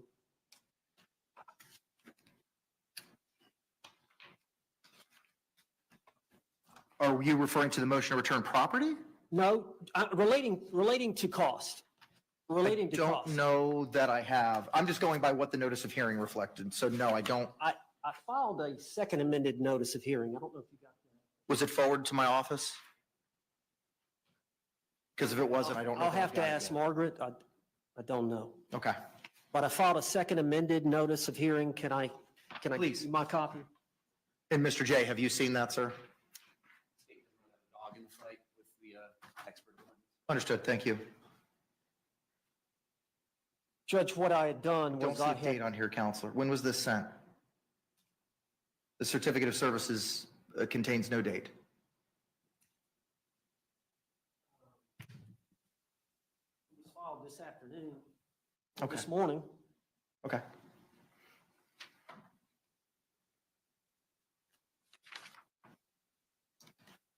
All right, what is the other motion related to cost, sir?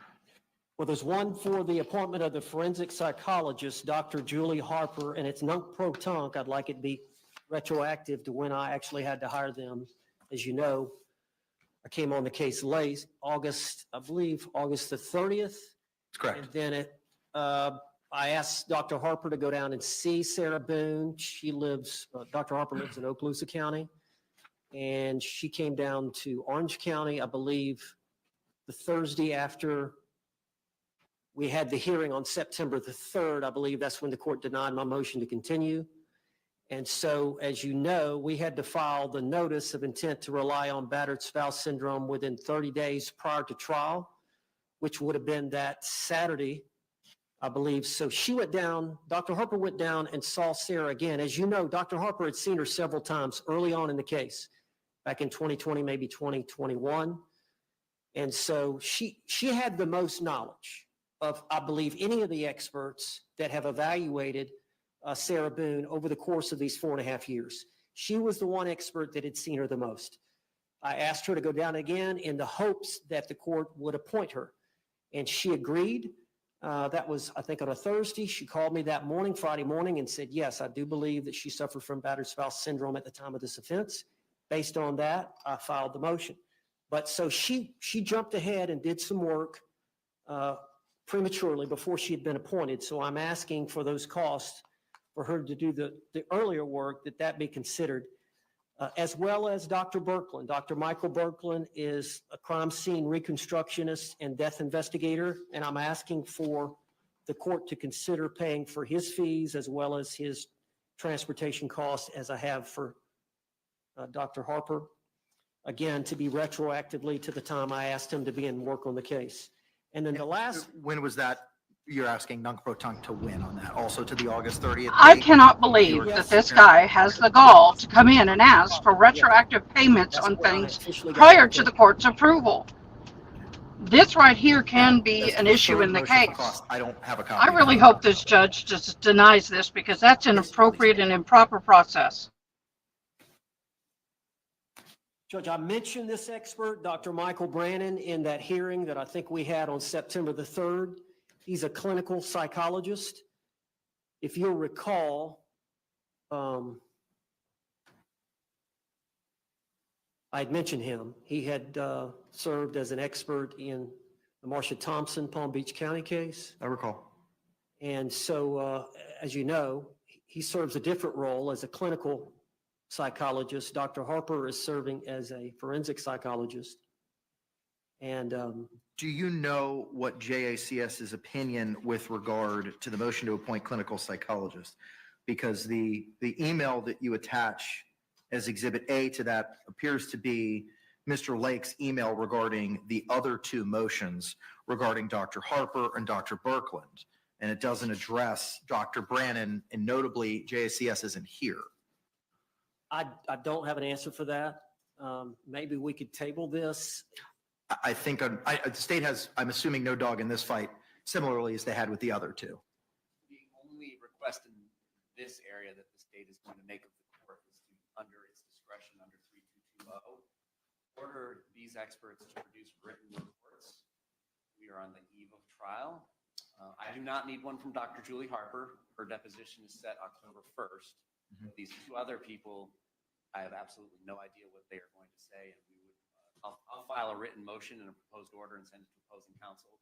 That's what the state's request is going to be on the other two experts. Yeah, I don't know if I'm going to have an objection to a written report or not. I may, but I'd like to see what the motion says before I make a decision. But yes, Judge, we have scheduled Dr. Julie Harper's deposition at her office in Okaloosa County on Tuesday, October the 1st at 10:30 a.m. Eastern Standard Time. Is that in person or is that virtual? Central. Is that in person or is that virtual? I believe Okay. the state's flying in, and I'm going to be there, Judge. That's the county over from me, Santa Rosa County. So about an hour drive for me. So I'll be there in person. We're going to have probably Kevin Beck that's going to appear by Zoom. All right, so here's what we're going to do. JACS has provided their response, and their response was not appended to the motions that were filed because that was prior to the amended motion seeking indigent costs that you filed, Counselor, on behalf of Ms. Boone. I'm going to hand file with the court now the September 9th correspondence from JACS reflecting that that can be utilized in lieu of a formal response.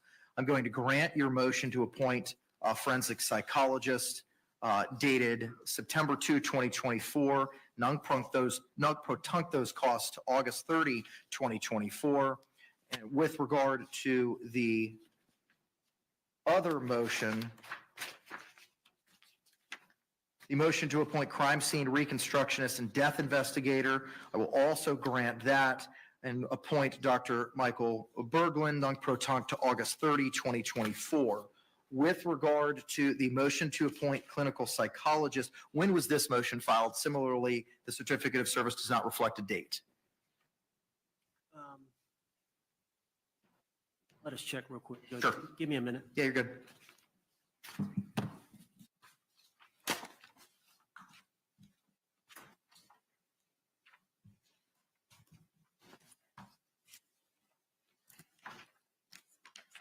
Excuse me.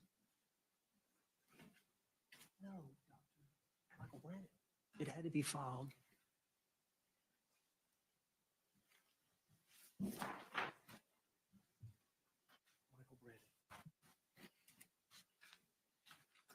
While you're waiting on that, I do see on your second amended notice of hearing, you also requested the amended motion for declaration of indigency and payments of due process costs also be heard. When was that motion filed as well, Mr. Owens?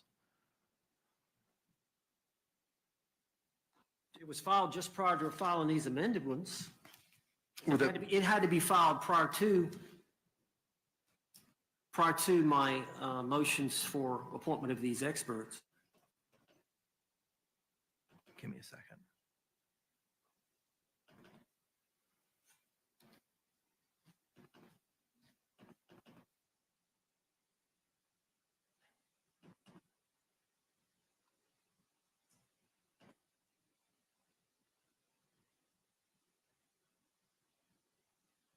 Okay, so the motion to appoint the clinical psychologist regarding Dr. Brannon, was filed yesterday. The amended motions regarding Dr. Birkeland, an amended motion regarding Dr. Harper were filed yesterday, as was the amended motion for declaration of indigency and payment of due process costs.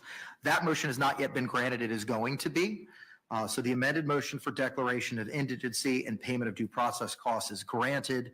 The amended motions regarding Dr. Birkeland and Dr. Harper are also granted non-protunct to August 30.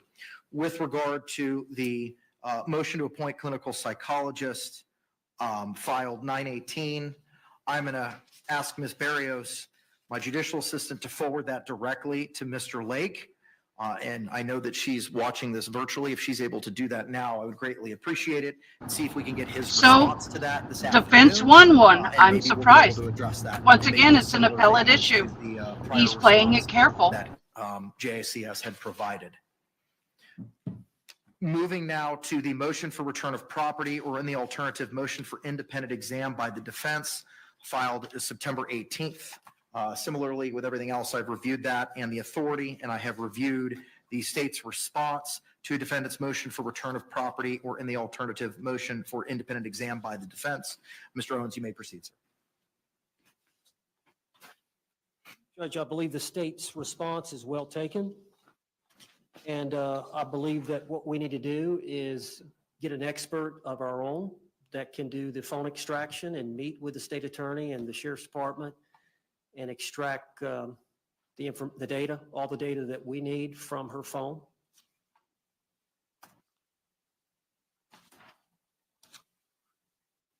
So we would submit that the property should not be, based on the authority the state attorney has cited, the property should not be returned to the defendant since trial is still pending. But in the alternative, we're asking for an independent exam by the defense. Response, if any? As the state has stated in open court while she was pro se, that is absolutely fine. And I've even suggested a name. Has the defense ever performed an evaluation of the phone? And the reason I ask is there were prior experts that were appointed in the realm of electronic evidence. Mr. Cacciatore may have the answer to that question. I don't, but I know that the state, as I stated in my response, we've never prevented anybody from doing that. And as the homicide supervisor, everybody in the unit knows how to go about doing this and allowing a digital forensics examiner hired by a defendant to go and work with the law enforcement team and get another imaging if they are not satisfied with the imaging that's been provided. Mr. Cacciatore, good afternoon, sir. Can you hear us? And if you can you announce your presence for the record, please?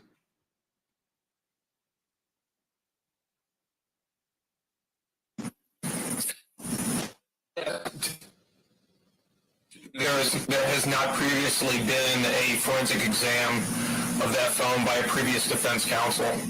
Okay, all right, thank you very much, sir. There was a John Sawicki that was appointed back in, not appointed, authorized back in 2020 as to electronic evidence. So I'm going to deny the motion for return of property based on the citations contained in the state's response. And I'll leave it up to you, Mr. Owens, to do what you need to do in order to have that review. All right, I'm gonna do my best. We got about 18 days. I'll cite to the parties for their own benefit. There were motions, specifically defendant's motion to appoint an electronic evidence expert and order the Justice Administrative Commission to pay costs. It was filed back on May 5, 2020. An amended motion was filed the next day, May 6th. Both of those cite to or refer to John Sawicki, Sawicki, electronic evidence expert. And there was a order entered back on August 3, 2020, appointing Mr. Sawicki as a forensic specialist. I have no idea if that order is still viable, but I'm just providing what the court file reflects in that regard.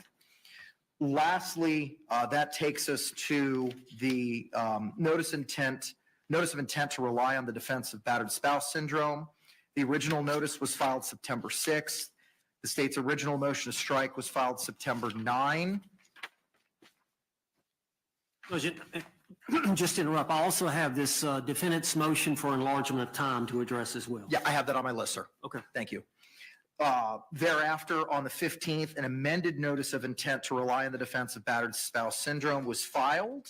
On September 13th, the defense's response to the state's motion to strike defendant's notice of intent to rely on the defense of battered spouse syndrome was filed. And then I think it was this afternoon.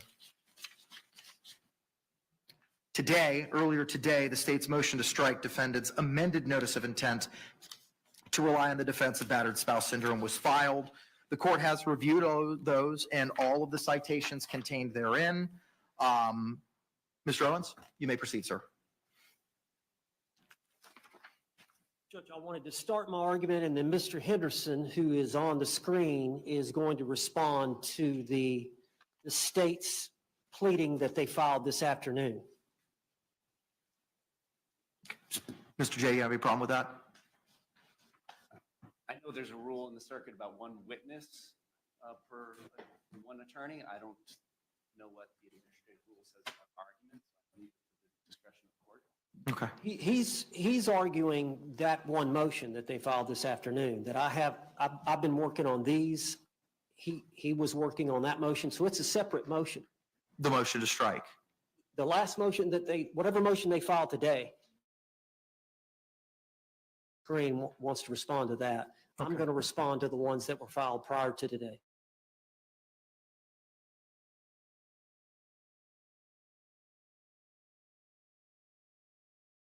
On August the 30th, I think 38 days prior to trial, knowing that the court had already made a ruling that you would not grant a continuance unless there was some type of exceptional circumstance, and Sarah Boone hiring or retaining or somebody pro bono coming on the case and representing her did not constitute exceptional circumstance.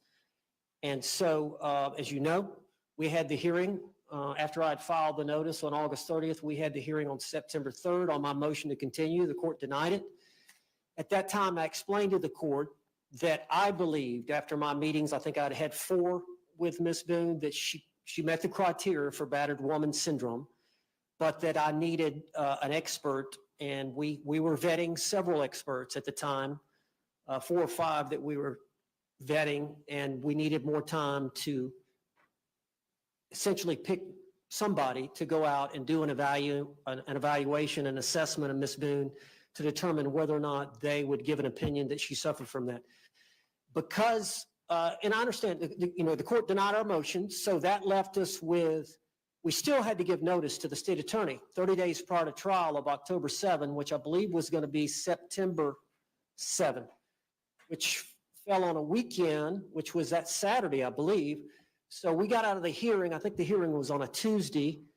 We had 4 or 5 days to file this notice, to timely file the notice. So looking at the file, I realized that Dr. Harper had the most time with Sarah Boone. Early on in the case, I think when Mr. Padilla was handling the case, she was appointed by the court to do an assessment and evaluation. And so I reached out to her, and she agreed to come down a couple of days after we had that hearing, and she met with and assessed Ms. Boone. I've retrieved all the notes, the prior notes, and then the notes from that meeting. And then on Friday, I spoke with her, that Friday, which I believe was the date that I filed this notice, September the 6th. That Friday, I spoke with her on the phone and immediately went down and filed the notice of intent to rely on the defense of battered spouse syndrome. We made allegations that Dr. Harper had formed the opinion that at the time of this offense, that Sarah Boone was suffering from battered spouse syndrome. And at that time, we gave the name of Dr. Julie Harper and her address where she could be found and located. And of course, the state has set her deposition for October 1. Now, the state has filed a motion to strike the notice of intent, alleging that we didn't give sufficient facts or evidence. But Judge, realized at the time, I was simply trying to get it filed because the last day was the next day, Saturday. And of course, I had just gotten discovery. Judge Creighton, we have not finished reviewing all the discovery in this case. I pretty much shut my law practice down to try to do it. I've gotten my staff, and we're trying diligently to go through all the discovery. At the same time, we realize that we've got to establish corroboration of the battered spouse syndrome from eyewitnesses, from medical records, from potentially neighbors, court records, her phone and the information on her phone. So we're diligently trying, number one, to review all the discovery, which still has not been done. At the same time, trying to locate additional evidence that we could utilize in helping to establish the battered spouse syndrome. In addition, the state attorney yesterday filed a notice that they're amending their discovery, and all the jail phone calls, or I think they have the ability not only to call, but they have a tablet and they can text back and forth with third parties, that they have disclosed that they have, I guess, 4.5 years worth of communications between Sarah Boone and parties on the outside, and that some of that may be relevant to the case. And we were advised that when I got in town that I was to bring a CD, and I did this morning. I went to the state attorney's office and spoke with the secretary and explained to her that here's my CD, I'll wait. And I was willing to wait in the lobby to get this additional discovery when we have 19 days for trial. She told me that there was quite a bit of it, that she would try to get it to me after the hearing or by the time of the hearing. I said, okay. I left the CD. I told her she had my number. She could text me. I was staying at the Hilton across the street from the courthouse. As soon as she had it, I wanted it as soon as possible. A short time later, they have started, I guess, going through that material, and now they're sending discovery through email. I assume instead of the CD, they're going to do it that way. But we are receiving it. But just the volume of discovery that we have to begin with, we haven't gone through. The evidence we're trying to gather to corroborate our defense, and then additional discovery that we were noticed about yesterday. I didn't have time. I knew this had to be filed. I had one more day. As soon as Dr. Harper told me on that Friday, I knew I had until Saturday. I filed it. The state knew. They've had it 4.5 years. They prosecuted the victim in this case, George Torres, at least 3 times. I think there's more like 4 or 5 times. But they opened up a file. They prosecuted him here in this county for battery in violating the conditions of bond relating to staying away from Sarah Boone, but battery on Sarah Boone. They, if anybody, was well aware that there was a potential problem with the habitual nature in which Mr. Torres beat on my client. In addition, my client expressed in the interrogation, which I know the court hasn't seen, please look at the videotape, please look at my phone, please look at the videotapes, please look at the photographs. I need my phone to show you. He comes at me. It was ignored. They've had all this evidence. They had to be on notice that this was a potential issue. And the reason being is all the lawyers that have been through this have appointed different forensic psychologists to assess her. The prosecutor that's not here today, that was here on September 3rd, when I mentioned the problems that we were going to have, getting an expert this quickly to form an opinion, said, oh no, Judge, we're not prejudiced. We've already got an expert. We intend to rebut any said opinion by an expert that she suffers from battered spouse. We're ready to go. We've got our expert. Such that they said, we don't even need a continuance. If in fact he finds somebody and they file something, a notice of intent to rely on battered women syndrome within the time limits, we're ready to go. We don't need to continue it. We'll have our expert. And as you know, they're requesting that their expert now be allowed to go to the Orange County Jail and assess Ms. Boone, which they have every right to do, since we have filed this notice. But they indicated they would not be prejudiced. They indicated they were on notice. They didn't think it was going to happen 4.5 years, but it did. They knew all the prior abuse that Sarah Boone suffered at the hands of Mr. Torres. I did the best I could, Judge. I filed it. I felt like I had to have an expert. I explained in general terms that she was psychologically and physically abused by Mr. Torres repeatedly over a period of time that led to this event. They filed their objections, which we believe is misplaced. The court, as you know, by that rule,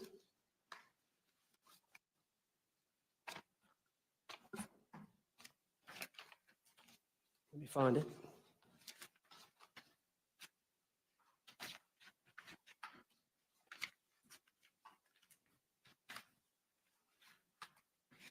It's apparent not only that the state was on notice, that we were going to rely on it, it was prepared to respond and was not prejudiced in any way. The notice of intent to rely on the defense of battered spouse syndrome comports with the requirements outlined in 3.201, given the current circumstances of the case. And as you know from that rule, it says the notice shall contain a statement of particulars showing the nature of the defense the defendant expects to prove and the names and addresses of the witnesses by whom the defendant expects to show battered spouse syndrome, insofar as possible. Insofar as possible. I did the best I could, Judge.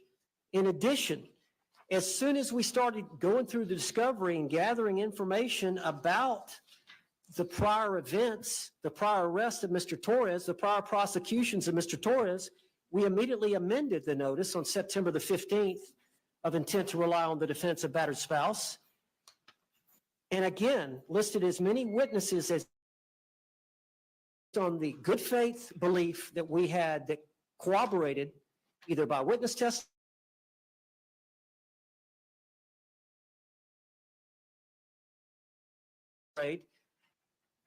our defense.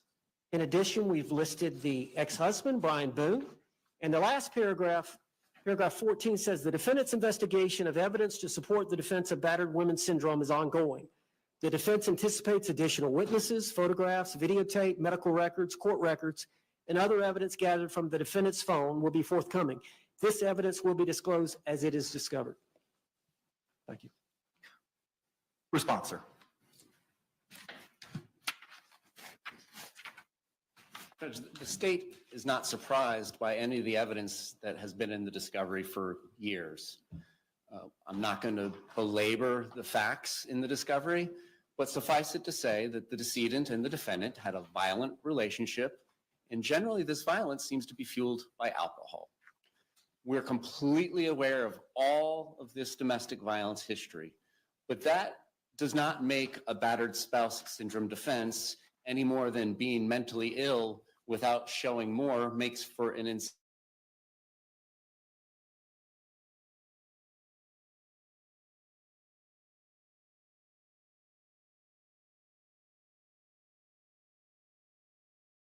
they're going to show that shows that she suffered from battered spouse syndrome.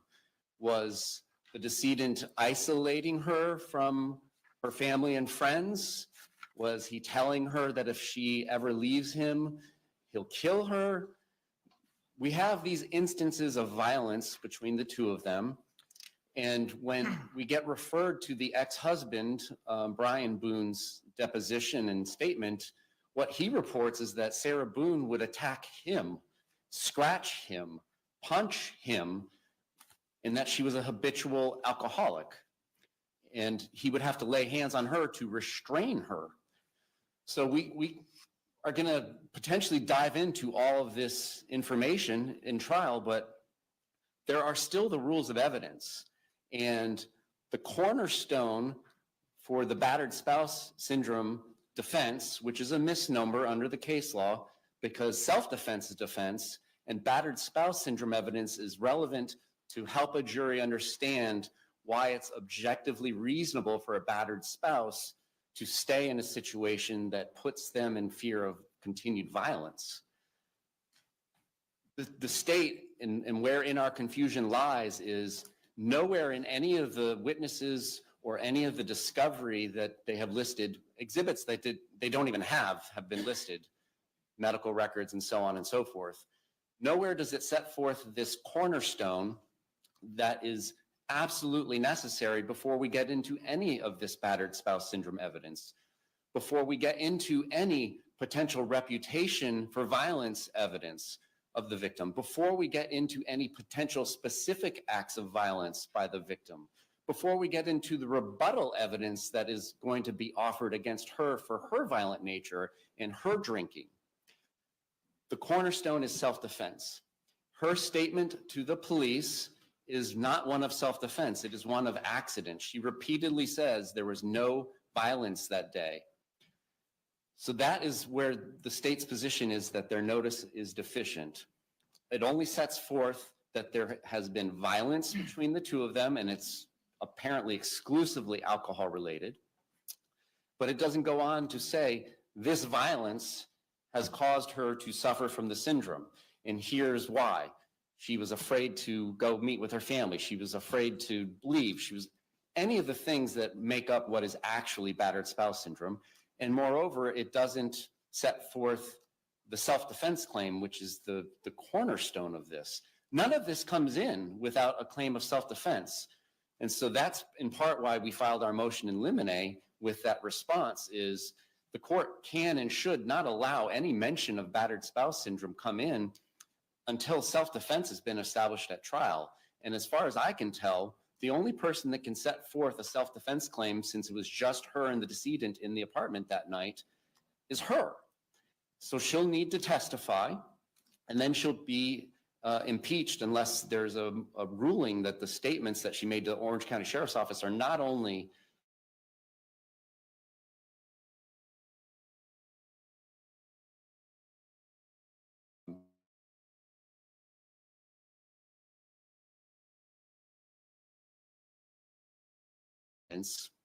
about battered spouse syndrome and about the past violence, and then we introduce evidence about her past violence against him and against Mr. Boone. It's hard to unring that bell. And even though King versus State, a 2000, I forget which year, 19 case allows the state to point out the things that are promised in the defendant's opening statement, but then don't come to fruition, that doesn't unring the bell. So that's what we're asking for. We're asking for sufficient notice. The statement of particulars that is required by the rule, where is it setting forth there's a self-defense claim, and then there is going to be this shown beyond just the past violence between the two of them. Thank you. Judge, they're scheduled to take the deposition of Dr. Harper October 1, so they're gonna know fairly quickly what her opinion is. What's your response to Wagner? We're going to talk about Wagner, Judge, and I don't want to talk about that in a minute, but he's bleeding the argument into state's motion to strike the defendant's amended notice. And I would like for Mr. Henderson to respond to what he said about that. But Judge. I agree. There's two different issues here. The first issue is the sufficiency of the notice, and whether the notice is sufficient under the rule. The second issue from the court's perspective, is it applicable? And that's the hang up that I'm having. That's not to be decided today. That's not Wagner, whether it's an accident or whether it's battered spouse. That's not to be addressed today or not to be decided today.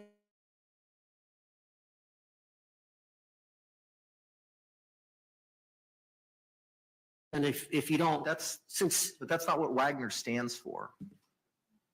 Wagner didn't allow, Wagner struck after multiple amendments, and the court, and we can take judicial notice of it if you want to, the court has pulled the file from the trial court in Wagner and has looked at the notices that were filed in that case for the battered spouse defense.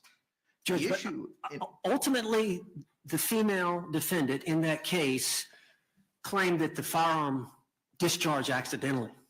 Correct. And the court ruled, hey, you can't have it both ways. It can't be an accident and at the same time be intentional that you committed as self-defense because you're a battered spouse. right. So how is battered, even It's premature for them to be arguing the question of intent. But that's not what Wagner says. What Wagner specifically specifically? says, although the trial court found the third legally sufficient, the court granted the state's motion to strike the notice and precluded appellant from presenting the battered spouse syndrome evidence at trial. And the DCA says that the evidence underlying in that case was all accident. Specifically, the located battered spouse syndrome as admissible where the defendant claims accident rather than self-defense. We're not claiming accident. Well, then what are you claiming? Self-defense. But every case that you cite, Medina, Hickman, its progeny, all pertain to some act by the accused. And that battered spouse is an excuse, a justification, an explanation for those actions. How is your purported defense applicable legally? That's the reason we asked for the statement of particulars, Judge, so we could find out exactly what they were claiming that she did, what overt act or what omission. The overt act, was it zipping him into the suitcase? But was that the overt act that caused the death? But all of the battered spouse syndrome cases talk about a defensive issue. Not meaning defense, your side of the ledger issue. I mean an action in defense. Wagner fired the gun. It was accidental. Hickman fired a gun. There was an act that was done by the victim or by the defendant in those cases. And battered spouse was used as an explanation for why it is that they did. How is that applicable to the case at bar? I assume they're going to say she overtly zipped him up in the suitcase. I assume they're going to say he was asking to be let out of the suitcase and she refused. She failed in a duty to act. Later on, she went upstairs and fell asleep. You guys, we will watch the interrogation video later tonight. A series of acts led to the Mods, death can you please of put Mr. that in Torres, Discord? which Thank they have alleged was directly caused by Sarah Boone's actions or non-actions.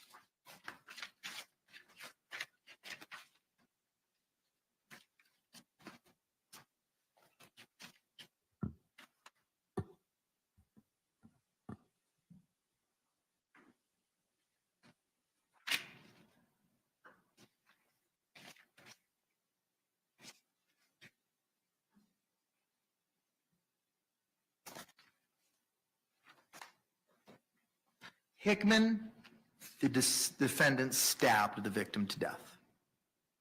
And the justification was battered spouse. In Terry, which you provided to the court, Terry v. State, 467 Southern 2nd 761, it was firearm. What's the mechanism? What is it? They're the only ones that can answer that, Judge. That's why we asked for the statement I don't of particulars. understand that circular logic. And the reason I don't is because it's your defense. Okay. I'm assuming that they're claiming that she zipped him up in the suitcase against his will, would not let him out of the suitcase, and therefore he suffocated. So the act of zipping him up and then the non-action of not letting him out when he asked to be let out constituted the offense of second-degree murder. That's the only explanation that we can come up with based on the report, based on the evidence we have. But Judge, you remember Marsha Thompson, the Palm Beach County case? But there was a firearm. There was a firearm. She discharged a firearm. Remember Dr. Brannon said, on the issue of imminent threat. It is in the mind of the battered spouse woman. Right there's the words. Imminent threat. That's correct. There was a threat. Now, I don't know all the cases. I don't know the facts and circumstances of that West Palm Beach case. I don't. I know snippets that you provided to me, but I haven't read any opinions on it. I don't know where it is on the DCA or appellate perspective, and trial court findings are not binding on another trial court. I mean, the case law is very, very clear on that. Judge, the state doesn't know what happened the 2 minutes prior, or the minutes leading up to, the time leading up to the 2-minute video. The state doesn't know what happened after the 2-minute video. Only Sarah Boone can testify to that. That's for her to testify to. Florida, the appellant has not cited, nor is our research located, any Florida case holding that evidence of battered spouse syndrome is admissible where the defendant claims accident rather than self-defense. Who claims accident? Are you claiming self-defense? Yes. Well, that's the first time that I've heard that. Judge, I just mentioned it a while ago. The word self-defense never came out of your mouth. Judge. Words that you believe that the state's position is, what you believe that they're going to try to establish, that we don't know what happened before and after that video. The word self-defense have never been uttered this afternoon. Judge, for the record, we're claiming self-defense. We're utilizing the battered spouse syndrome in conjunction with that defense. Okay. All right. Not accident, as they want to allege. Okay. Does your compatriot want to provide response further? Okay. Mr. Henderson, good afternoon, sir. Can you hear us? If you can hear me, sir, you need to unmute yourself. Can you hear me now, Judge? I can, but I have some concerns because I'm getting reverb from you.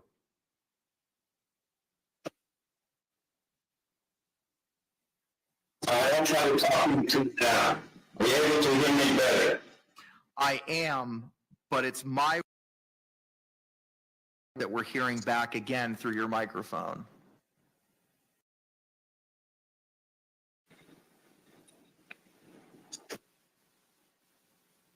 Turn that volume down. All right, this may work.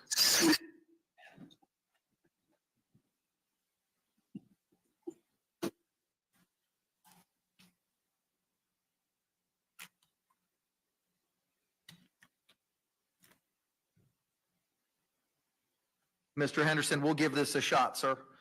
You can go ahead. Yes, sir. Can you hear me now? I can, sir. Is that better? Yes, sir, it is. Yes. Yes, Judge. I'd like to respond. And first, where I want to start is here. But just the self-defense, justifiable use of deadly force, justifiable use of non-deadly force. Those are defenses that do not require notice at all. A defendant doesn't have to come in before trial and say that I am relying on self-defense. The standard is that it's in the standard jury instructions, and before you can give that jury instruction, you have to have, and the cases are pretty clear, an indication or evidence. It's just a scintilla of evidence. That's what the cases say to get the instruction. There's no notice requirement in self-defense at all. Now, battered wife syndrome is not. There's no such thing as a defense there. It is a part.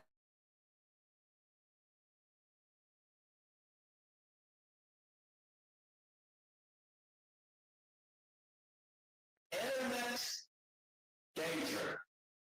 And that because of this syndrome, they would perceive an internet danger different than someone else. Because what the self-defense instruction required is that the jury place themselves in the position of the defendant. In those circumstances, at that point, battered spouse knows to help explain those circumstances.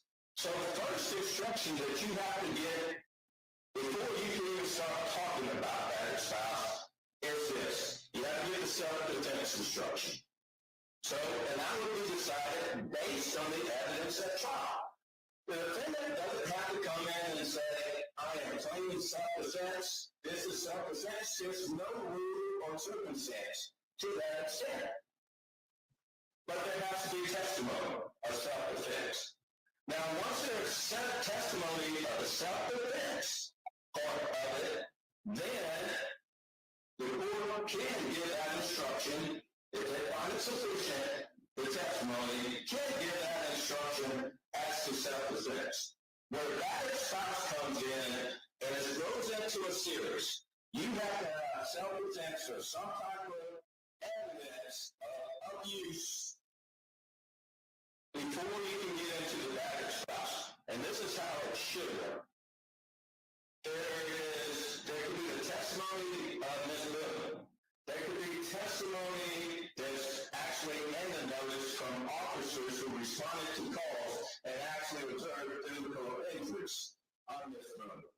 There could be testimony from others, neighbors, or other people who observed injuries or certain things to Ms. Miller.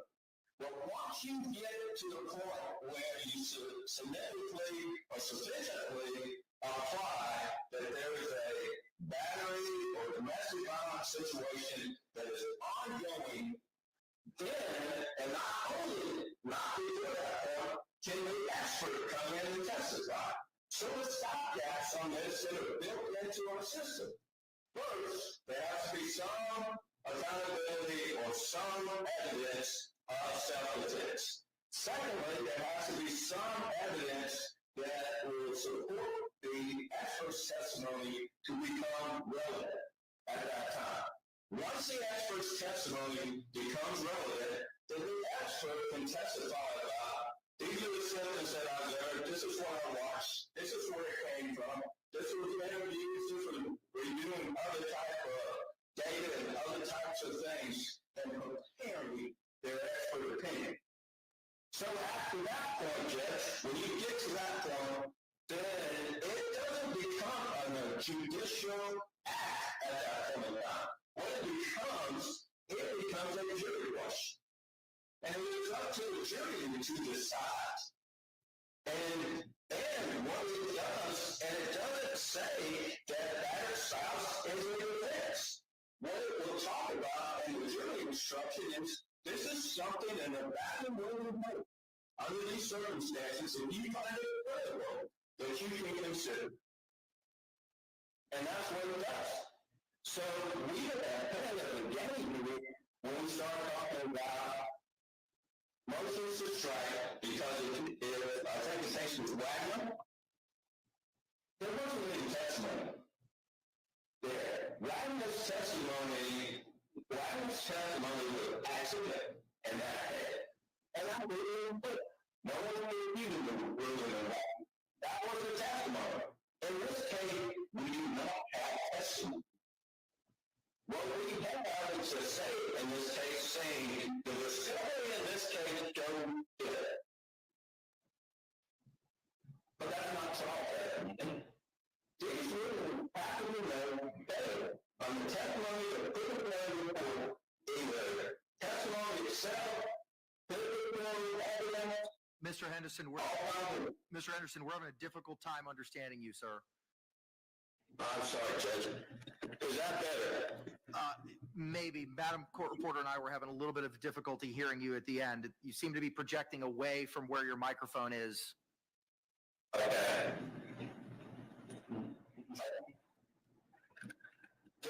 Can you hear me better now? Madam Court Reporter. We will do our best, sir. Keep going. Yeah. So to bring it in the court landing, Judge, is simply this.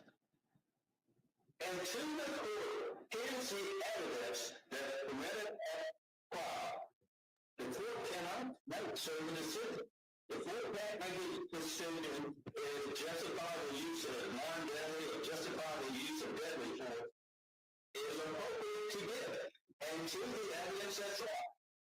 At that point in time, the court has to make a decision if, after evidence, if the expert's testimony is even relevant. So if there isn't any testimony to prove the relevancy or to show the relevancy of an expert's testimony, then that expert can't come up and talk about battered spouse. Now, if you don't get the expert to talk about battered spouse and render an expert opinion, battered spouse is out the window. So then you're just on self-defense at that time. But that argument and that decision can only be made after the evidence is put in that trial. And that's all I have, Judge. Thank you. Mr. J, any response? It sounds like we're largely on the same page. The one point that I would strongly disagree with is that this evidence of battered spouse syndrome is relevant to the subjective belief of the victim or the defendant. That is not what evidence is used for. It's used to help a jury understand what an objectively reasonable person would do in those circumstances. And there's more cases that I have not cited because I didn't know that would be raised today, but they kicked out PTSD testimony just last year, I believe it's an Okendo, because it was going to the subjective beliefs of the defendant rather than helping the jury understand why an objectively reasonable person in a battered spouse syndrome would stay. With that notwithstanding, it appears we're on the same page, that the jury should not be hearing anything about battered spouse until the predicates are laid. And from the state's position, to help us prepare for trial, pleading should be sufficient. And it's still our position that the pleading was insufficient. The state is well aware of the past violence between the two of them, with her being the aggressor and the decedent being the aggressor. There's evidence of that all throughout the discovery. But what isn't present anywhere in the discovery, and what left the state at a lapse in understanding this defense in particular, was, did this violence cause her to suffer from battered spouse syndrome? And what is this evidence going to be? Was he isolating her? Was he keeping her away from family and friends? Was he psychologically breaking her down? Was he doing any of these things that are a component of the battered spouse syndrome? Because all we have is her statements, which are almost 100 pages long, to the sheriff's office, where she repeatedly says that night that nobody laid hands on one another. It was a great night. We were hanging out, drinking wine, doing puzzles, painting, dancing with the dog. And then, like everybody else, we were playing hide and seek, and he got into the suitcase and I accidentally went to sleep. And then she's shown her video. But her statements are all that it's an accident and that there was never any claim of violence that day between the two of them. So that's wherein the state's confusion lies. And I don't know how we're going to go about this at trial, if the defendant's going to have to testify in a narrative form. Okay, guys, I have a big question. By the show of hands in chat, how many of us, as grown adults, have played hide and seek with our spouse and hidden a suitcase? That's crazy. That night is her, because it was only her and the decedent in the home that night. And thus far, she has not made any statements about a justifiable use of force. And then our second complaint about the intent to rely on the syndrome, again, without repeating myself, is it just sets forth that there was past violence between the two of them, but no particulars about what actually makes up the rest of the syndrome. Thank you. Any other final positions offered in rebuttal to the state's argument, either Mr. Owens or Mr. Henderson? Well, I'll let Mr. Henderson go, but just as it relates to Ms. Boone's testimony, that's what jury trials are for. Mr. Henderson, any further arguments, sir? You're muted. You will have to unmute yourself.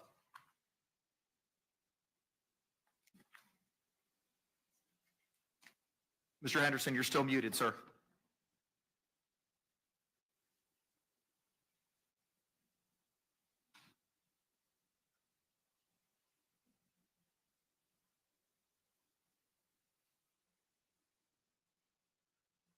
I'm sorry. Can you hear me now? Loud and clear, sir. Any other additional argument in rebuttal?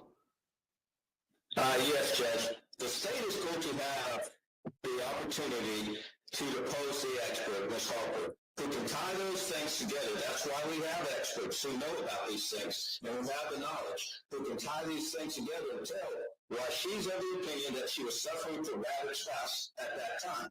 The notice is simply to require to let them know that we're seeking this avenue, and here are the witnesses that we're using to seek the avenue. We don't have to list a specific number of witnesses. It's just the ones that we intend to use. And as Ms. Owens has told you, this is an ongoing process, and we'll probably be adding more. But that's all I have. Thank you. All right, thank you very much. The court is going to take the issue under advisement and provide a written order. I'll endeavor to do that by the end of the week. Last is the defendant's motion for enlargement of time filed September 17th. Mr. Jay, have you had the opportunity to review that? Yes, Your Honor. Okay, all right. Any problems with proceeding with that this afternoon? No, Your Honor. Okay, very good. All right, I have reviewed that motion. Mr. Owens, you may proceed, sir. Judge, and I do have about 2 or 3 other issues that we need to address, but I've asked for some time. I think there was an order. I know there was an order that you had submitted to writing and that was filed with the clerk's file that indicated that you wanted some things from the defense and from the state by certain dates. And I think that's a typo on paragraph 3. I said August 17. That should be September 17. On paragraph 3, Judge, of my defendant's motion for enlargement of time. It says September 5 on paragraph 3. Are you looking at my defendant's motion for enlargement of time? Yes, sir. Paragraph 3 says Dr. Julie Harper met with defendant Sarah Boone on Thursday, September 5, 2024. Am I looking at the wrong thing? I'm sorry. I was looking at the wrong one. If you look at the second page. Yes, sir. Paragraph 7. Yes. That should be September 17. Yeah, got it. Okay. I mean, obviously the court's order, the August 5 order speaks for itself. Judge, and as you know, we came in late. Dr. Harper formed an opinion that week. We filed a notice of intent to rely on battered spouse. It's ongoing. That's all I can say. We're working, we're doing everything we can to uncover evidence consistent with our defense. The problem is it's 4.5 years ago, and the apartment complex in Winter Park has changed hands. So we're trying to run down the employees. We're trying to run down the other tenants of the place. We're trying to run down medical records. That office manager is critical. We've taken her deposition, but we can't find her. Brandon, I think it's Moats, the neighbor that lived right next door to Miss Boone and Mr. Torres, and they shared a wall, is a critical witness in the case. We're trying to locate him. As you know, 4.5 years, people move. So we need more time, is my point. We're doing everything we can. We're working diligently. Billy Lane, the investigator, is working diligently to try to gather the information I'm asking him to gather. Coupled with the fact that we've got this phone that we're going to be extracting, I'm in hopes of in a few days. And I know that the state had extracted the phone and given us a lot of the data from the phone, but Ms. Boone says it's incomplete. That's the reason we want our own expert to extract it, that will be able to assist us in establishing evidence and testimony that she is a battered spouse and was a battered spouse prior to this event. But because of that, Judge, we haven't had time to complete that. And as I said in my motion for enlargement of time, we're asking to be flexible on some time limits up to and during the week of the trial, because we're going to be working that entire trial. Like I said, there's 18 days until trial starts. It's going to be a 2-week trial. I don't know when some of this information is going to come, but I assume every other day we'll probably be amending the discovery, the reciprocal discovery, and amending the notice of intent to rely on insanity or rely on battered spouse if we find other evidence that corroborates that. So we're just asking the court, and I know there's a rule that specifically, this rule 3.050, that allows for this request. Thank you. Thank you very much. State, any response? Certainly the state is not going to be okay with them conducting their investigation once jeopardy has been attached. That is completely unfair to the state.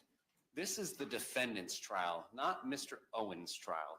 She has been on notice of these charges since February 25th of 2020. She has gone through countless attorneys here who did not pursue this battered spouse syndrome defense, even though they had consulted with Dr. Harper back in 2020.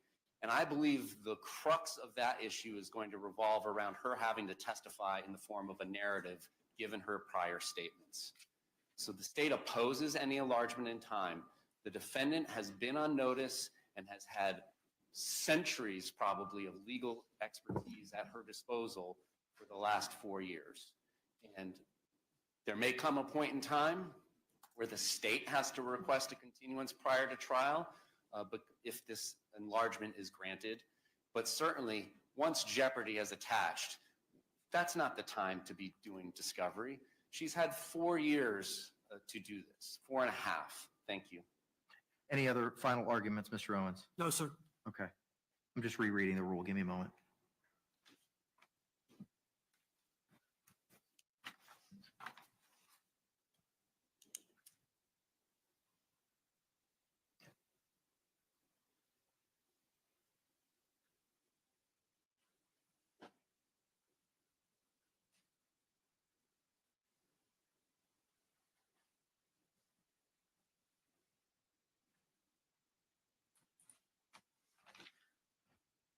Mr. Owens, as I stated when we had our hearing on September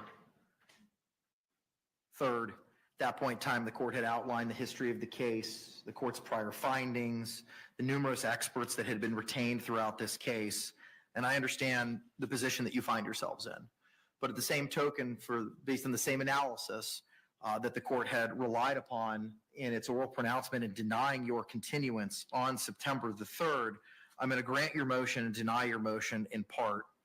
With regard to the filing of objections to the state's exhibits, by your own statement, you're still in the process of going through those.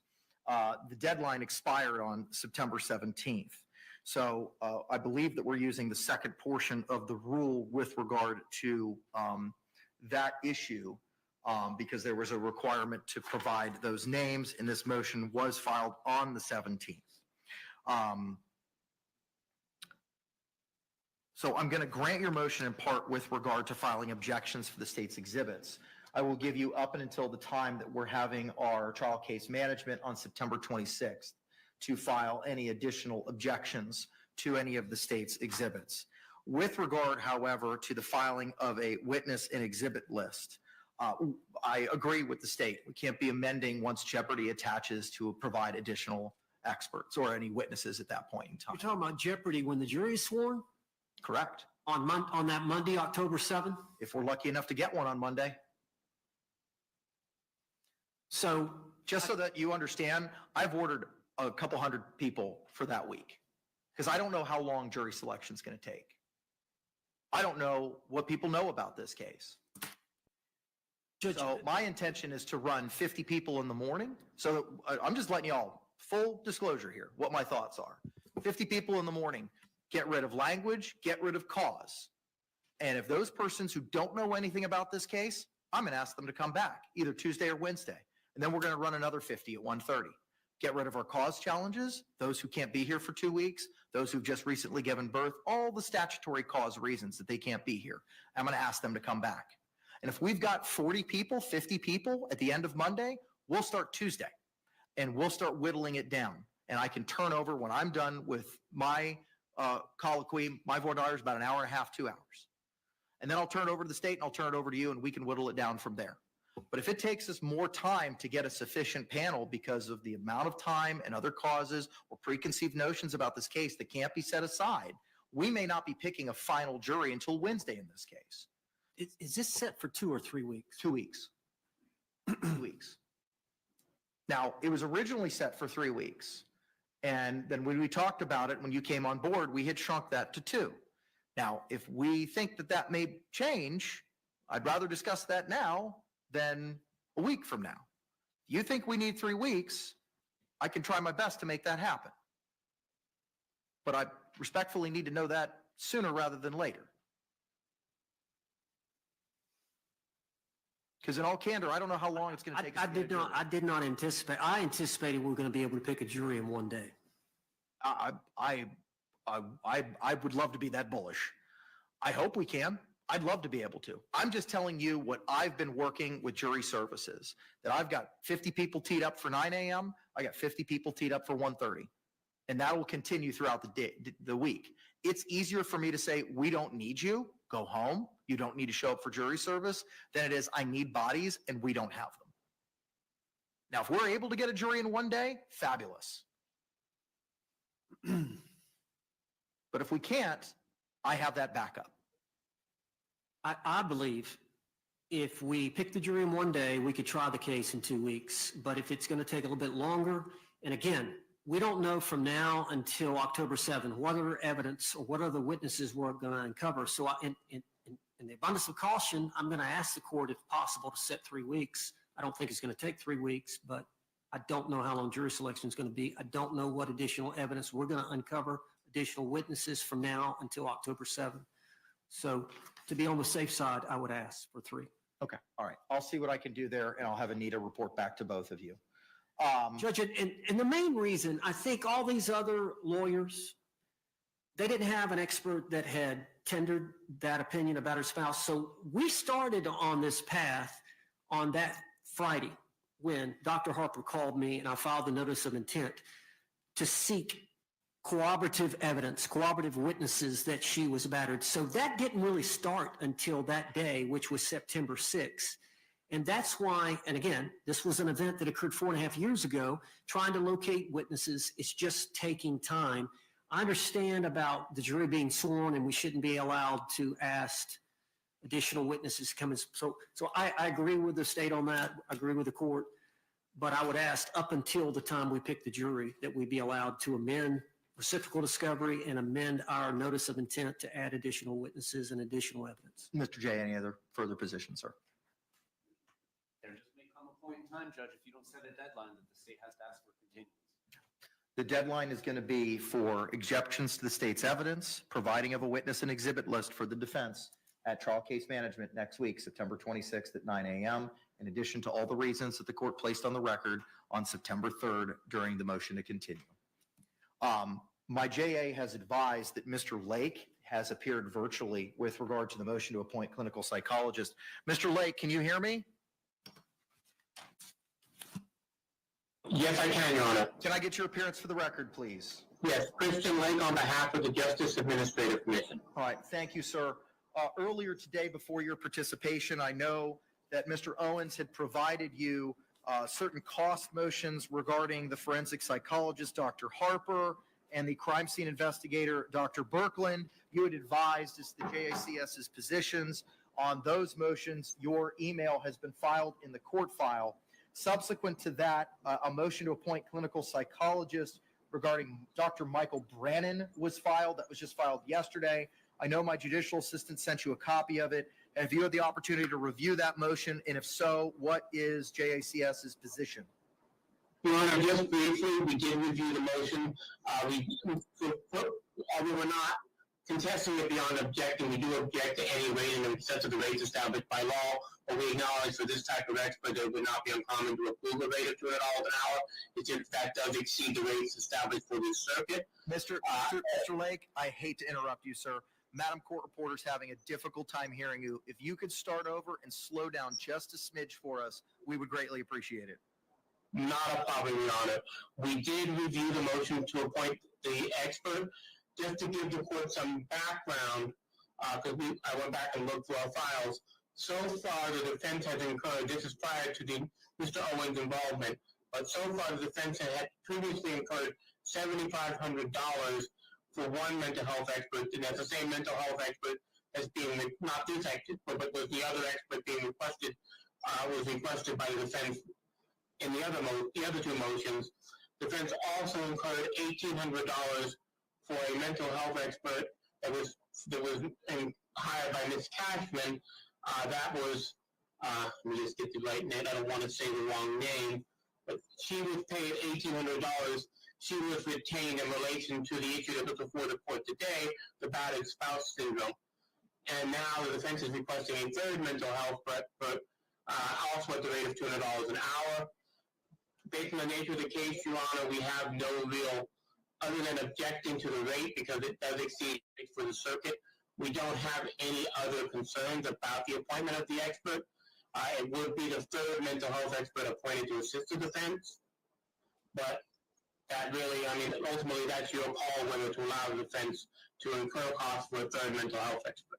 What are, the motion reflects the rate is $200 per hour. Is that in excess of the JACS rate? Your Honor, it's in excess of the rates for the circuit. Those were the rates that were adopted back in by the old Immigrant Services Committee back in 2007. We essentially generally don't ask for a hearing unless the rate is over $200 an hour. So we generally, again, we acknowledge that is, that the rates generally range for mental health experts range between $150 to $200 an hour. So we don't particularly object to them. As far as what the rates were at that time, they are posted on our website, and I'm pulling them up right now because for the Ninth Circuit, the rates for medical doctors and psychologists are $160 an hour for out-of-court services and $178 an hour for in-court services. State anything further? Okay, all right. The court is going to grant the motion to appoint Dr. Brannon. I know that the state advised that this is not going to be nunc-pro-tunc because I've received nothing from you, Mr. Owens, that he's done any work yet. That's correct. Okay, so this will be effective as of today, the 17th of February. September? Yeah, is that not what I just said? I'm sorry if I said a different date. I will take it under advisement the issues pertaining to the battered spouse syndrome and provide a written order. You would advise there were some other issues that you wanted to bring up, sir.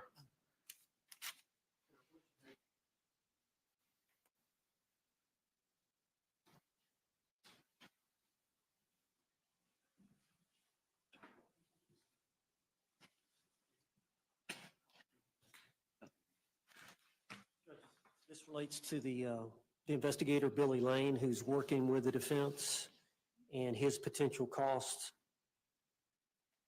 up to the trial.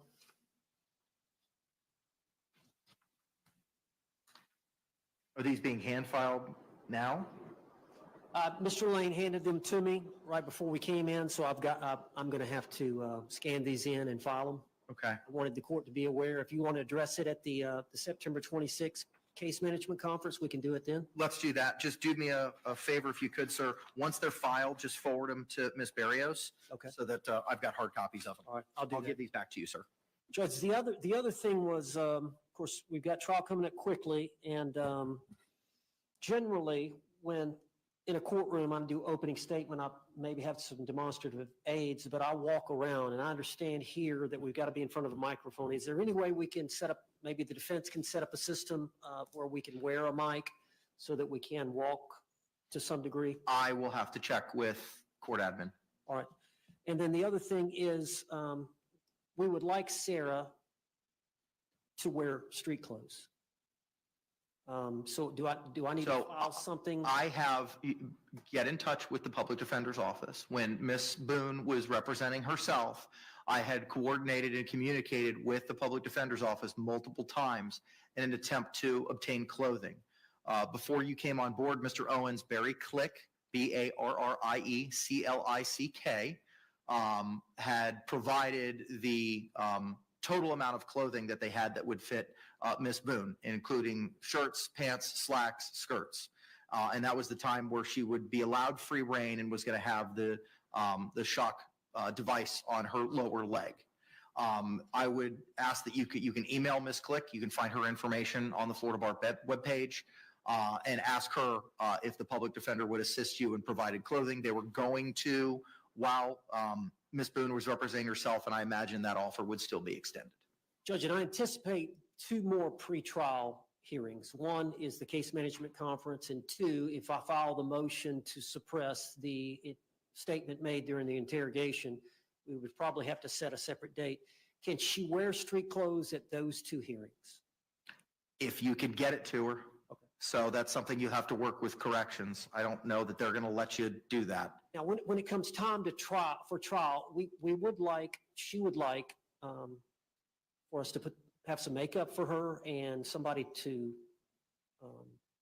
fix her hair in a way that's presentable. Are you kidding me? She's wanting a personal makeup artist and a hairstylist and a wardrobe? What does he think she is? Anything else, State, we need to address? Oh my Lord, Anything else, y'all. Mr. Owens, or from your co- This is a little bit too far, but then again with Sarah Boondogger, we don't know what we're going to get. Ruling on the battered spouse issue as soon as practical, hopefully by tomorrow. Thank you, Judge. All right, thank you all very much. We're off the record.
They deserve.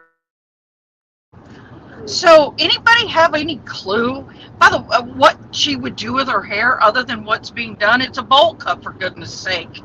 Hey, Mary Kay, how's you doing, beloved? Oh, I hope you're feeling well.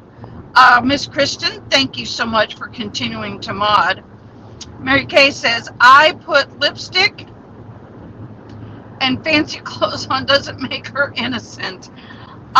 Yes, but here's the thing. To keep from biasing the jury, when a defendant is in court in front of the jury, they are to be in street clothes. It's just the way they've done it, and that's the policies and procedures. But she is not Beyonce or someone famous and has the money to pay for all these clothes and makeup and hairstylists. I don't understand this. She's had no problem being on live TV for the past 4 years without it. So it's a little crazy.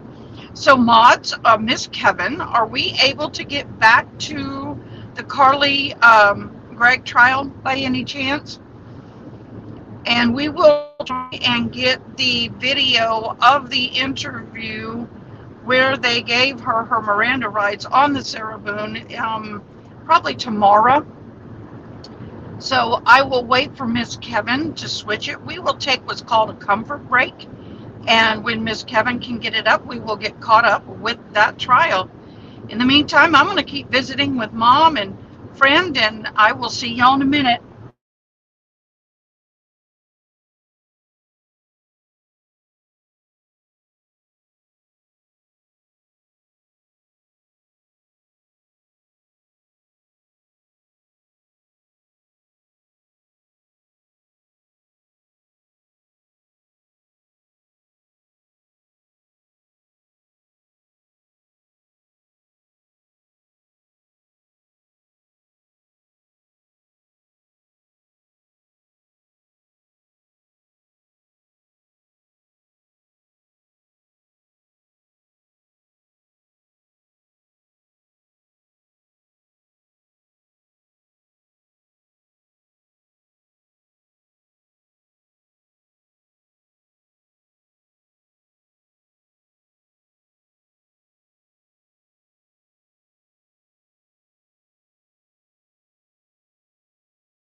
occurring quite frequently. Dr. Pickett, I want to know, in your review of the records, was there anything to indicate before Carly was arrested on March the 19th, 2024, that there were any auditory hallucinations? I believe in her journal, she did write one time about the voices, as I spoke to earlier, about hearing them ravenously, and thank goodness, physical confrontation was not realistic. So yes, she did mention it there. I was highly skeptical of that because it seems more theatrical and making light of something that, as I've seen patients who really suffer from this, they are haunted by it. It is torturous to them, and they do not describe it as quite silly, and they do not trivialize it. You were present in the courtroom when Dr. Gugliano testified earlier, right? Yes. And she said it was actually quite rare for someone. Carly had reported hearing these voices all the way back to 5 or 6 years old, and it was quite rare for a child that young to experience voices. Is that your opinion as well? Yes, it is. And what about the fact that she was claiming that she started hearing these voices every single day from a young 5 or 6 years old? From my experience, talking with patients who have schizophrenia and have auditory hallucinations, they're not usually continuous all day, every day. They're usually here and there. Occasionally they're command. At one point during my evaluation, I did not write this in my report, but it's somewhere in the audio, I'm sure. We're talking about the voices, and she was asked, I hope it's on the audio, it may have been during a break, but I do remember she said, I think Attorney Todd asked her, did you listen to that voice? And she said, no, it's a voice in your head. You don't listen to that. And I couldn't find it, but I remember it now. It was there. And that to me says, when I see people who have schizophrenia and they're disorganized and they hear these voices, you're more likely to do what they say if you recognize the voice. If it's like, yes, my dead grandmother, and you trust the voice and you've been hearing it for a long time, then you might actually listen to it. But interestingly, when we were talking during that, she said, no, it's a voice in your head. You don't listen to that. And I thought, that makes sense. I want to take just a little step back to the bipolar. Dr. Pickett, we talked about that there were no periods of 7 days or more for bipolar 1 mania. And I believe the testimony is that for hypomania, you're looking at like a 4-day period. Was there anything that was provided to you either through Carly's evaluation or prior medical history that showed that she had had a 4-day period of hypomania? Not that I could definitively find in anybody's medical records. And what she described to me more on the day of the evaluation was up and down throughout the day, and that it was highly susceptible or related to whatever was going on in her life at that time. It was highly related to her circumstances.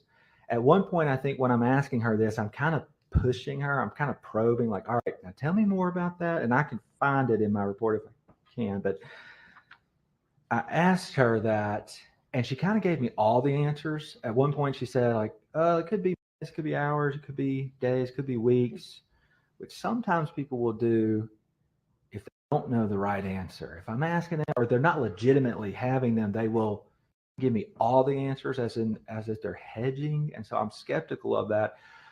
But ultimately, I mean, it was a 4.5 hour interview. So, I mean, evaluation. So she's kind of said it different ways at different times.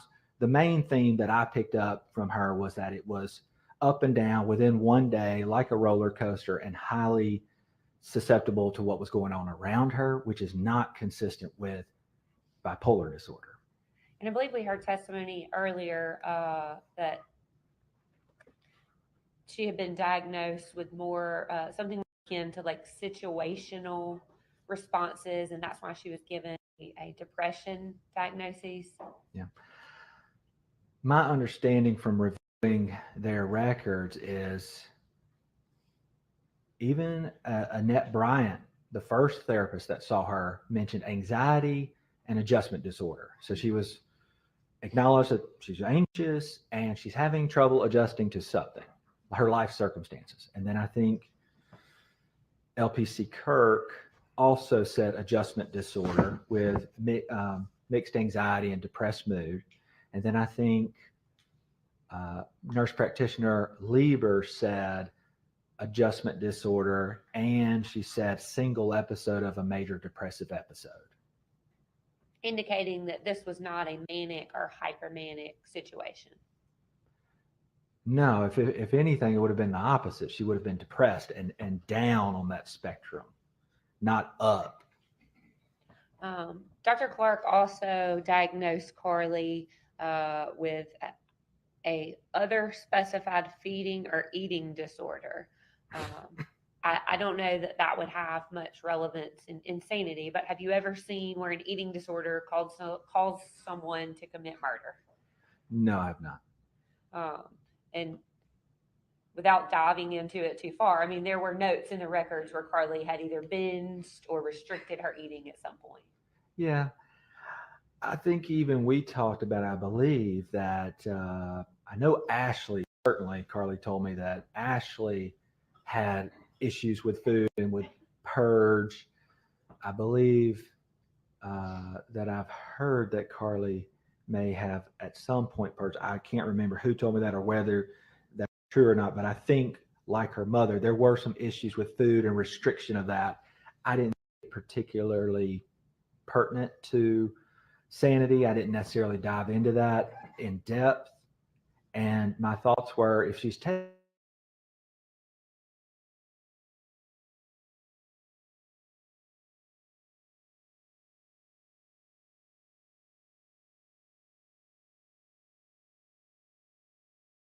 I didn't put a whole lot of weight on it. So you brought up medicine, Dr. Pickett. I want to talk about that now. And we mentioned the SSRIs earlier. It's been the testimony that Carly was, back in January, put on 25 milligrams of Zoloft.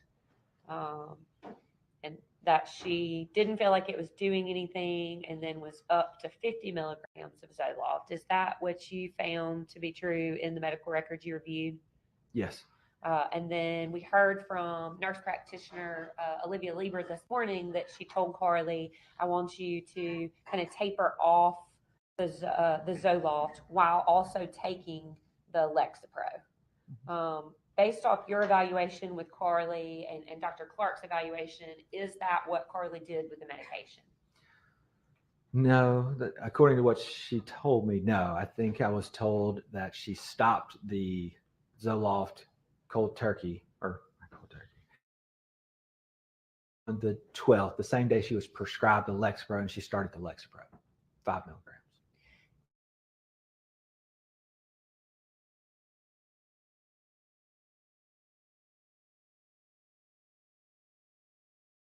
For Selective serotonin reuptake inhibitor. is Lexapro also a SSRI? Yes, it is. And so that would affect serotonin levels of the brain. Yes. That process takes time, though. Typically, you would expect 4 to 6 weeks before you see symptoms. According to UpToDate, which is a worldwide database, it is the doctor's Bible, if there is one. It's backed by multi-million-dollar clinical trials, pharmaceutical trials. It is one of, I like it, and I depend on it a lot. It says 2 weeks. Maybe you might see something at 2 weeks. And if I can I get into Lexapro? Yes, please. Okay. And I'm sorry, before you do that, Dr. Pickett, 2 weeks, do you mean it would take 2 weeks for side effects to show up, or it takes 2 weeks for the medication to kind of get in your system? So side effects can happen more quickly than the benefits. I tell patients that all the time. I'll say, look, I'll give you this SSRI, and you may have experienced some side effects before we get to the benefits, but you got to recognize that that's going to happen, because serotonin is not just in your brain, it's also in your gut. So a lot of times there's GI symptoms, upset stomach, diarrhea. It's involved in sex, and so there's, decreased libido, difficulty having an orgasm, things like that. I don't know how pertinent that is, but anyways, the side effects can come before. Typically, it's not drastic side effects that make you lose your mind or become psychotic, but it's, headache, diarrhea, sexual side effects, typically with SSRIs. As far as the Lexapro, so according to UpToDate, the typical dose for an adolescent between 12 and 17 years old is 10 milligrams. That's the starting dose. Maximum dose is 20 milligrams. She was started on 5 milligrams, which is half of the starting dose. And if she was prescribed it on the 12th and the offense happened on the 19th, that'd be 7 days. Depending on when she was taking her prescription would depend on if she gets 6 or 7 doses. Without getting too technical here, what's called pharmacokinetics, it gets into how, when you take a medicine, it doesn't just go in your stomach and 100% of it gets put into your body instantly. It takes time to kind of build up in your system. And so depending on what's called the half-life of a medication, which I looked it up for Lexapro, is 19 hours. It takes 5 half-lives of a medication to get up to about 99% in your bloodstream. So 19-hour half-life times 5 doses would be about 4 days. So it would have taken about 4 days for the 5 milligrams, which is half of the starting dose, to get up to 100% in her bloodstream at that. And then the bioavailability. So it's another thing of any drug you take, bioavailability. How much of it is available to your biological system? I looked it up for Lexapro. It's 80%. So even when you take this pill, it goes into your stomach, it gets absorbed through the GI tract, it goes through the liver through what's called first pass phenomenon, and your liver tries to say, what is this? And try to decontaminate it, kind of thing, if it's a toxin. So about 80% gets absorbed. So if she was on 5 milligrams, which is half the starting dose, it would have taken 4 days to reach her steady state. I think she would have only had 6 or 7 doses in her system. And it was prescribed at 5 milligrams, but because of the bioavailability only being 80%, she probably would have been getting about 4 milligrams. Either way, even if we say it was the 5 milligrams, that's still a quarter of the maximum dose. And if somebody was going to be pushed into a drug-induced hypomania, and again, people in hypomania still can appreciate right and wrong from my experience, it would have been more likely to have happened if she had stayed on the Zoloft. If she had been on Zoloft plus Lexapro, there would have been more SSRI in her system. And if she was purging, there's even less. So it's a very low dose, a very short amount of time. I do not believe she has bipolar disorder. And so it really does not make sense to me that such a low dose pushed her into a state where she could not appreciate the nature, quality, or understand the nature, quality, and wrongfulness of her actions. And then when I got into the footage that I watched myself and the text messages, those affirmed my belief. And I do want to talk about the footage and the text messages. I wanted to cover everything that Dr. Clark gave his testimony about first. I believe he stated that he could not relate Carly's use of Lexapro to have caused her to commit these crimes. Would you agree with Lexapro did not cause her to commit murder? Yeah, I agree with that. He stated that Carly was in active psychosis at the time of the crime. And I'm assuming that meant some combination of these things. What's your opinion on whether she was in active psychosis? I do not believe she was in psychosis at the time of the offense. Based on my review of the video, her actions, these text messages, and before how she was reported to have been before, and how I observed her to be based on video footage afterwards. Psychosis, in my experience, it does not just turn on and off. Mania, hypomania, does not just turn on and off. If a patient comes to the state hospital and they're committed there and they're manic, which is worse than hypomania, it doesn't just turn off. And psychosis doesn't either. They will be delusional, disorganized in their thinking, and very illogical until we start them on a medication that can help. And maybe it helps. It doesn't always. Sometimes it doesn't, even though we try. So now I want to talk about, he diagnosed Carly as having disassociation. And we heard from Dr. Clark kind of what his explanation of that is, but I want you to please educate me on kind of what disassociation means.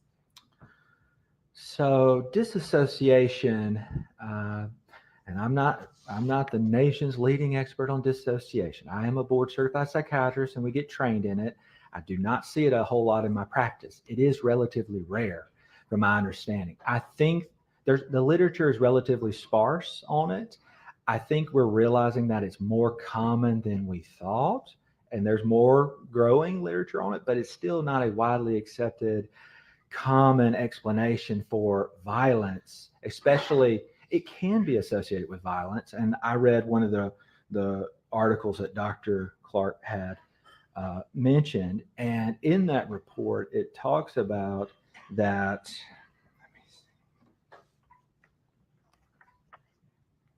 I think that's on page 50. Thank you.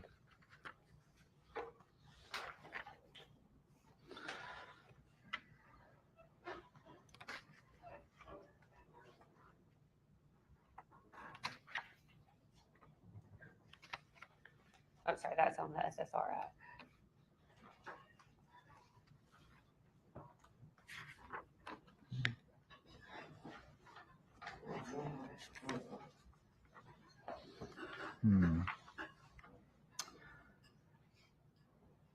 I'm not sure if that's the article.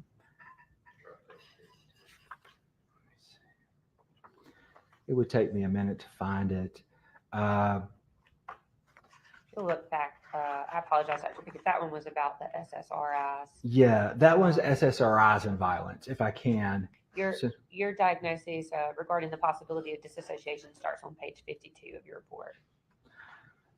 Gotcha, thank you. While I was on the subject of the SSRIs and violence, some of the literature actually suggests that it's lower levels of serotonin that are commonly associated with aggressive behaviors.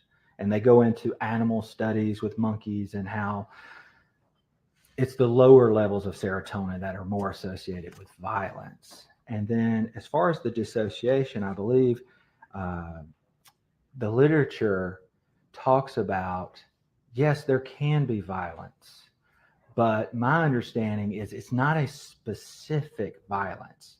Like if you're in a dissociative state and you can't control yourself, you may accidentally hurt an unintended target. You're cleaning your gun and you have a dissociative spell and there's somebody in the house and you accidentally pull the trigger and it shoots them in the leg. Maybe. Unlikely, maybe. It's possible.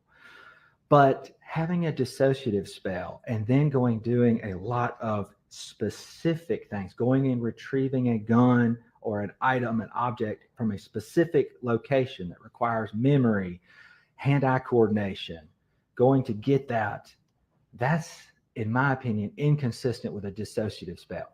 Yes, if you're in a dissociative spell, you may accidentally, unintentionally hurt a random person. But I do not believe there's a lot of literature out there that supports you have a dissociative spell and you go and hunt down a particular target. I just don't believe that. I want to, oh, sorry, Dr. Pickett, I didn't mean to cut you off. I wanted to continue on a little bit about the dissociation if I can, or you Yes, can. please. So when I was considering the dissociative spell, one of the books that I was using to read and talk about is on page 53, The Principles and Practice of Forensic Psychiatry, second edition.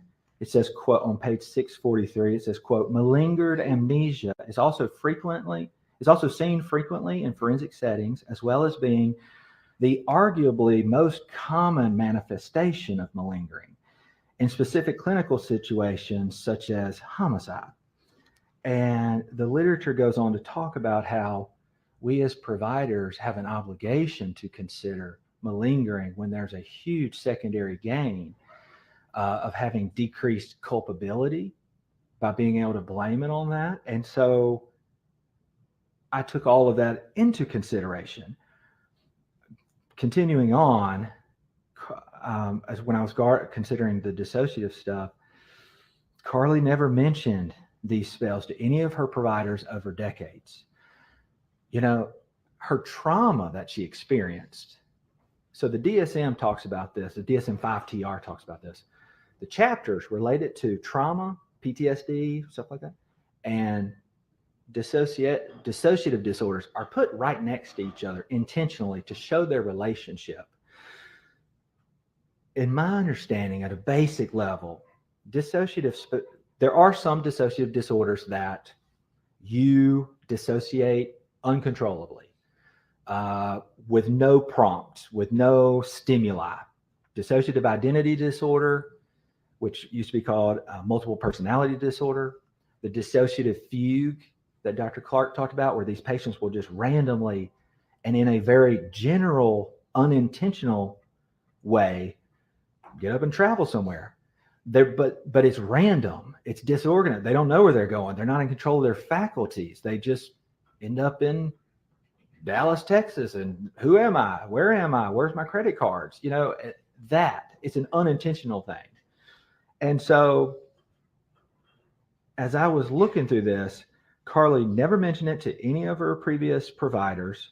Ashley, who was very involved, never mentioned it. She did mention some zoning out, I believe, and Heath did call me, and we did not get out of this, but he did say she had some periods of kind of forgetting things, having to use a calendar to remember some things, which was unusual what he said. Also, voluntary intoxication. If she's smoking marijuana to, I don't know how often, at some point, I think she even may have drank Germ-X per like one of her colleagues that said that. I don't know if that's true or just hearsay. But if there was some substances that she may have been abusing, it's hard to say, was that related to substances, which she acknowledges the marijuana, or was that a real dissociative spell? And Dr. Pickett, I'm sorry to interrupt you. There was actually a point where Carly related either in her journal or to a provider that she had smoked marijuana on the 16th of March, and she had something come over her body that she had never felt before. Do you remember seeing that? I don't recall seeing that. I may have Okay. missed it. I did want to say, I remember my thought is that none of the dissociative spells, because trauma and dissociative spells are so closely related, she saw Annette Bryant monthly for years, from 2015 to 2019, when she was really young. And that was closer to the proximate trauma, the abuse from her dad, the death of her sister prematurely. And so I would have expected, if she were legitimately having dissociative spells, I would have expected them to have been closer to the proximate trauma. Doesn't necessarily have to be, but typically I would have expected that. Also, dissociative spells I've never experienced one, but from the few people that I've talked to that say they have, they're not pleasant, and they're scary, and you're not in control of your body. I just find it very hard to believe that an adolescent who was experiencing these, that was so close to her mother, who was very involved in her life, would not have mentioned it. That's hard for me to believe. And then lastly, the malingering and the secondary gain, just the convenience of, I don't remember anything from when I took the dogs out to when I woke up in the sewer. But, you know, in block is what it's called, in block dissociative spells, where it's a big finite period. Those are rare.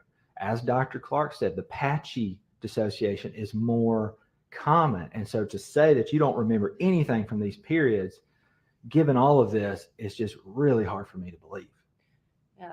You were here yesterday when Dr. Clark testified, right? Yes, ma'am. And I think he talked about that that it's more common, that it's patchy, and Ms. Todd kind of attempted to clear that up, and he was saying that still wouldn't change, even if she remembered certain things, that wouldn't change his diagnosis.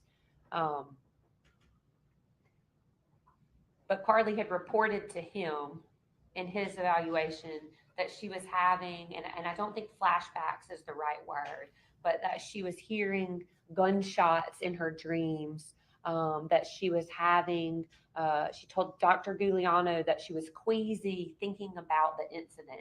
Is that in line with somebody who does not remember an event happening? If she were having patchy amnesia, I could say maybe. But if you're reporting in block amnesia from a period, I would find it very hard to believe that you have those symptoms related to an incident that you don't remember.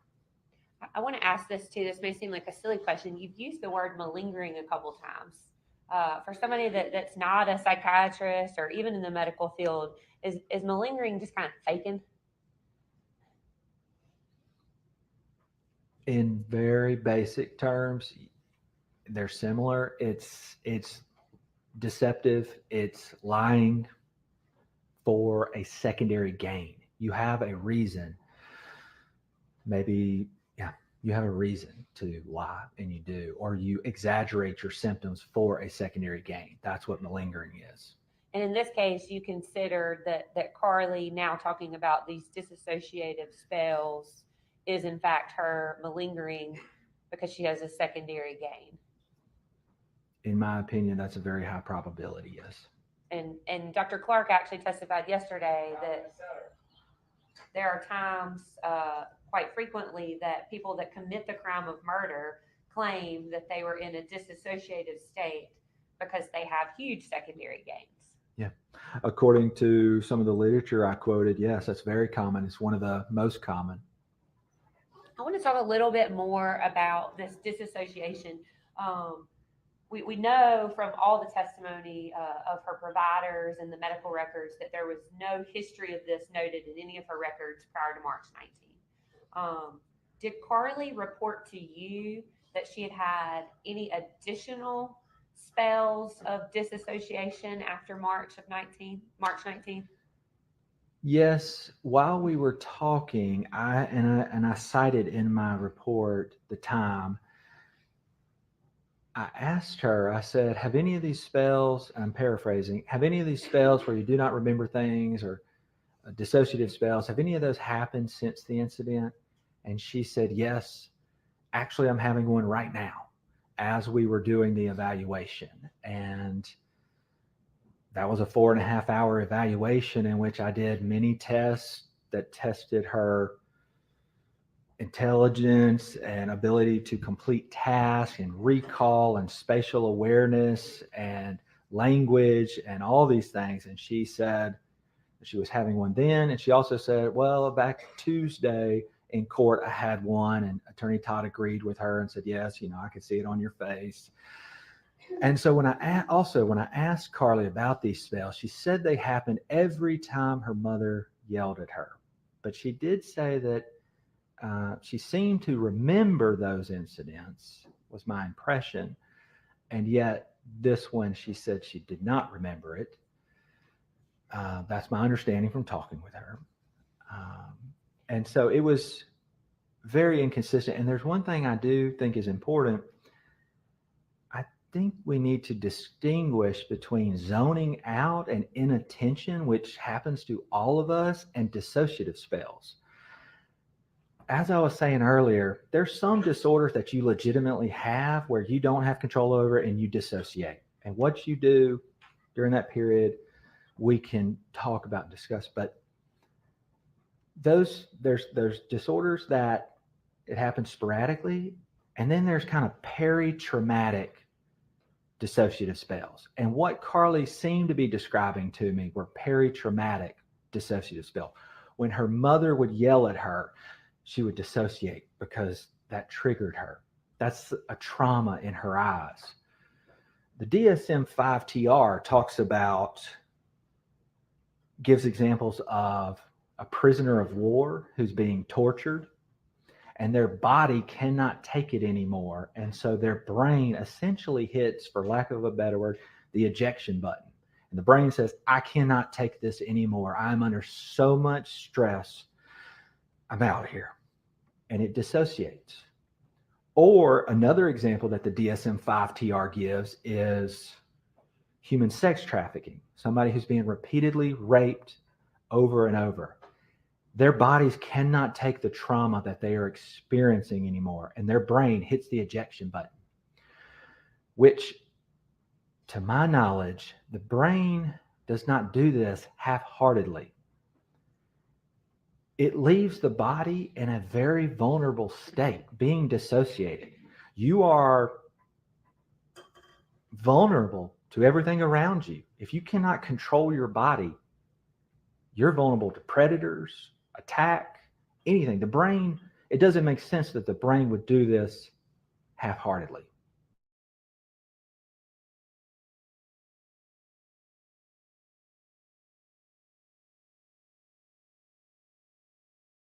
Dissociative fugue, the dissociative amnesia, but the peri-traumatic dissociative spells, to my understanding, you are being traumatized, and therefore your brain hits the ejection button. But you do not dissociate and then go traumatize other people, is my understanding.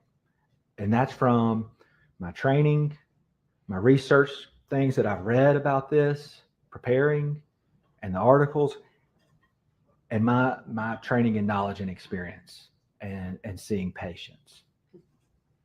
Dr. Pickett, I want to put you to page 31 of your report quickly when you were talking about your conversation with Carly regarding her dissociative spells. Was there a time that she actually said, like, she called it derealization? I believe so, yes. And what is, I mean, is that a medical term? Yes, it is. In treating any of your other patients, have they ever used the term, I was derealized? No. Do they call it themselves before getting a diagnosis, I disassociated? No. And prior to your evaluation with Carly, she actually had not received any diagnoses of dissociation. Isn't that true? Correct. But in fact, the defense told you that was going to be their argument for insanity, right? Yes. Tell me about one of it. Tell me about that, because that was on the day of your evaluation before, I think 5 or 6 days before we got their expert report. Can you clarify exactly which part so I make sure I'm following you? Yeah. So in your interview, you asked about making sure that you kind of covered all the right things. You kind of wanted to know what is it? Why is it that you're claiming Carly was insane? Yeah, I do remember that. At one point, and it is on the audio, you can hear, I asked, I think Carly may have stepped away just to go to the bathroom, and I asked Attorney Todd, I said, hey, I want to make sure I cover the right stuff. Can you tell me, can you clarify exactly what, as far as insanity?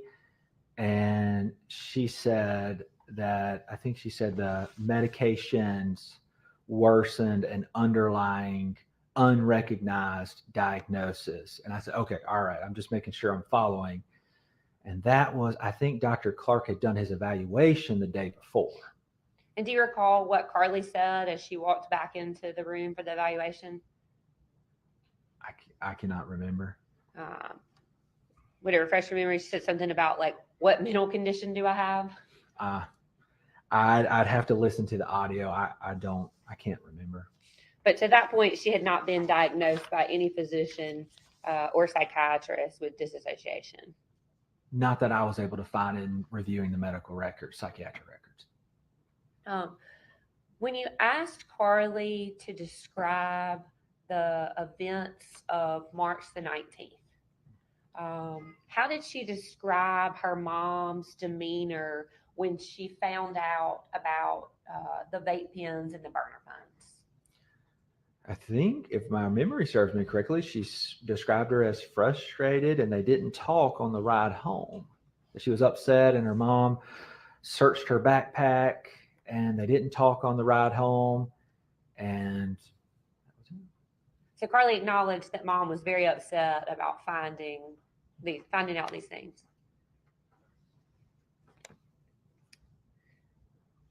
So you asked Carly to describe for you kind of what she could remember from that day, March the 19th, 2024. If you would walk us through what she told you. I remember her telling me that she hadn't slept well the night before, went to school that morning, was irritable, cussed out a friend, went through the rest of her day. I believe she was doing okay. And then she went to, I remember her explaining that she remembered going from her room down the hall, up the stairs, and to her mother's room. And then when she got there. And to be clear, I'm sorry to interrupt you. She's talking about at the school still, at the right? school. Yes, because her mother was a teacher. And after that, it seemed like, according to what I've gathered, that her mother was upset and searched her backpack. They drove home. They did not talk, and they were upset. And then did Carly tell you she remembers letting the dogs outside? Yep. She told me that she remembers letting the dogs out, and then she doesn't remember anything from then until when she awoke in the sewer. And when you asked her about the sewer, do you recall her saying, I knew I did something wrong because I wouldn't have been running away? I remember her saying something along the lines of that she said that she did something wrong to the police officer because it seemed like the logical thing to do, was kind of how she described it. And then she said something to the effect of, when he asked her if you're the girl that shot, she said, yeah. And that's what you're talking about, because it was the logical thing to do. I believe so, yes. In your audio recording, you're talking to her about that time, about after she came out of the sewer, and when we know to be Tony Shack, we watched the video of that yesterday, takes her into custody. And she said something to the effect of, I thought Heath was dead. Do you remember her saying that? I remember watching the deputy's audio, his video camera, and she asked about Heath. And then the officer, the deputy, mentioned the mother. But then yesterday in his testimony, he said it wasn't the mother, it was just Heath. And that's that. What, if anything, do you remember about Carly describing for you seeing Bennett and his mom on the scene? Yes, I believe in my audio it talks about how she was worried. She remembers seeing Bennett and Bennett's mother and was worried that they would hate her. And did she tell you why she thought they would hate her at that moment? She didn't elaborate that. I had my presumptions, but I did not force her to say why. Because based upon what she told you, she only remembered letting the dogs out and coming to in the sewer, right? Right. So they'd be mad at her about something to do with letting the dogs out? I don't know.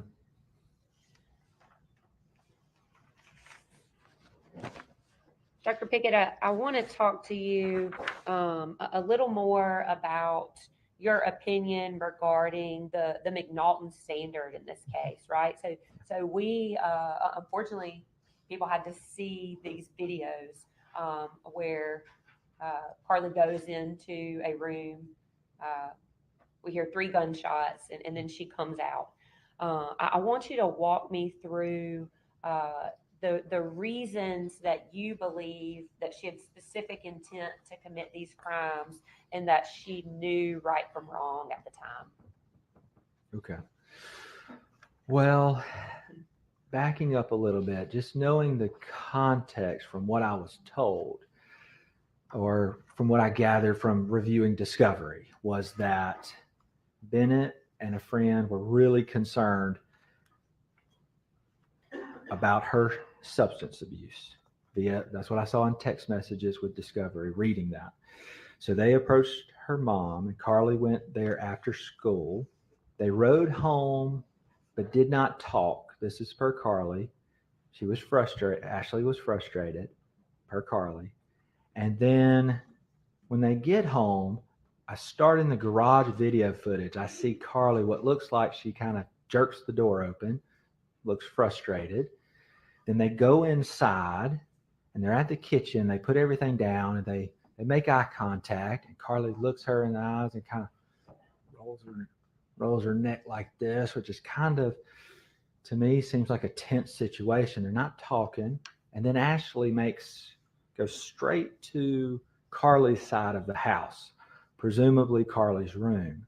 So knowing the context, seeing that, it seems like a tense situation where Ashley being as involved, and her, according to Carly, one of her greatest fears was that Carly would one day turn into her dad, who constantly used substances and had a lot of mood lability. And so Ashley seems to go straight to Carly's room, or Carly's side of the house. I don't know that it was her room. And Carly can be seen on the Wise video footage kind of moving back and forth, touching her face, touching her hair, seems a little frustrated, anxious. And so I go through all that video, I watch it, and then after Carly walks back in the house. So at one point you see in the video, Carly takes the dogs out. Ashley comes back. She kind of looks through the window.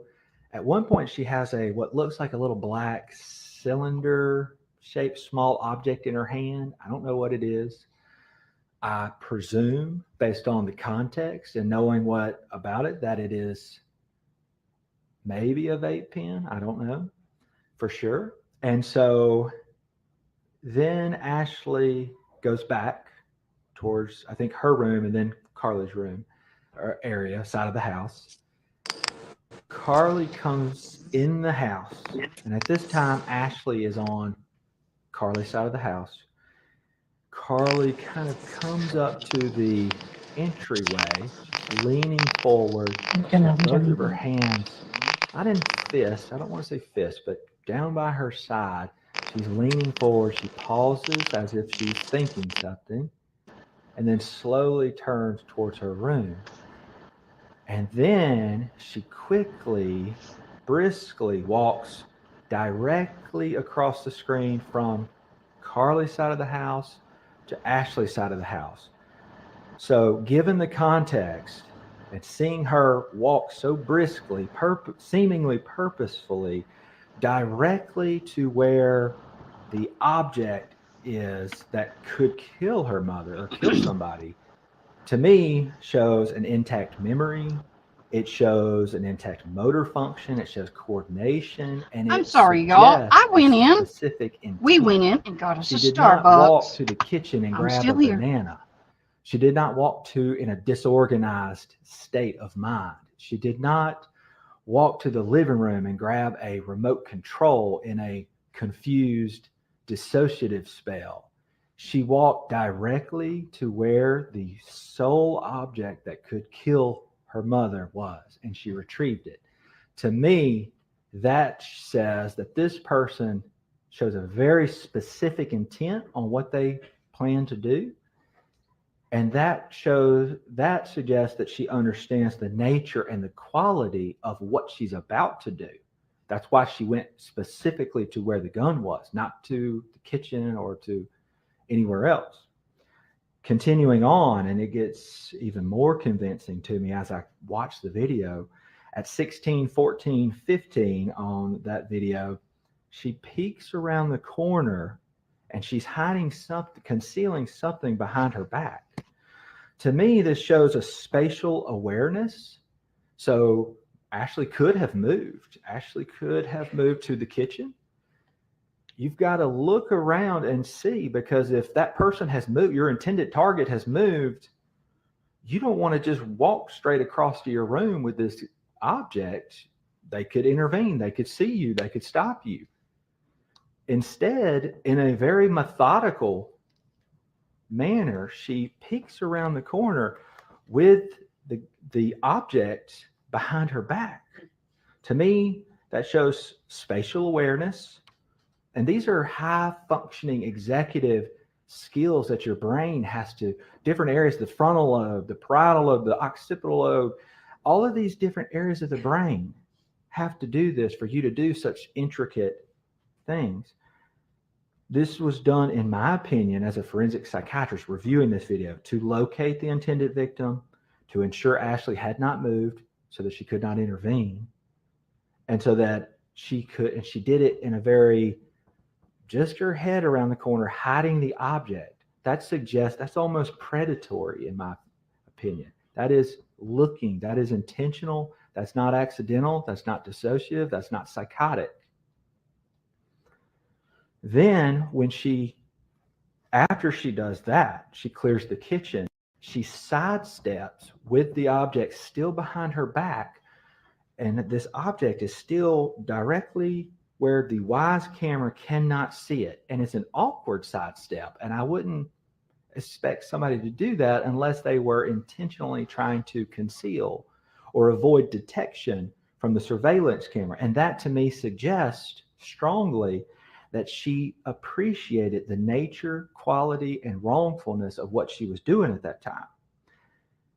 Then she goes into her bed, her side of the house, I presume her room, and we hear the gunshots. And then we hear some screams. And as I know from reviewing the autopsy pictures, there were at least 2 shots in Ashley's head. That takes that marksmanship of landing those shots on a relatively small target, that if you shoot it once, I presume with gravity and whatnot, it might move. So to stay on it and shoot it again shows a high level of brain functioning. Motor centers, the cerebellum with coordination, the occipital lobe with the visual centers. This is a high level of functioning. So then, continuing on, then Carly comes, a little time passes, Carly comes into the dining area and she gets Ashley's phone. I believe it's Ashley's phone from what I've been told. And there's a passcode on it and she unlocks it, which that to me shows that she has some degree of intact memory, hand-eye coordination, and that this was calculated and specific. You have to type in a specific code to unlock the phone. It's not a disorganized, unintentional, random numbers. It's a specific code. And then she texts Heath, her stepfather, which is a specific target. It's not a disorganized, confused, psychotic, random numbers. It's Heath's phone that she dials. And then she texts him and says, "You almost home, comma, honey, question mark." In my report, I used some very strong language just to describe this one aspect. I used the word diabolical. And I stand by that word. I do not believe Carly is a diabolical person. I do not believe she's an evil person. I believe all of us have the potential for good and evil, and in us, it's human nature. As a psychiatrist, I study human nature, anger, lust, greed. These are things I study. And so we all have the potential to do that. But when Carly on that day went and unlocked the phone, text a specific target, her stepfather, who she told me was more of a father figure to her than Kevin was, and said, "When are you almost home, honey?" Using that honey is an enduring term. I might use it for my family, a loved one. I wouldn't use it for a stranger. When she did that to me, that was very specific and diabolical. And that to me is not consistent with a dissociative spell. That is not consistent with psychosis. That is not consistent with mania. And it's definitely not consistent with hypomania. To me, that was deceitful. And so the fact that she did it from Ashley's phone instead of her own phone, I asked myself, why would she do that? If I don't know the norms of their family, I don't know if it's normal for Carly to text Heath and say, "Hey, when are you going to be home?" That might have, if that's not normal, that might have been a warning, or like, something wrong. Why are you texting me? Why are you texting me when I'm going to be home? So to me, the fact that she did it from Ashley's phone, posing as her mother who's in the other room dead or dying, really suggests a specific intent, that she understood the nature, the quality of what she was doing, and I would suggest even the wrongfulness by she didn't use her own phone because she didn't want to raise alarm, in my opinion. Then at one point in that video, right about that same time, she lets out this like hymn. Look, the camera's right there. She knows the camera's there. She sidestepped earlier with the gun behind her back, which tells me she is aware that that camera is there. When she came back into the dining room, she had something behind her back that she laid on the stool. She kept it on the stool behind her. At one point, the dog walks behind her. She kind of looks behind to make sure there's not going to fall off in front of the camera. So all of that suggests to me that she was very aware of the camera. And I think that she was trying to, for lack of better words, play cool and just, she's interested in music. She plays the guitar. She plays the mandolin. She built a mandolin with her grandfather. She's a musical person. And I think she naturally let out this hymn as almost a play cool. I know the camera's on me, but it was not disorganized. It was not in some weird disorganized fashion. It was not weird language. It was not a demonic voice. It was a short hymn. And I think she was trying to play cool. And I think to me, that was callous. And so I also think it was related to some nervous adrenaline. Like and she lets out this hymn. Continuing on, as I watched the video, at one point she goes back to her room, or her side of the house. I don't know there's room. And the dogs are in the dining room and they make some noise. And she yells out, "Heath, Heath, Heath." That was a very specific name. That was not a disorganized name. It was not a random stranger. It was not in some strange voice. It was very controlled, not like a pressured mania, disorganized or psychotic and disorganized. To me, that shows that she knew exactly who was going to come home. It was not disorganized. It was not illogical. It was logical. And I believe after that, she recognized the dogs keep making noise. I've got to go. I got to get rid of, because I don't know if Heath's coming home. Heath, is that you? Because she is in the room with her dead mother. That to me suggests that she strongly understood the nature and the quality of what she was doing at that time. That's why she called out his name. That's why she let the dogs out, because they were making noise. She doesn't know, is that the dogs making that noise or is that Heath coming in? So she lets the dogs out. And this conveniently puts her right beside the camera footage that then turns off and is later found hidden behind some water bottles in the refrigerator. I presume it's hidden. There were water bottles and it was behind it in the corner.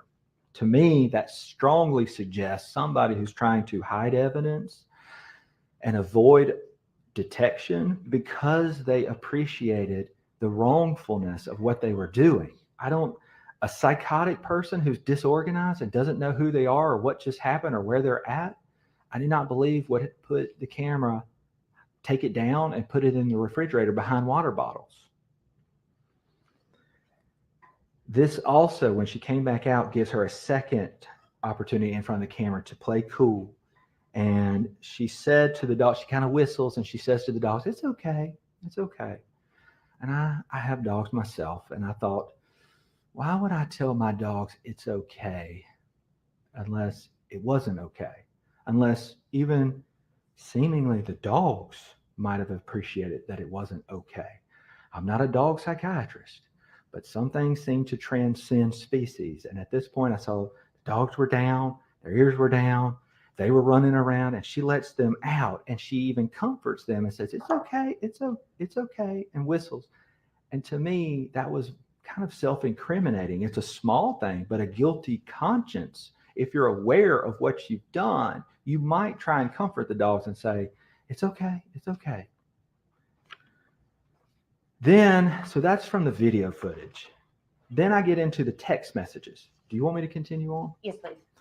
So with S.K. Riley, she texts and says, Carly says, "I need help," which tells me she understood the situation to some degree. Then she capitalizes it, emphasizing, "I need help," which tells me she's serious. She knows, she understands the nature and the quality of what just happened. Then she replies, "I can't tell you," which again tells me she understood the wrongfulness, because why couldn't she tell one of her best friends unless she couldn't tell her because she understood that it was wrong? And then she said, I'm not going to KMS. That stands for kill myself or anything. She even appreciated that her friend was concerned that she was going to harm herself. And she recognized that and was able to tell her friend and comfort her friend, I'm not going to kill myself. That showed me an awareness of her situation and even an appreciation of her friend's concern. Continuing on, she referenced, "I'm glad you met Raymond." So I found out through discovery and things and talking, and that Raymond, I believe, is a boyfriend of Sarah's or a friend or a lover or something. And she references this Raymond, and S.K. Riley even thanked her for that. To me, if you're in a dissociative spell where you are so out of your mind and so psychotic that you don't understand the nature, quality of what you're doing, I find it very hard to believe that you would be able to recall a relationship that your friend has with somebody and reference that to them. Your Honor, maybe approach for just a second. Yes.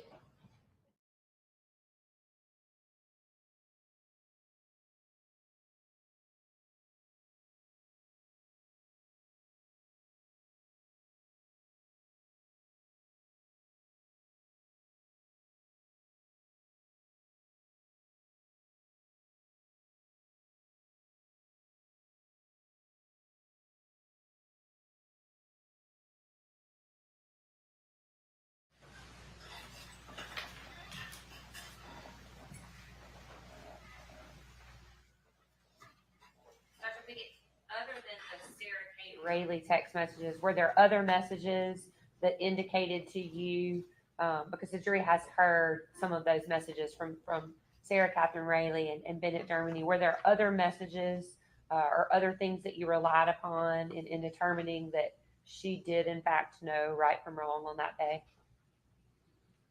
There's other text messages. There's one with Bennett and there's one with Thad. And then there's also some things from Brooks' statement that I read that were, but see, that's her statement, but these are actually Carly's words at the time.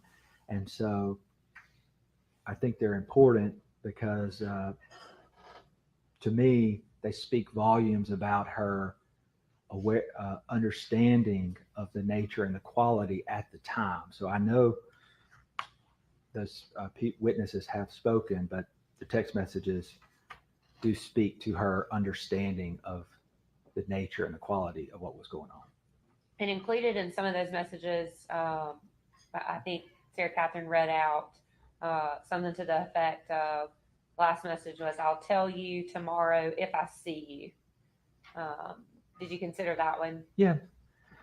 That to me suggested that she had a more than an understanding, even an appreciation that there might be some consequences coming my way for this, and I may not see you tomorrow. And similarly, when she told Thad, excuse my language, "I've fucked up." I mean, that would indicate that she knew that she had done something wrong. In my opinion, yes. She was able to tell Bennett what her address was and where she was. Is that your understanding of the text messages between them as well? Yes, which I did not believe that would be consistent with a dissociative spell or somebody who was disorganized or psychotic, or even having a dissociative amnesia, that they would be able to recall their address and state it in a text message, which again requires the language centers of the brain, the visual centers, the hand-eye coordination, and the recall memory to do that. And then I believe that you referenced in your report some of the messages with Thad, and the jury's had the benefit of hearing him testify, but he actually offered to call 911, and at some point she tells him, "No, you can't do that." Yeah. To me, that would strongly suggest that she understood the nature and quality of what happened, and that she understood the wrongfulness, because if he were to call 911 and paramedics show up, then she would be seen with a dead body there. And I want to talk about Brooks' statement just a little bit regarding Carly shooting and attempting to kill Heath. What particularly about Brooks' statement led you to believe that Carly knew right from wrong and had specific intent for that crime? yes, I will answer. I do want to clarify that the video footage and the text messages, that's all my opinion off of my observations of all this. When we get into Brooks' statements, that is my opinion based on somebody else's statement. So it has to be taken with a grain of salt there. But if what Brooks says is true, reportedly, per her statement, Carly asked her, "Are you squeamish around dead bodies?" Which certainly, if that is true, suggests that Carly understood at the time the nature and the quality of what she had done, and even that somebody else may have different feelings about it, which shows a higher level of appreciation, that I can not only know my feelings, but I can understand how you might feel. And then, do you want me to continue on as far as Yes, Brooks? please. Reportedly, if what Brooks says is true, Carly assured Brooke not to worry about the cameras, that they had already been taken care of. And so that would suggest to me that Carly understood the wrongfulness of what she had done, and therefore was trying to avoid detection. And then she also made some comment to Brooke about, I put 3 in my mom and I got 3 more waiting for my stepdad when he gets home. Yeah. If that is true, that would strongly suggest that Carly, at the time of the offense, understood the nature, quality, and wrongfulness of what she had done. I want to back up just a little bit to Dr. Clark's diagnoses of Carly. I diagnosed her as being bipolar, schizophrenic tendencies, disassociation, and eating disorder. So we've gone through, Dr. Pickett, how you, other than the eating disorder, you do not agree with his diagnoses. But for argument's sake, let's say that all of his diagnoses are proper. That Carly did suffer from bipolar, some form or symptoms of a schizophrenic-like situation and possibly a disassociation. That does not mean that she is insane, correct? Correct. As I was explaining earlier, having a threshold diagnosis is just your ticket to even consider insanity. Without a diagnosis, you cannot even consider the other prongs of the standard. You have to have that just to even be considered. That in and of itself does not equal insanity, in my opinion, from what I know based on the state standard. I have, from experience, I have patients who have schizophrenia and bipolar disorder, and they know when we talk, hey, all right, you're going home soon. You know you don't need to do this or that. You take your meds. They know right from wrong. Just because they have the diagnosis does not mean they're insane.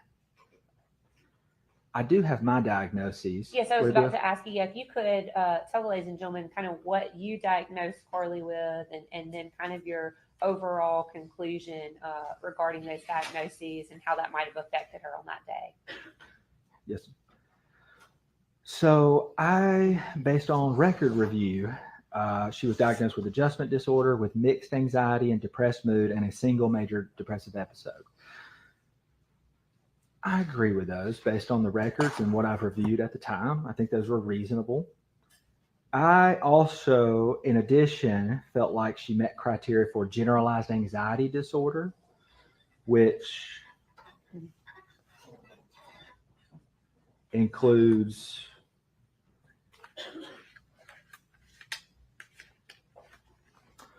according to the DSM-5-TR, excessive anxiety or worry occurring more days than not for at least 6 months. The individual finds it difficult to control, and they have at least 3 of the following symptoms: restlessness or feeling keyed up or on edge. So they're antsy, they're on edge, they feel restless, being easily fatigued. I did not think that one applied. Difficulty concentrating or mind going blank.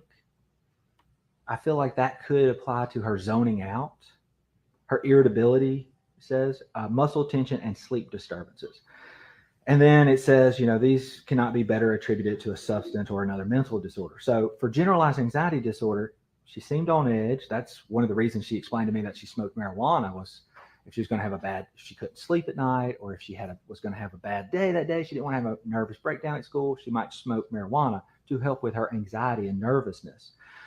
The mind going blank, that may explain her zoning out. In psychiatry, we kind of try to find diagnoses that explain most of the symptoms, and the generalized anxiety disorder is pervasive. I mean, it goes back to when she was a child talking with Annette Bryant about adjustment and anxiety and the issues she was having with her dad.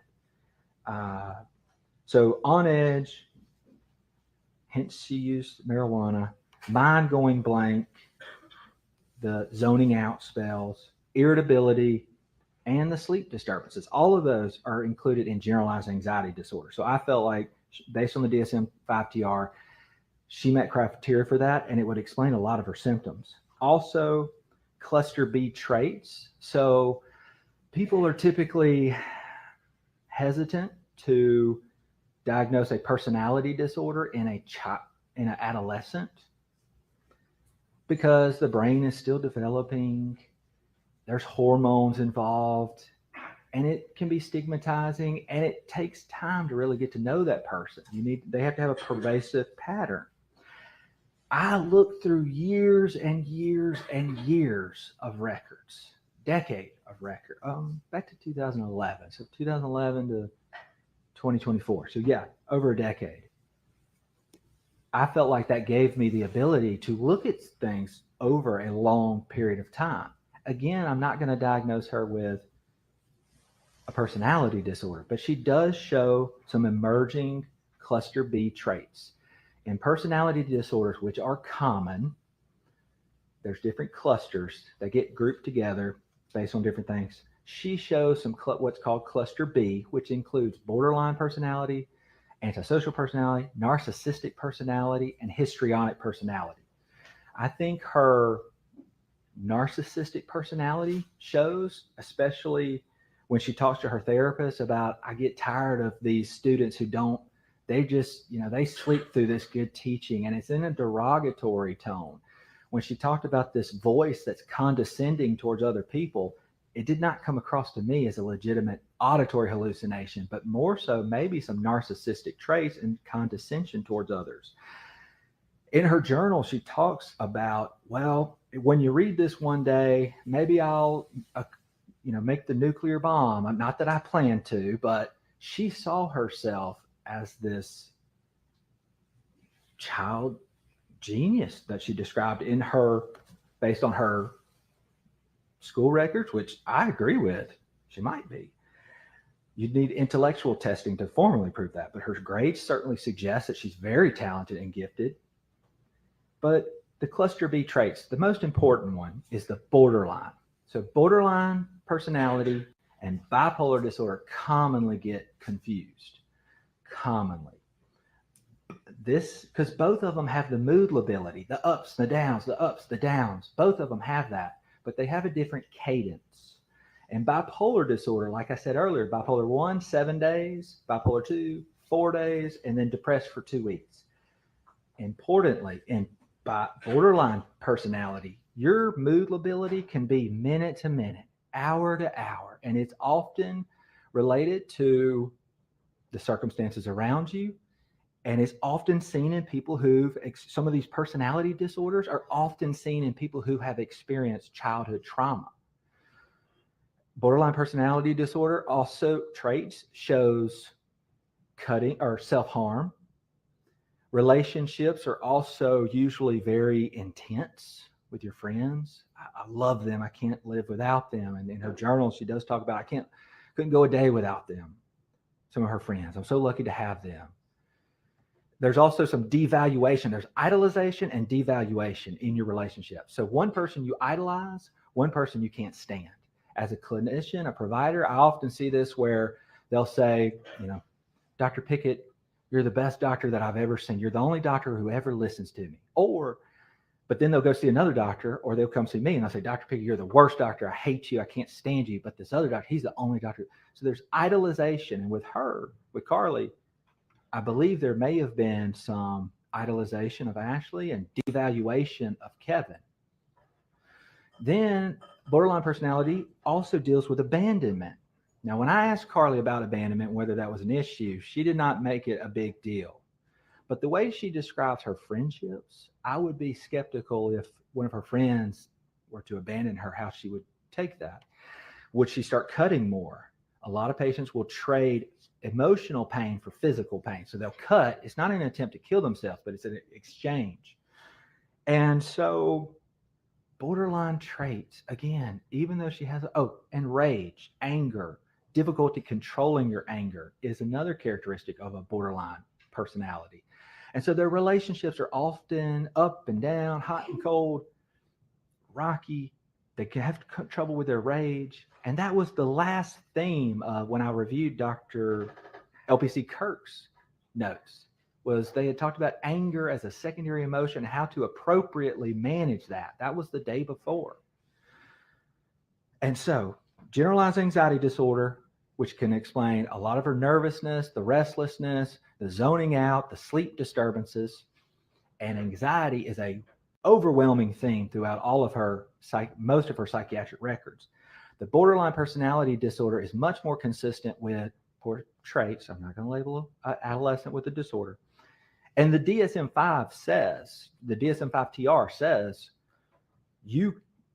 all of the traits can become present as early as 12 to 13 years old. They can be present. So even though I'm reluctant, the DSM-5 TR recognizes that you can call them out, you can address them when you see them in unusual cases, which I think this is. Then I also said some psychopathic traits, and I don't use that word lightly, especially in an adolescent. But as I was reviewing her journal, where she says it's okay to be evil, when I see the callous nature in which she left her dead mother to text her next intended victim, and then even used the word honey, that is callous. And it is very concerning to me. In her journal, she often talked about, there were violent themes. I think she may have some with her friends. As I was reviewing Discovery, there's memes about violence. There's often this mix of fantasy, dark humor, and violence. I've seen a lot of memes. I won't go into them, but the callousness of which she did that, she has this superficial charm. She's charming. She's very likable. I liked her when I did the interview. I don't like saying any of these things, but I truly believe them. And so she's very charming. Manipulation. She took extensive notes about how to manipulate. And I have somewhere in here, and I can find it, 85 pages of some manipulative behaviors that I document. Okay, here we are.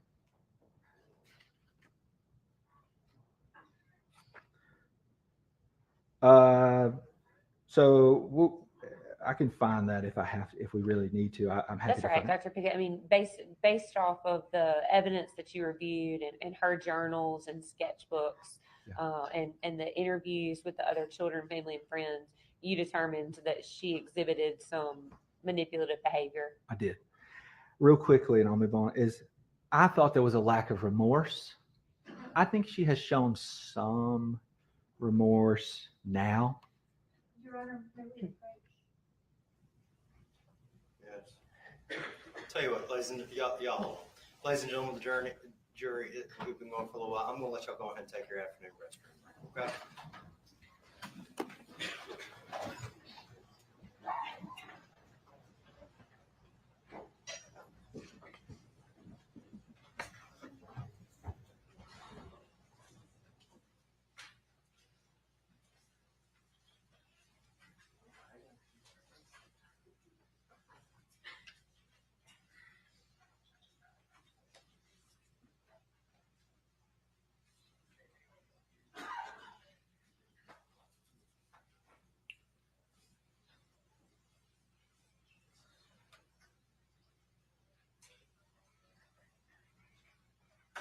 All right, record reflect we're outside the presence of the jury. You have to approach. I'll hear any objection. do you want us to come? You can object from there. Both, I just wanted to make people aware that both SK's parents and BG's parents have texted me during this witness's exam to say that their children's names are being used. And I didn't associate their children with this case. I've done everything I can do to prevent their names from being used. But at some point, the law does not prohibit the witnesses from using their names. That's not the law. No, Your Honor, but it was in your court order that it wasn't to be put on media. I think the media is doing their best with this. They're doing their best. I mean, the most important people in this case that everybody seems to have forgotten in this room is the jury. So we're going to take a 15-minute break and both sides take a pregnant pause and think about the jury.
Hey, everybody. I see we're on a break. Oh my gosh. I am so liking this guy. He explains everything so beautifully. I think the defense is really going to be nervous after this guy. I don't think there's much salvaging the defense after this witness. We'll see. Don't know. But if I was on the jury, I could not give anything other than a guilty verdict. He has explained away the attempt of the defense for basically the insanity plea. I understand why the judge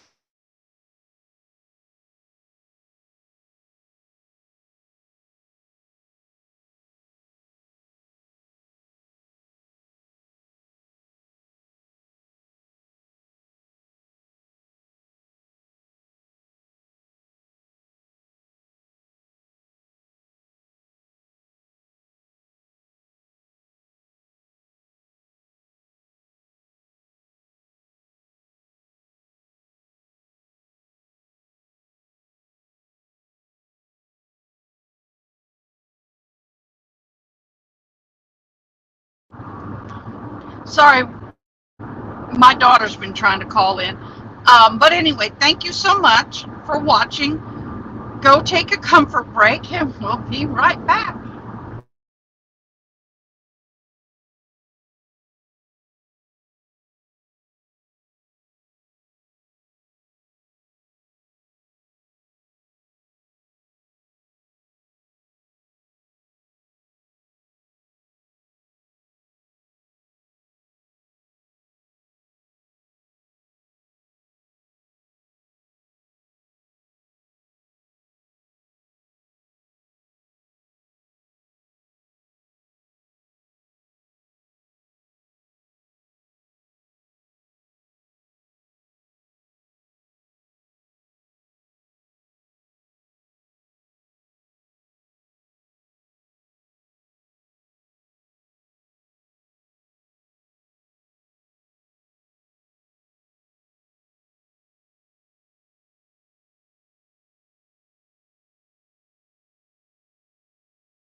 Last question was, that's all right, Dr. Pickett, based off the evidence that you reviewed her journals and scratchbooks and interview with other children, family, and friends, you determined that she exhibited some manipulative behavior.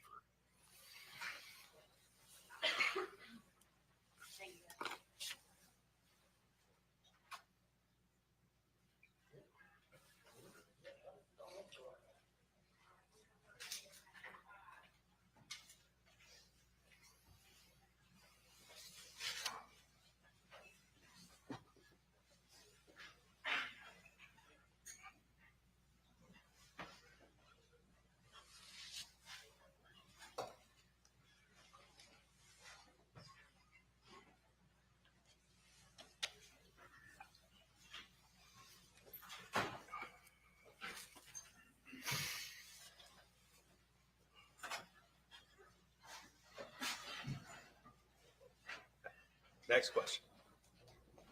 Dr. Pickett, we were discussing the diagnoses that you had rendered about Carly, and we left off, you were talking about manipulative behavior. Were there any other diagnoses that you attributed to Carly? Yes. I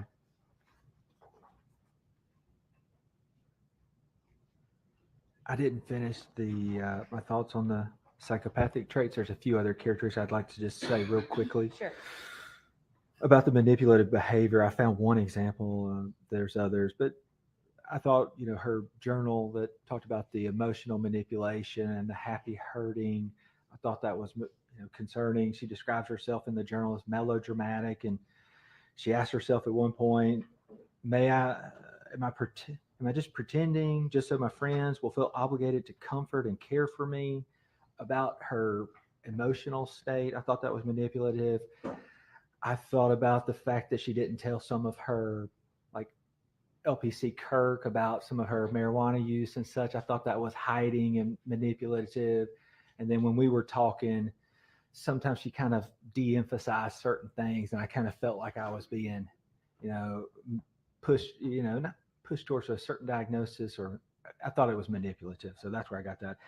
Another psychopathic trait is like poor behavioral control. So I looked through a lot of things. I mean, obviously, the incident is a poor behavioral control, and doing there's other things. The knife incident with the school, where she initially said it was for somebody told her to. She told me that a friend told her to bring it, but then after reviewing the discovery, it said that she had told them it was for protection, and mentioned some high school students. And then some promiscuous sexual behavior. There was a sex toy found at the scene. There was the nipple piercings. And so I'm certainly not diagnosing a 15-year-old as a psychopath. I'm just saying there are some concerning traits. And given me trying to rationalize why did this happen, that played a factor to some degree. And then lastly, I agreed with some other specified trauma and stress-related disorder, like an adjustment disorder with prolonged duration of more than 6 months without prolonged duration of the stressor, which basically adjustment disorder, which is a type of trauma-related disorder. And considering all of those diagnoses, what was your final conclusion? We talked about it kind of in the beginning. I want to come back to it. Your final conclusion about whether or not Carly meets the standard of McNaughton insane in the state of Mississippi. So all of those diagnoses gets me to consider McNaughton. So she's got the ticket, she meets the threshold to consider it. So I considered it, but her actions, for which I observed on the video and reading on the text messages and reading all the discovery and understanding what seems to be the context, in my opinion, her actions strongly demonstrate that she understood the nature, quality, and wrongfulness of her actions on that day. And therefore, in my opinion, the ultimate decision is for the fact finders, but my opinion is that she does not meet Mississippi's standard for insanity. And is that opinion to a reasonable degree of medical certainty? Yes, it is. Attorney witness, Your Honor.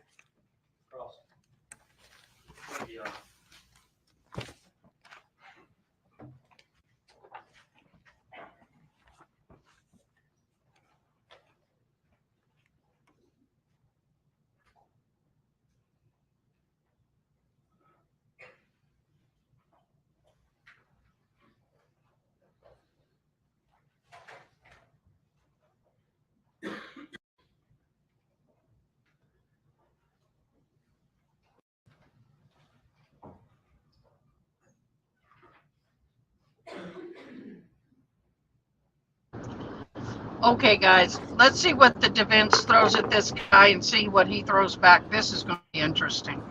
I may beg the court's indulgence for just a second to get organized, Your Honor.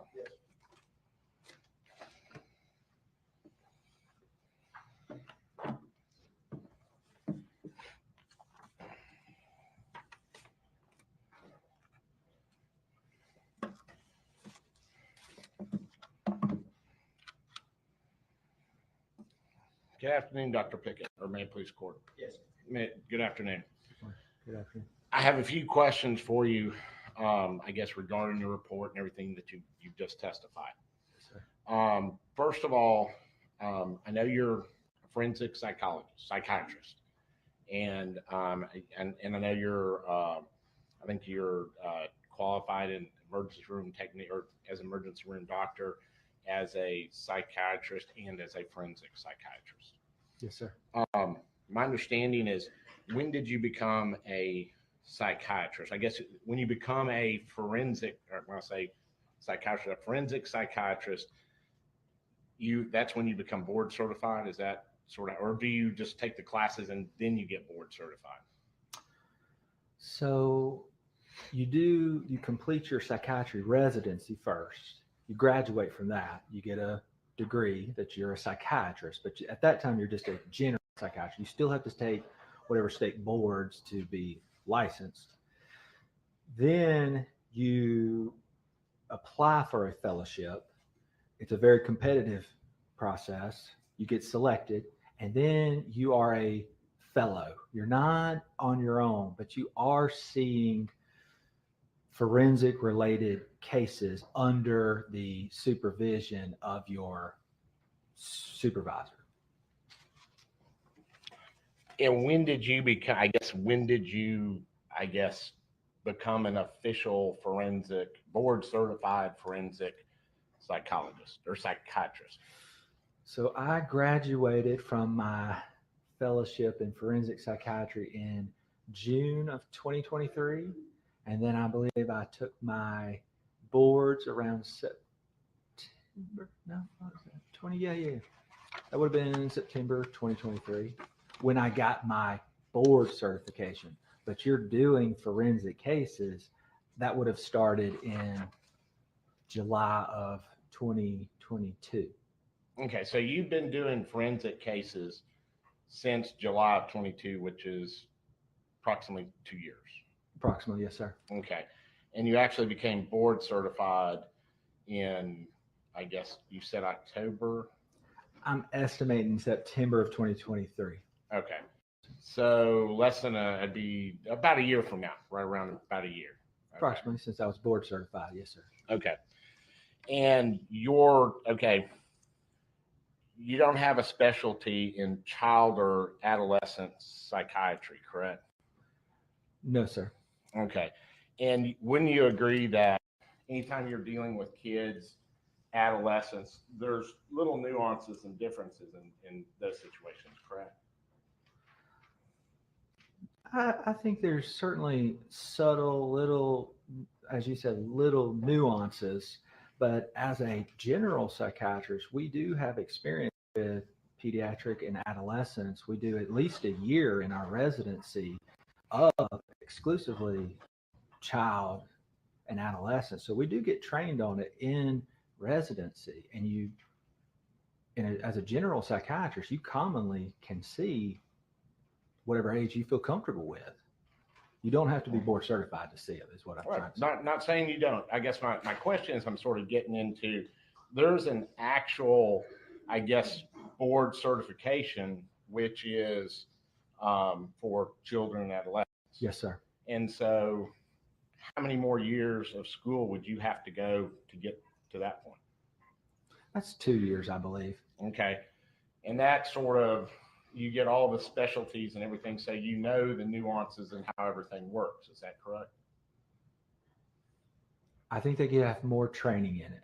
I agree Okay. with that. And Dr. Clark, who you watched testify yesterday, he's board certified in children and adolescent psychiatry, correct?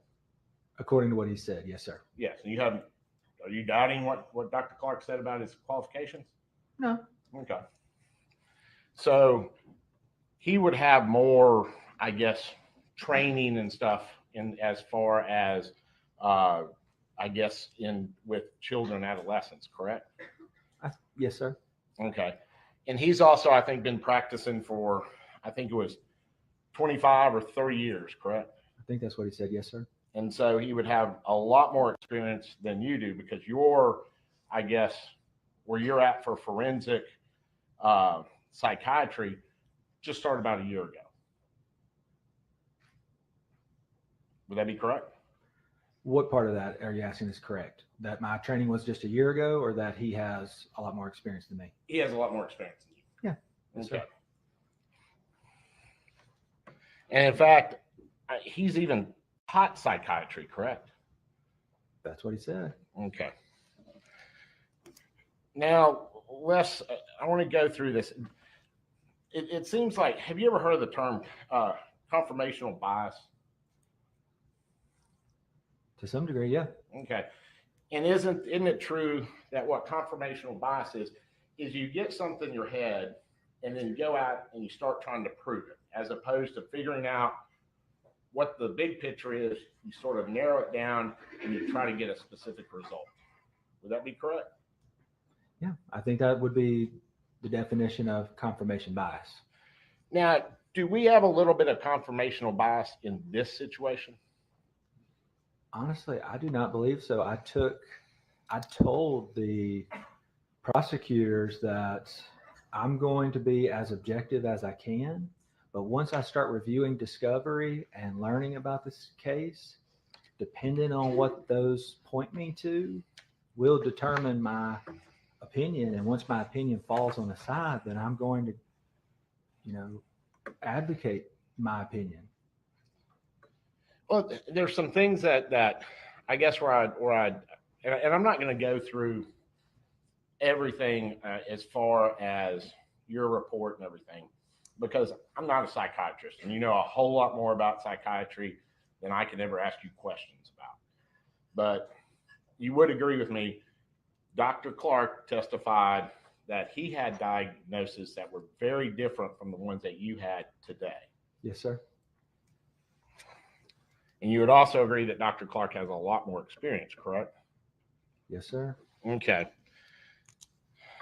Now, there's some things that I wanted to go over because you talked about, I guess, that there wasn't really anything that led you, that could be used that would lead you to believe that she was suffering from, I guess, what Dr. Clark called wasn't delusional. What was it? What did he term it? What was her condition? He said many things. Yeah, wasn't it dissociative or something?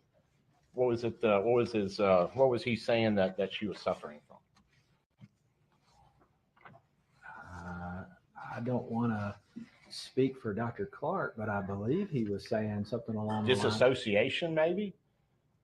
Okay, is that what he was saying, that she was in a state of disassociation? I think he said that. Okay. And so you don't believe that, well, one, let me back up. You said you're not really familiar with that, correct? I said I'm not the nation's leading expert on it, but we get trained on it in residency. I've read about it in the DSM-5 TR. I've read various articles about it preparing for this. So, have you had people that have been under this affliction before? Very few. Very few. And it's not something that's common. It's not. And I think something that's important is you said this is a very unusual case. This is a rare case. Wouldn't you agree on that? I think it's unusual for a 15-year-old to shoot and kill their mother. And it's unusual in that aspect. It is not unusual as far as the psychiatric diagnoses and mental health based on review of her records, in my opinion. That's actually very common. So the situation is very unusual. You don't see this very often. And the fact pattern is really unusual in this, isn't it? Can you elaborate a little bit on what you mean by fact pattern? Did you ever see any violent tendencies at any time? Were you able, in your, I guess, review of everything, were you able to see any tendencies that she had? And I'm talking about Carly.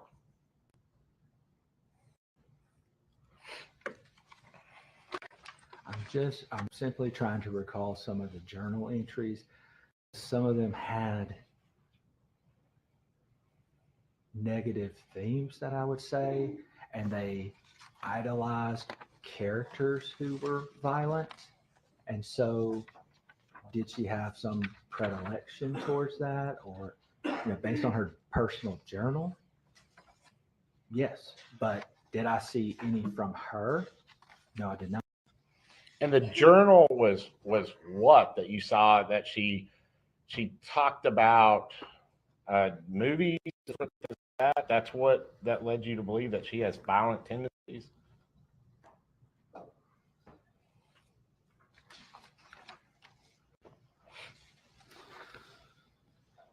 In her journals, she talks about happy hurting with her emotional manipulation. She talks about she really liked the Pinocchio movie, and her favorite parts were when the bomb dropped on the church that killed Carlo and Mussolini. And she referred to that she might one day be famous for making a nuclear bomb. Not that she had in plans to do that, and it's okay to be evil, and she chooses fire because it is powerful, beautiful, and deadly. So no, I did not see her do violent acts from the offense, but I did see a theme of concerning things, and many of them had violent themes. And that's it. That what you just read off, that was it. I do not believe that's it. That's what I could find as a needle in a haystack of an 85-page report, but there were themes of that. Now, you said, you brought this up, and you said life's greatest, what is it, illusion is innocence? Mm-hmm. And you made a big deal of that, right? And you said that you thought that was, I don't say inappropriate, but her putting it in her journal caused you concern. To some degree, yes, especially given the context of where we're at now. Do you know where that comes from? It comes from a video game. That's it. It's a video game. It's called Skyrim. Yeah. No clue, did you? You had no clue that that's where it's coming from. Did you think she made it up? I am familiar with the game Skyrim as a gamer myself. Her screen name was Lazy Assassin. That was her online screen name too. We're going to talk about video games and violence and Skyrim. And Skyrim is an adult game, and there are some things in there that I don't think are appropriate for a 14-year-old, but that's just my personal opinion. And kids play that all the time, and I agree with you. There's probably things that are inappropriate, but that's the game. Did you not recognize it? No. Now, there's also, I think you would agree with me that there's a lot of, in her journal, there's a lot of, I guess, quotes from songs or lyrics from songs and things like that. And that's all pretty benign, correct? Yes, sir. Now, the one thing, and this is where I get into this confrontational bias a little bit, every time there's something that points to a different position or for what Dr. Clark brings up, you say you're discounting the journal, that where she says that she's hearing voices and all this kind of stuff, and she's hearing voices before this incident. You're like, I'm going to discount that. That doesn't really count. But then you turn around and want to use stuff like this and say, yeah, I'm taking these little statements and it's violent tendencies. So why is it that you're sort of, how you say, cherry picking the different parts of it that suit you. I would have to disagree with that. I'm bring up a few highlights that are concerning to me. But also in my report, I mentioned that in her sketchbook, she has some sketches of little ponies. That wouldn't support that she's violent. That's included in my report. And also, some of the journal stuff is inconsistent in that she mentions, feeling numb and things like that in January in her journal. But then come February, she tells that to the nurse practitioner and they attribute it to her Zoloft. And so some of the things in her journal, are conflicting with what I'm hearing from other sources. So I don't put a whole lot into it. I'm certainly not basing my decision about her insanity on those things. But to even consider insanity, you have to have the prerequisite threshold diagnosis. And therefore, I did a deep dive into an adolescent's journal, but that was only one piece. Now, the biggest thing that you said led you to believe that, caused you concern was that you were not seeing, I guess, any reporting from either of the two. I guess it's Kirk and the other therapist, and that caused you some concern because you were saying that normally, individuals are going to confide in that person. Would you agree? Generally, most people would confide in their mental health professional about things that they were concerned about regarding their mental health. Yeah. Now, we had some testimony from one of the therapists today, and she said that it had taken her, I guess, a year and a half before Carly had opened up about issues. And I think with these people that she started seeing in January, that would have only been about 3 months of seeing people, correct? So there wasn't a lot of history with therapists between, I guess, when she went in January 15th to when the incident happened. Would you agree on that? I agree that there was only those two within that period, but there are older records from a therapist that were also reviewed in my report. And she wasn't having these issues back then, or correct? No, and that was actually closer to the traumatic event. Now, are you sure that's the traumatic event? Because that's one of the things you go to the traumatic event. You can have other things that cause you to have a traumatic event, correct? You can. Yeah. So when you're saying that there's a traumatic event in her life and it's whatever happened, it's 5 years ago, we really don't even know if that's what it was, correct? We don't, but by talking to her and asking about her history, it does seem like when she's talking that was a significant trauma. The Kevin, the neglect, the abuse, and her sister dying at a young age, and her parents divorcing. Those were big, and she hasn't mentioned anything bigger than that to me, or that I have seen in the records.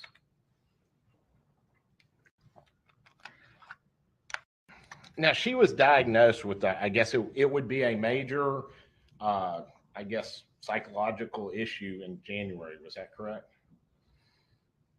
I believe LPC Kirk diagnosed her with adjustment disorder, with mixed anxiety and depressed mood, and the mental health nurse practitioner Lieber agreed with that. Also diagnosed her with adjustment disorder and said that she met criteria for a single episode of major depressive disorder. Yes, and I want to say medication was prescribed, correct? Yes, sir. And it was never discontinued, correct? No, sir. And when we're saying discontinued, I'm not trying to, play loose and fast with my question. It is, she's continued to have medication to this day since January of January of this year until currently, as far as you know, correct? I know she had it up until the incident. I have heard some of the things that she's been on in jail or being detained. I don't know the specifics of all that. Now, in jail, she was diagnosed with a psychological disorder and treated with high doses of antipsychotics, correct? Say it's a moderate dose. I think it's 10 of Abilify, Dr. Clark said. I mean, when I'm at the state hospital, now these are adults, I do go up much higher doses, 20 milligrams even, maybe even 30 at times. So 10 milligrams, adolescent, seems moderate. One of the current is, I believe she was on Celexa in jail. So Celexa, that one's a little concerning to me because Lexapro and Celexa has Lexapro in it, essentially, in a very basic term. Citalopram is two mirror images. Okay, guys, I'm going to grab dinner. I'm still with you. Citalopram. They're mirror images. It gets into biochemistry, blah, blah, blah. But it has both in it. The Lexapro is just the escitalopram portion. So to me, if you're really concerned that the medication was causing some issues, having her on citalopram, Celexa, which is still Lexapro, doesn't make a whole lot of sense to me. Now, the Abilify, we use that for many things. And that could explain some of the, Well, and this is one thing Dr. Clark had explained it yesterday. And he said that, yeah, your Celexa has the Lexapro, but it has the other, whatever the other qualities, and it affects the brain a little bit different. So some people that don't do well in Lexapro do well in Celexa. Would you agree on that? I would recommend if somebody had reportedly a bad experience on Lexapro, then you shouldn't use the SSRI that is as close as possible to it and literally contains the same medicine. I think that would be a bad idea. And so again, that's where you differ with Dr. Clark. Yes, sir. Okay. Let's talk about, I think you were talking about Dr. Hardy's evaluation of Kevin Gregg. Yes, sir. And that's a person you have never, ever seen. You have seen 3 pages of, was it medical records I think you testified to? Yes, sir. And you're wanting to basically say that the doctor that has seen him is wrong on his diagnosis, that actually saw him. I know you said it was only for a few hours according to the records. 1 hour for the records that you saw. Total for all 3 visits was 1 hour. And so you're saying that he got it wrong, and you don't know if there's even more medical records, do you? I've asked for the other medical records.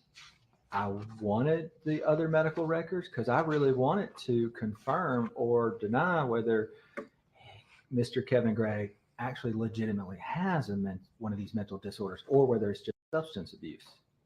So the way I got it and the way your testimony was, and maybe I could be wrong, but it seemed like you were saying you don't want to say, or you, first of all, we were dealing with bipolar, and evidently there's a heredity issue with bipolar. Yes, sir. And so you were wanting to say that Kevin Gregg really doesn't have bipolar, therefore the heredity part of the prong that would go towards Carly doesn't exist. I would say yes, if he doesn't legitimately have bipolar disorder, then it makes it less likely that Carly has it. And so your reasoning is that you want to make another diagnosis over a doctor that actually saw the individual and diagnosed them with bipolar.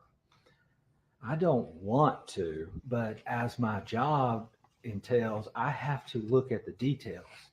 And people are misdiagnosed frequently. I know this because I work at the state hospital and these patients come to me and reportedly they have a diagnosis of this or that. And we kind of go through their history and we're like, no, it actually seems more consistent with this. So it is standard to question previous doctors on their records, especially when they're so sparse, especially when there's a big history of drug abuse.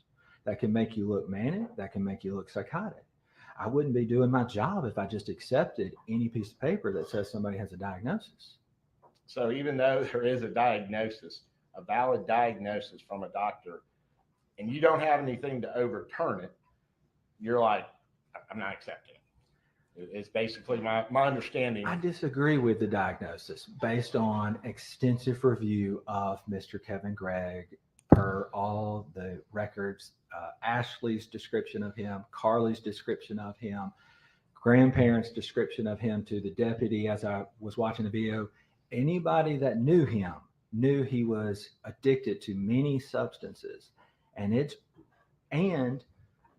he was prescribed Adderall, Klonopin, and Ambien. If I have somebody with bipolar disorder, I'm not going to prescribe them Adderall because that can really push them into a manic episode. And when I reviewed Dr. Hardy's records, he did not justify. If I have a patient that comes to me and this is our first interview, I will diagnose, say, according to the records I've reviewed, Mr. Johnny has schizophrenia because he had delusional thoughts, he had disorganized thinking, he had auditory hallucinations, and here's the records I based that off of. And Dr. Hardy did not do any of that. And actually, his substance abuse was minimized in those records. And so I just don't believe that Kevin may have been as forthcoming with Dr. Hardy, and he may not have had all the records. Now, what is Thorazine? It's an antipsychotic. And that would be something that that was prescribed to Kevin Gregg by Dr. Hardy. I don't know everything Dr. Hardy may have prescribed him. I know the ones that were very concerning. And you didn't see that one? You didn't see that? I don't remember. What about, I guess it's Respira? Risperdal? Yeah, what's that? That's an antipsychotic. Okay, that was prescribed to Kevin Gregg by Dr. Hardy, which would be consistent with what's that treating?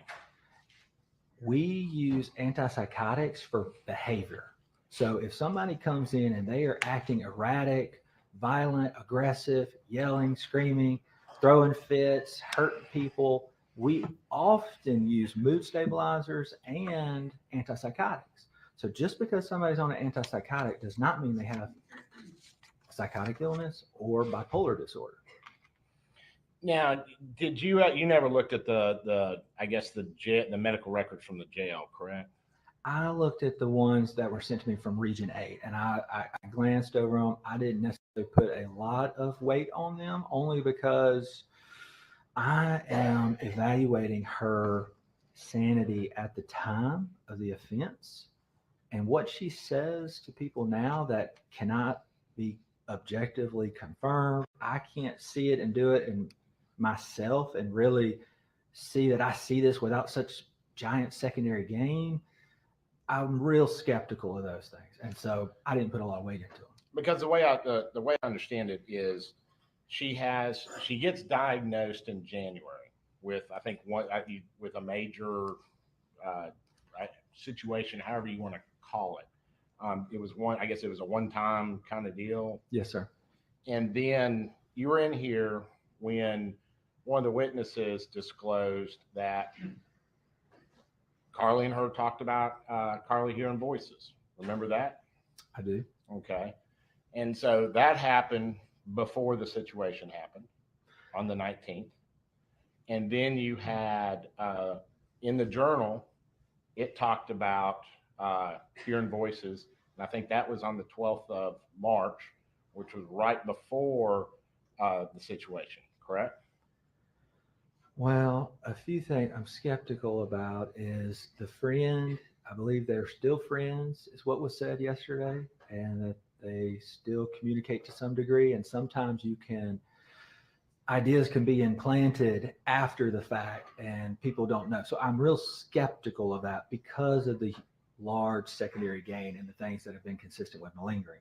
The journal article for the 12th, when I see people that have schizophrenia and they are suffering with these auditory hallucinations that they do not want, they do not like, that bother them. They usually do not describe them as quite silly, and they do not describe them as ravenously screaming at each other, and thankfully physical altercation is not fruitful. That's not how they describe it. How would a 14-year-old describe it? I think she would go to her mother and say, Mom, I'm hearing voices. And the mother, especially if she was as involved as Ashley, would have taken her and made sure that the mental health providers knew about it. Well, I think all the testimony is that she didn't want her mother to know about that.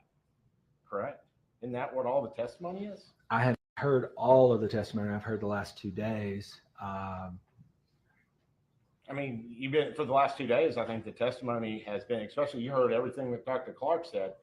Everything was that the mother did not want to, or Carly didn't want the mother to know about her, I guess, issues. Did you? I think you even talked to her in jail about this very thing, didn't you? I never talked to her in jail. I talked to her here in the courtroom doing my evaluation. I'm She sorry, did talk. It's connected. Okay, yeah. My impression was that she wanted to hide, especially some of the more negative things from her mother, the burner phone, the marijuana, talking to the boy.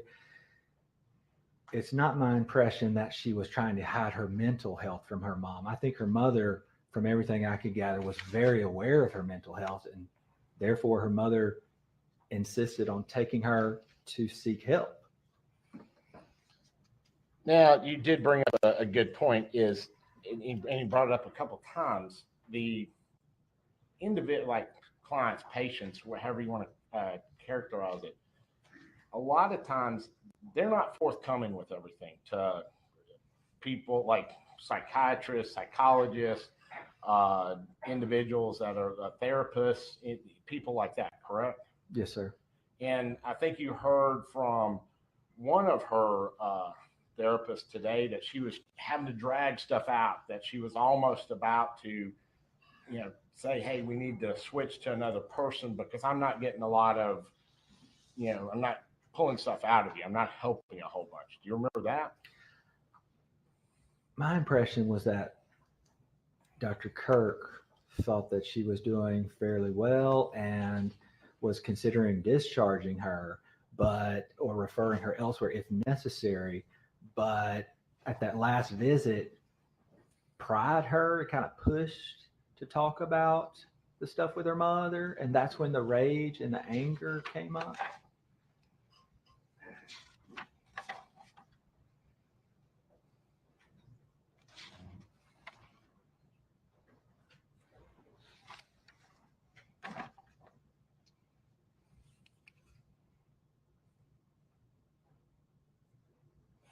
Now, at one point, Carly, and this is stuff, again, put in her journal and said that she had a psychological or psychotic break. Do you remember that part in the journal? Yes, sir. And you said you didn't put a lot of credence into it because it was something that she wrote. And I think you said the journal was, she was using as sort of like theatrical and things of that nature. Is that sort of your take on it? Yeah, I said there's a mixture, seems like, of what might be truth and what seems theatrical. Now, the disassociation, which we were just talking about, you're not really, you said you know about it, but you're not an expert, and you said you have seen it in rare cases. We agreed that this was a rare case, correct? Or your words, I can't remember. It's an unusual case in that a 14-year-old killed her mother. It's not unusual in that her mental health, as well as anxiety and depression, those are common. And Dr. Clark had gone through and spelled out exactly how disassociation works and how it could work with her, how it was working that on the 19th, correct? Yes, and I enjoyed the academic exercise of talking about dissociative spells, but in my opinion, what Carly did that day was not consistent with dissociative spells at all because of so much specific intent. And just getting into the specific intent that you're talking about, if you're in the dissociative, I guess, situation, you wouldn't be knowing what you're doing with all that. You can be doing that, and I think the research shows that you can do that. Correct? I think the literature is very sparse on this. I think the literature talks, there are case reports or examples of violence being completed in a dissociative state. But again, based on my review of the video and Carly's text messages at the time, it, in my opinion, shows way too much intentional, high-level executive functioning to be in this unknown dissociative spell and yet do so many specific things.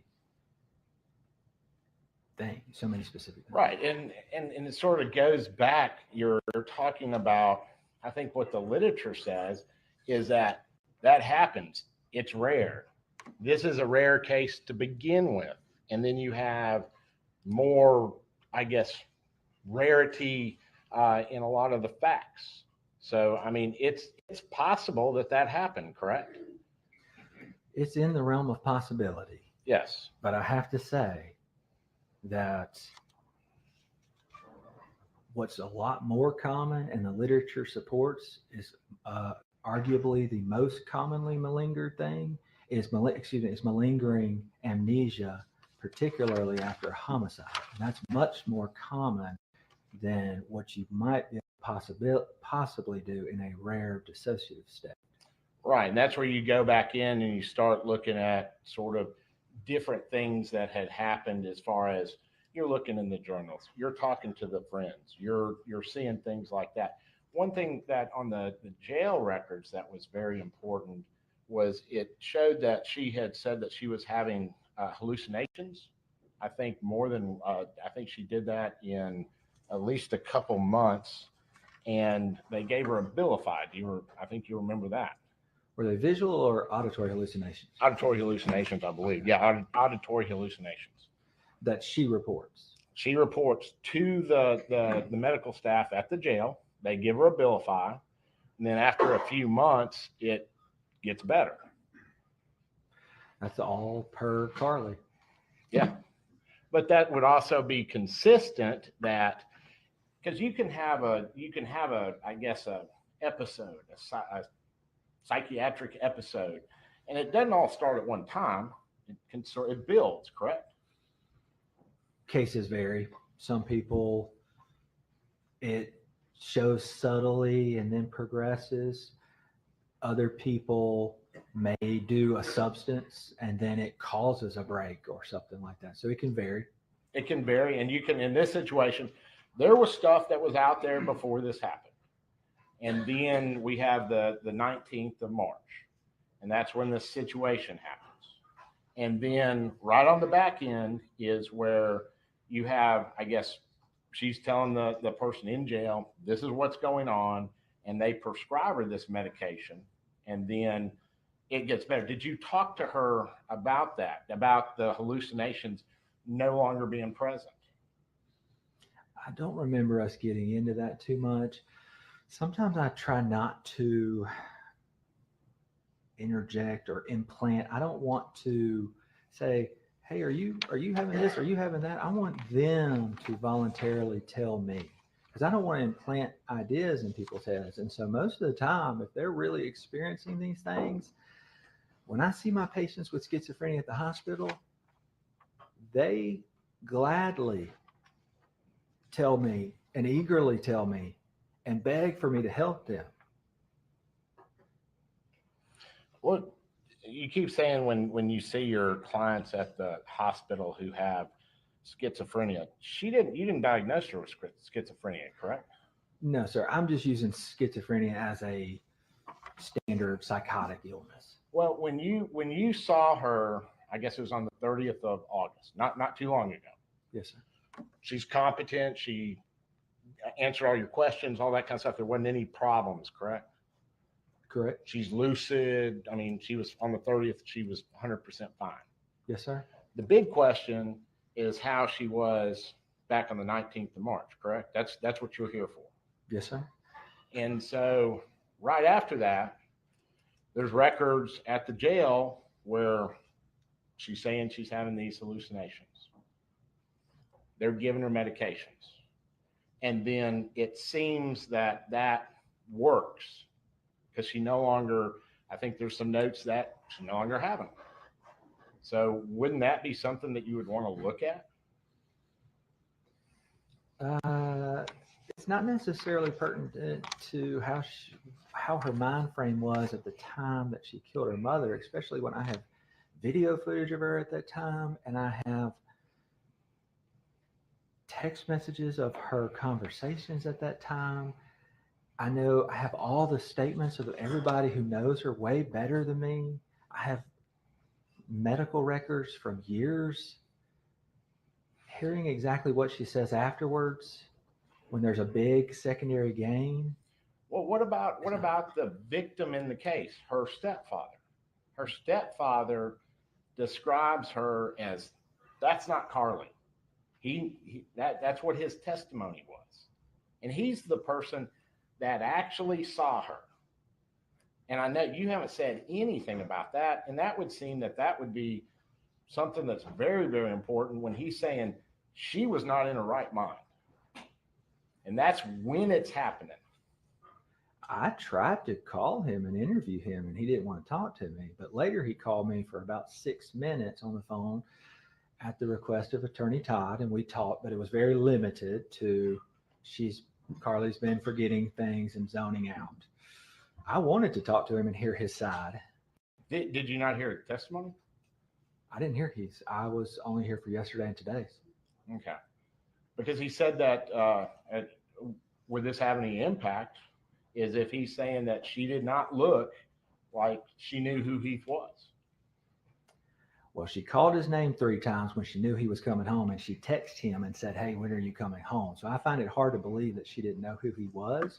Now, him being in a shocked state, looking in her eyes, if she's in a shocked state too, because she's about to shoot him or attempting, I don't know how much he could decipher accurately at that time. So his opinion on her state and how she looked and things like that really doesn't play with you very well. I would take it into consideration. I do not think it would change my opinion. And I mean, I just so the jury knows, there's nothing that I can say up here when I'm asking you questions that's going to change your opinion, correct? If you were to give me some objective evidence of things, I would certainly take that into consideration. You wouldn't just go like what we did with Heath Smylie and just say, no, I don't think that he can make a good determination. No, I've based my opinion off of the mountain of evidence that I have reviewed, my clinical evaluation of 4.5 hours with Miss Carly, reviewing all the medical records. I have based my opinion on that. And if there was new information that was relevant, I would certainly consider it. May I beg the court's indulgence? Yes.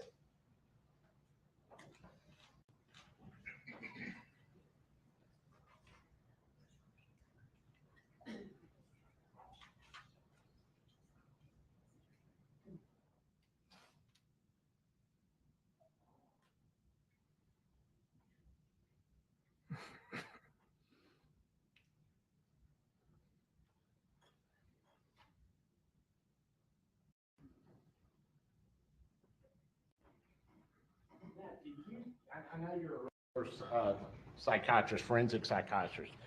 Did you treat many kids at all? Not as a general psychiatrist, not as a forensic psychiatrist. As an emergency physician, I frequently treat kids. And just dealing with the, I guess your role as a forensic psychiatrist in this situation, how many evaluations on adolescents and kids have you done? As a forensic psychiatrist, Yes. probably my first. Okay. How many times have you been qualified as an expert to come in and give opinions? I did have to testify in another case on a patient who was bipolar, and the ex-wife was trying to say just because he has bipolar, he couldn't see his kids. And I said, he's doing great. He's taking his med. He could just see his kid. I was an expert in that. It wasn't, I mean, it was mental health in the legal system. So I think that would qualify, but that's my only other time. Okay. So this is your first time in a criminal case. Yes, sir. Okay. And this is your first time doing an evaluation on a 14-year-old. I'd like to clarify my last answer. This is my first time testifying in a criminal case. I have done competency evaluations and sanity evaluations for patients regarding criminal cases. I just haven't testified in those cases. Gotcha. Have you done many evaluations of children and adolescents? No, sir.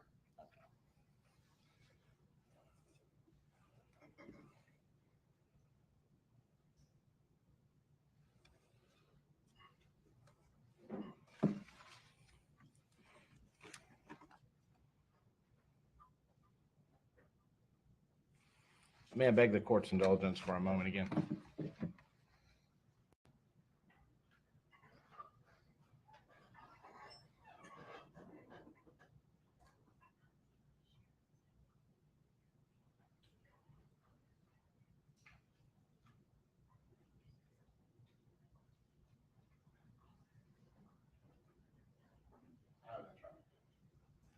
Okay. And this is one thing. There were two other evaluations that were done, and that's Dr. Clark and I think Giuliano. Yeah. Okay. Neither one of them came to the conclusion that there was malingering, correct? Not that I recall. Okay.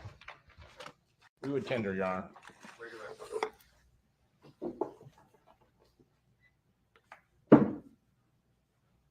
Dr. Pickett,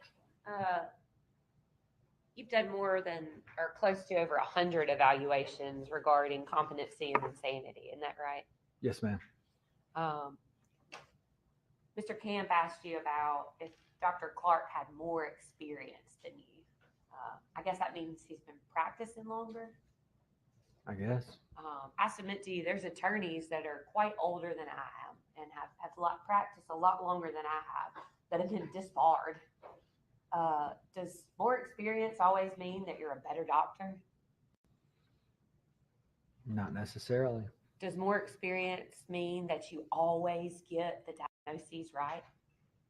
No, and I would like to just clarify quickly, even if she has all of these diagnoses, what matters is that just lets you start to consider insanity.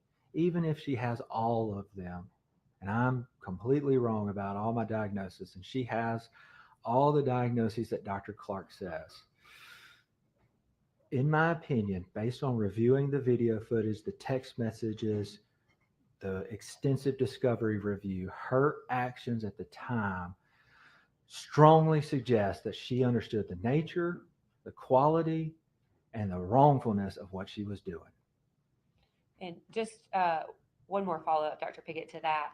Mr. Camp mentioned that when you evaluated the defendant, I think he said that she was competent and 100% fine. But she actually was claiming to you that at that very moment, she was in one of these disassociated spells, right? Yes. No further questions, Your Honor. State have any further witnesses? The state rests. All right. So this witness may be released by the state, correct? Yes, sir. By the defense. Yes, all right, you can stand down.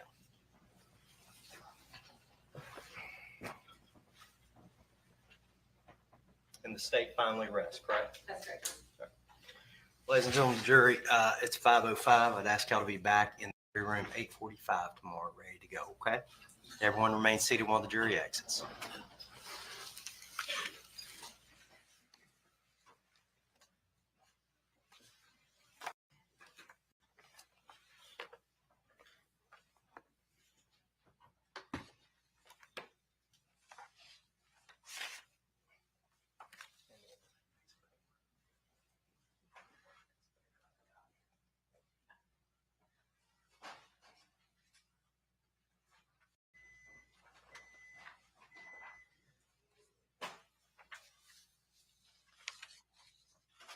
Record reflect we're outside the presence of the jury. Does the defendant wish to re-urge its motion for its motion for directed verdict?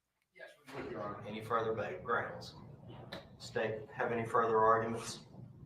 None other than we've already made, Your Honor. All right, court will again deny the motion for directed verdict. Y'all need a few minutes to gather your stuff for jury instructions. Briefly, grocery break, and then if we can have about 5 minutes or so. 10-minute recess. We'll do jury instructions. Be back 5. I'll tell you what, be back 5:20.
Copy of the court's instructions. Does the state have a copy of the court's instructions? The state does, Your Honor. Defense?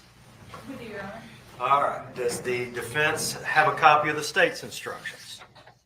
Yes, Your Honor. Does the state have a copy of the defense instructions? Yes. All right. C1, C2, C3, C4 will be given. Objections for the record by the state, No objection, Your Honor. by the defense. No objection, Your Honor. I'm going to withdraw C5. Just for the attorney's knowledge, this was an old set of pattern instructions. That one hasn't been given in this district. Long time.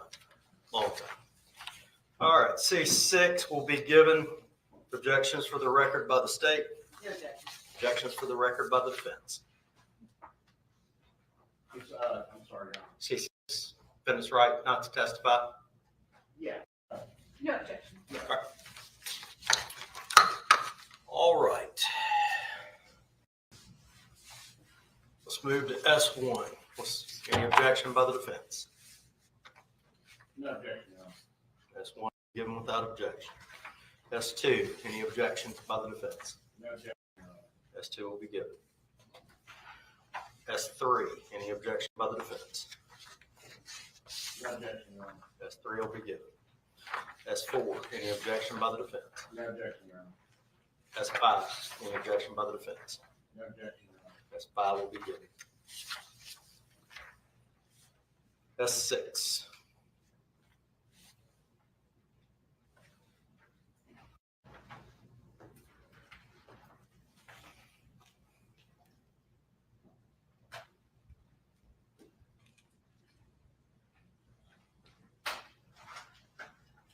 No objection, Your Honor. S6 will be given.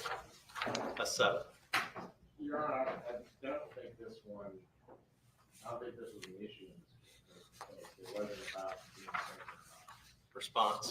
I believe that there was quite a lengthy bit of testimony regarding the fact that the defendant had used drugs at or near the time of the crime. And we do believe that it certainly goes to assisting the jury in understanding that if they believe that she was impaired by her own doings, intoxicated by smoking weed, that is not a defense to a specific intent crime such as murder or attempted murder.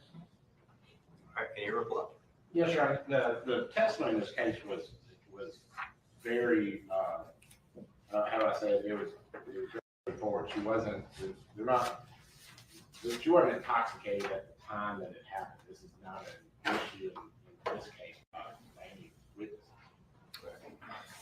The objection will be overruled. It will be given over objection. All right.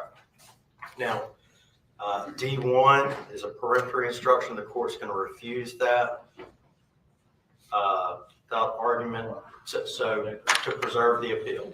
Yes. All right. Yes. We've already heard the motion for directed verdict. I'm marking that refused. All right. D2 will be given. Objections by the state for the record. Right, none other than they've already been instructed of that. Be given over objection. All right. D3, objections by the state. I think it's probably covered in the court's instructions. Be given over the state's objection. All right. D4, State objects, they're attempting to find reasonable doubt. response.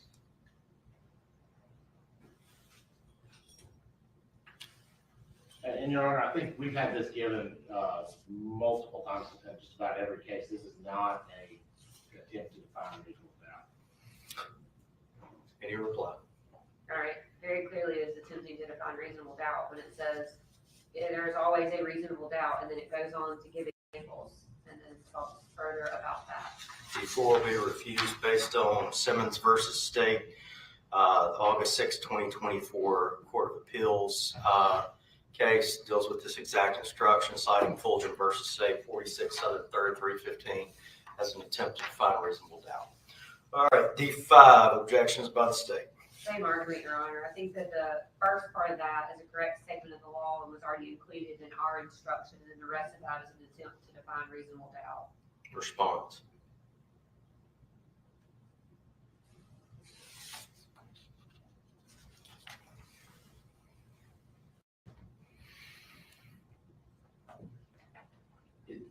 This is a McNaughton, or is this a McNaughton one for us? This is your McNaughton instruction. Yeah, this is from the, that's what I thought. This comes from the, I guess what do you call it, the Mississippi rules? The pattern Yeah, instructions. Yeah, unfortunately, a lot of the pattern instructions have been denied. So court's going to rely on Jackson versus State. It's 2024 unpublished opinion. Westlaw 228, 2840, particular paragraph 60 to 61, and Hearn versus State, cited 3 Southern 3rd, 722, page 739, paragraph 51. In particular, what the court's looking at is there is already a complete statement of the law as to McNaughton in the jury instructions. For that reason, in the case is cited, we have there is a complete McNaughton instruction that makes it very clear it is the state's burden to prove that beyond a reasonable doubt. All right. That'll be the basis of the court's ruling.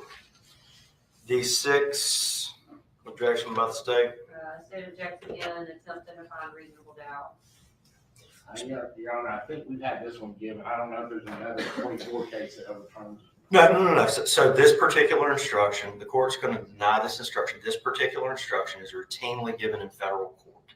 However, in state court, Vaden, Jones, Barnes, Boutwell, Simmons versus State, as recently as a few weeks ago, have upheld that this is an attempt to define reasonable doubt under our state law.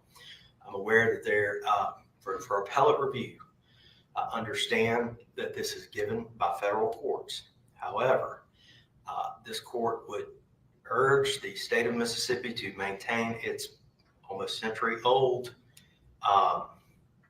practice of not defining reasonable doubt. And I'm going to be frank, I'm not being ugly to anybody on the appellate courts. I have put as many juries in the box as anybody else. Juries don't need a definition of reasonable doubt. They know what it is. For that reason, and the cases that are cited, that will be refused under that long line of cases. All right.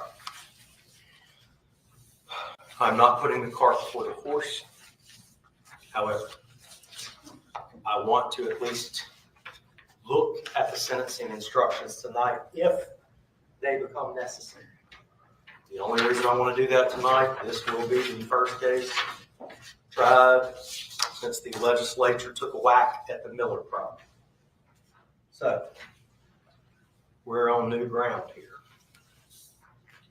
Now, with that being said, is there an objection to state sentencing 1?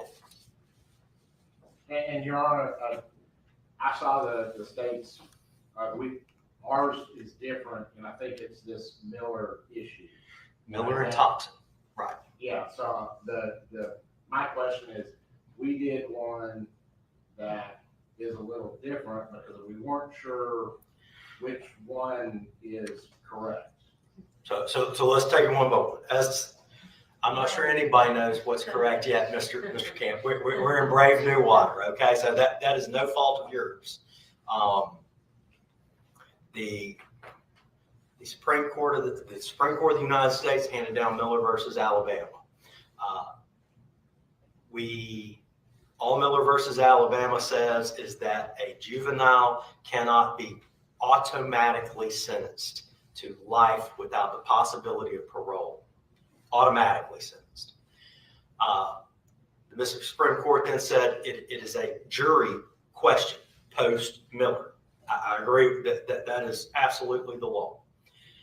What complicates this case, this is a murder case, not a capital murder case. However, in the state of Mississippi, life imprisonment under current law means life imprisonment. There is no parole. Now, Give the legislature a moment, that'll change. Okay, I mean, just give them a year, that'll change. But nonetheless, that's where we are. So I believe we have to have the Miller factors heard by the jury. So is there any objection to these Miller factors in state sentencing 1? No, Your Honor. All right. Is there any objection to the sentencing schematic that the state lays out? So in other words, just to count 1, if they can affix 3 possible sentences. They can say, we sentence her to life imprisonment. They can say, we sentence her to life imprisonment with possibility of parole. Now, all the cases in the past have been notwithstanding section 99-19-101. However, this is technically section 47-7-3. I can't remember code sections very well, but basically the way the law in the state of Mississippi works is we have this huge section that gives all the reasons to parole folks. One thing in there says shall not be eligible for parole. Capital murder, murder. Those are the 2 that are not eligible for parole. So any objection to that, to this instruction, if we get there, Mr. King? And Your Honor, I think we're talking about SS1 and SS2 are identical. Yeah, no objection. All right.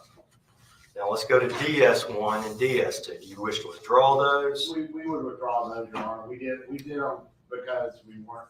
It's the opposite of if we didn't need the language, we had one. You technically followed the statute verbatim, Mr. Camp. Okay, you were correct in following the statute.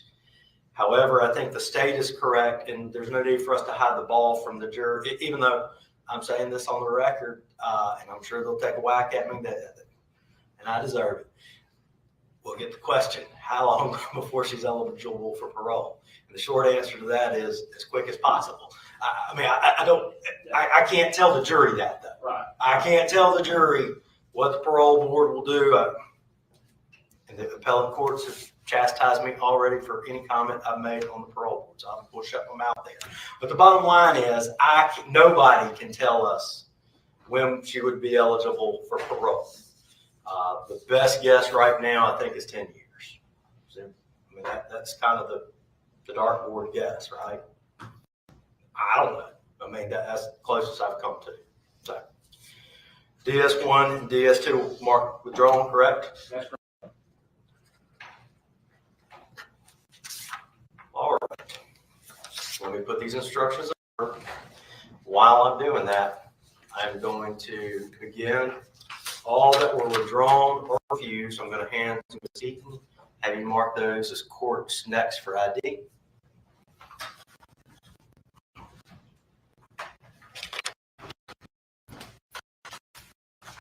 You need to think about this. Would the defendant believe they need to flow? And take a moment to think about that.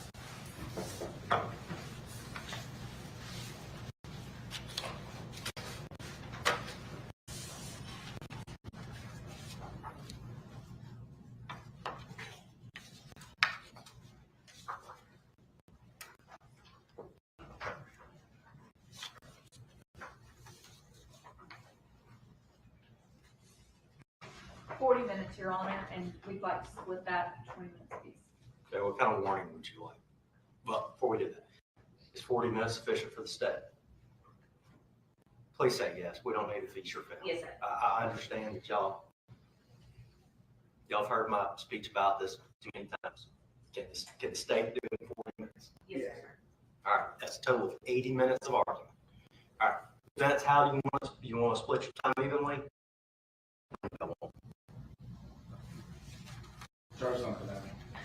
5 minutes? Sounds like a plan. Okay, 5 minute warning.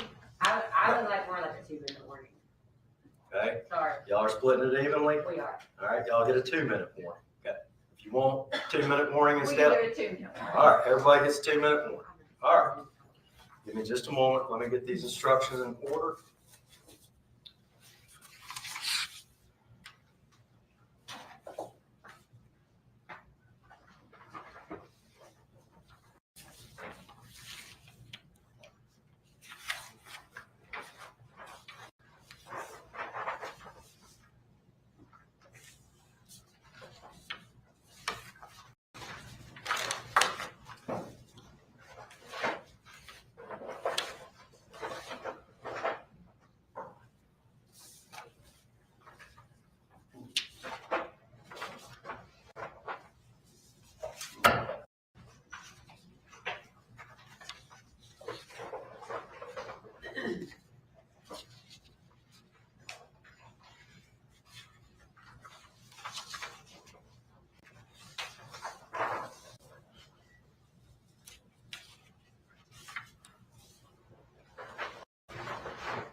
We'll read out the instructions as follows.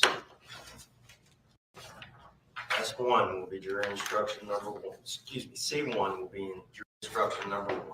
C2 will be jury instruction number 2. C3 will be jury instruction number 3. C6 will be jury instruction number 4. S4 will be jury instruction number 5. D2 will be jury instruction number 6. D3 will be jury instruction number 7. S1 will be jury instruction number 8. S5 will be jury instruction number 9. S3 will be jury instruction number 10. S6 will be jury instruction number 11. S2 will be jury instruction number 13. And C4 will be jury instruction number 14. Always, the instructions will be on the bench before me.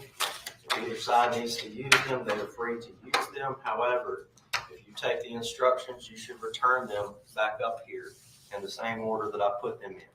Any questions or more by the state? No, sir. By the defense? No. All right. Did you say we could get a copy of them? I know you said they were going to be out there. Shoot me a copy. Okay. The state like a copy too? Yes, sir. All right. Shoot 2 copies.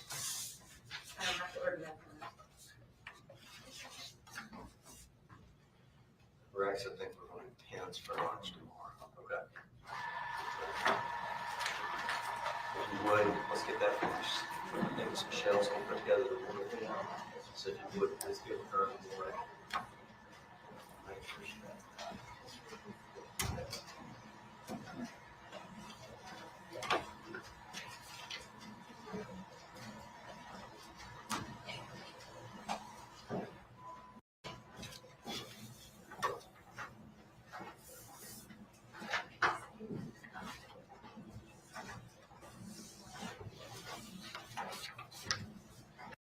just one, you know, I'll stay.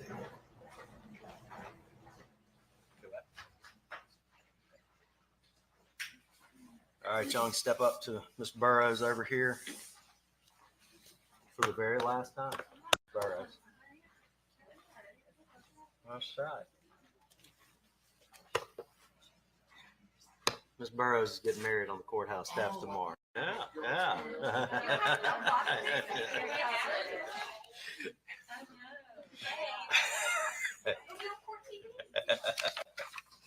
I'm not sure that's how she draped her things. No, she got the nice job. What are you thinking? I mean, no, I wouldn't pick me either. I'd pick Judge Ratcliffe too. Nice. All right. Anything further from the state? Before we leave tonight, can we get Mr. Levinson to set up the TV for closing tomorrow, or would you just prefer him to do that tomorrow? You can do it anytime you want. You're on Rex's time though, so when Rex kicks you out, you got to go. All right. Anything further? No, sir. Anything from defense? All right. Best of luck to both sides tomorrow. Mr. Shipley will give you your time. Be ready to start as soon as we roll in. Okay.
Hello, guys. I am here at our little meeting area, and I know things are kind of up and down. I don't know where we are. I know, I'm sorry I'm not there, but I had to drive I left Kerrville at about,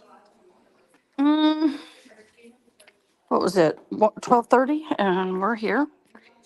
And so we, I guess, are on another break. And I'm sorry that I'm kind of in and out, but it's been an interesting day. I look forward to tomorrow, kind of revamping everything and talking about everything and trying to figure out what I missed. I'll watch that on the way back. But you guys, thanks for hanging in there with me. You guys have a great afternoon. We will come back in a minute, even though my picture is not up there, because this is the event room I'm in. See? Even though the picture's not up there, I am listening and I am watching. So I'll see y'all in a minute. Bye.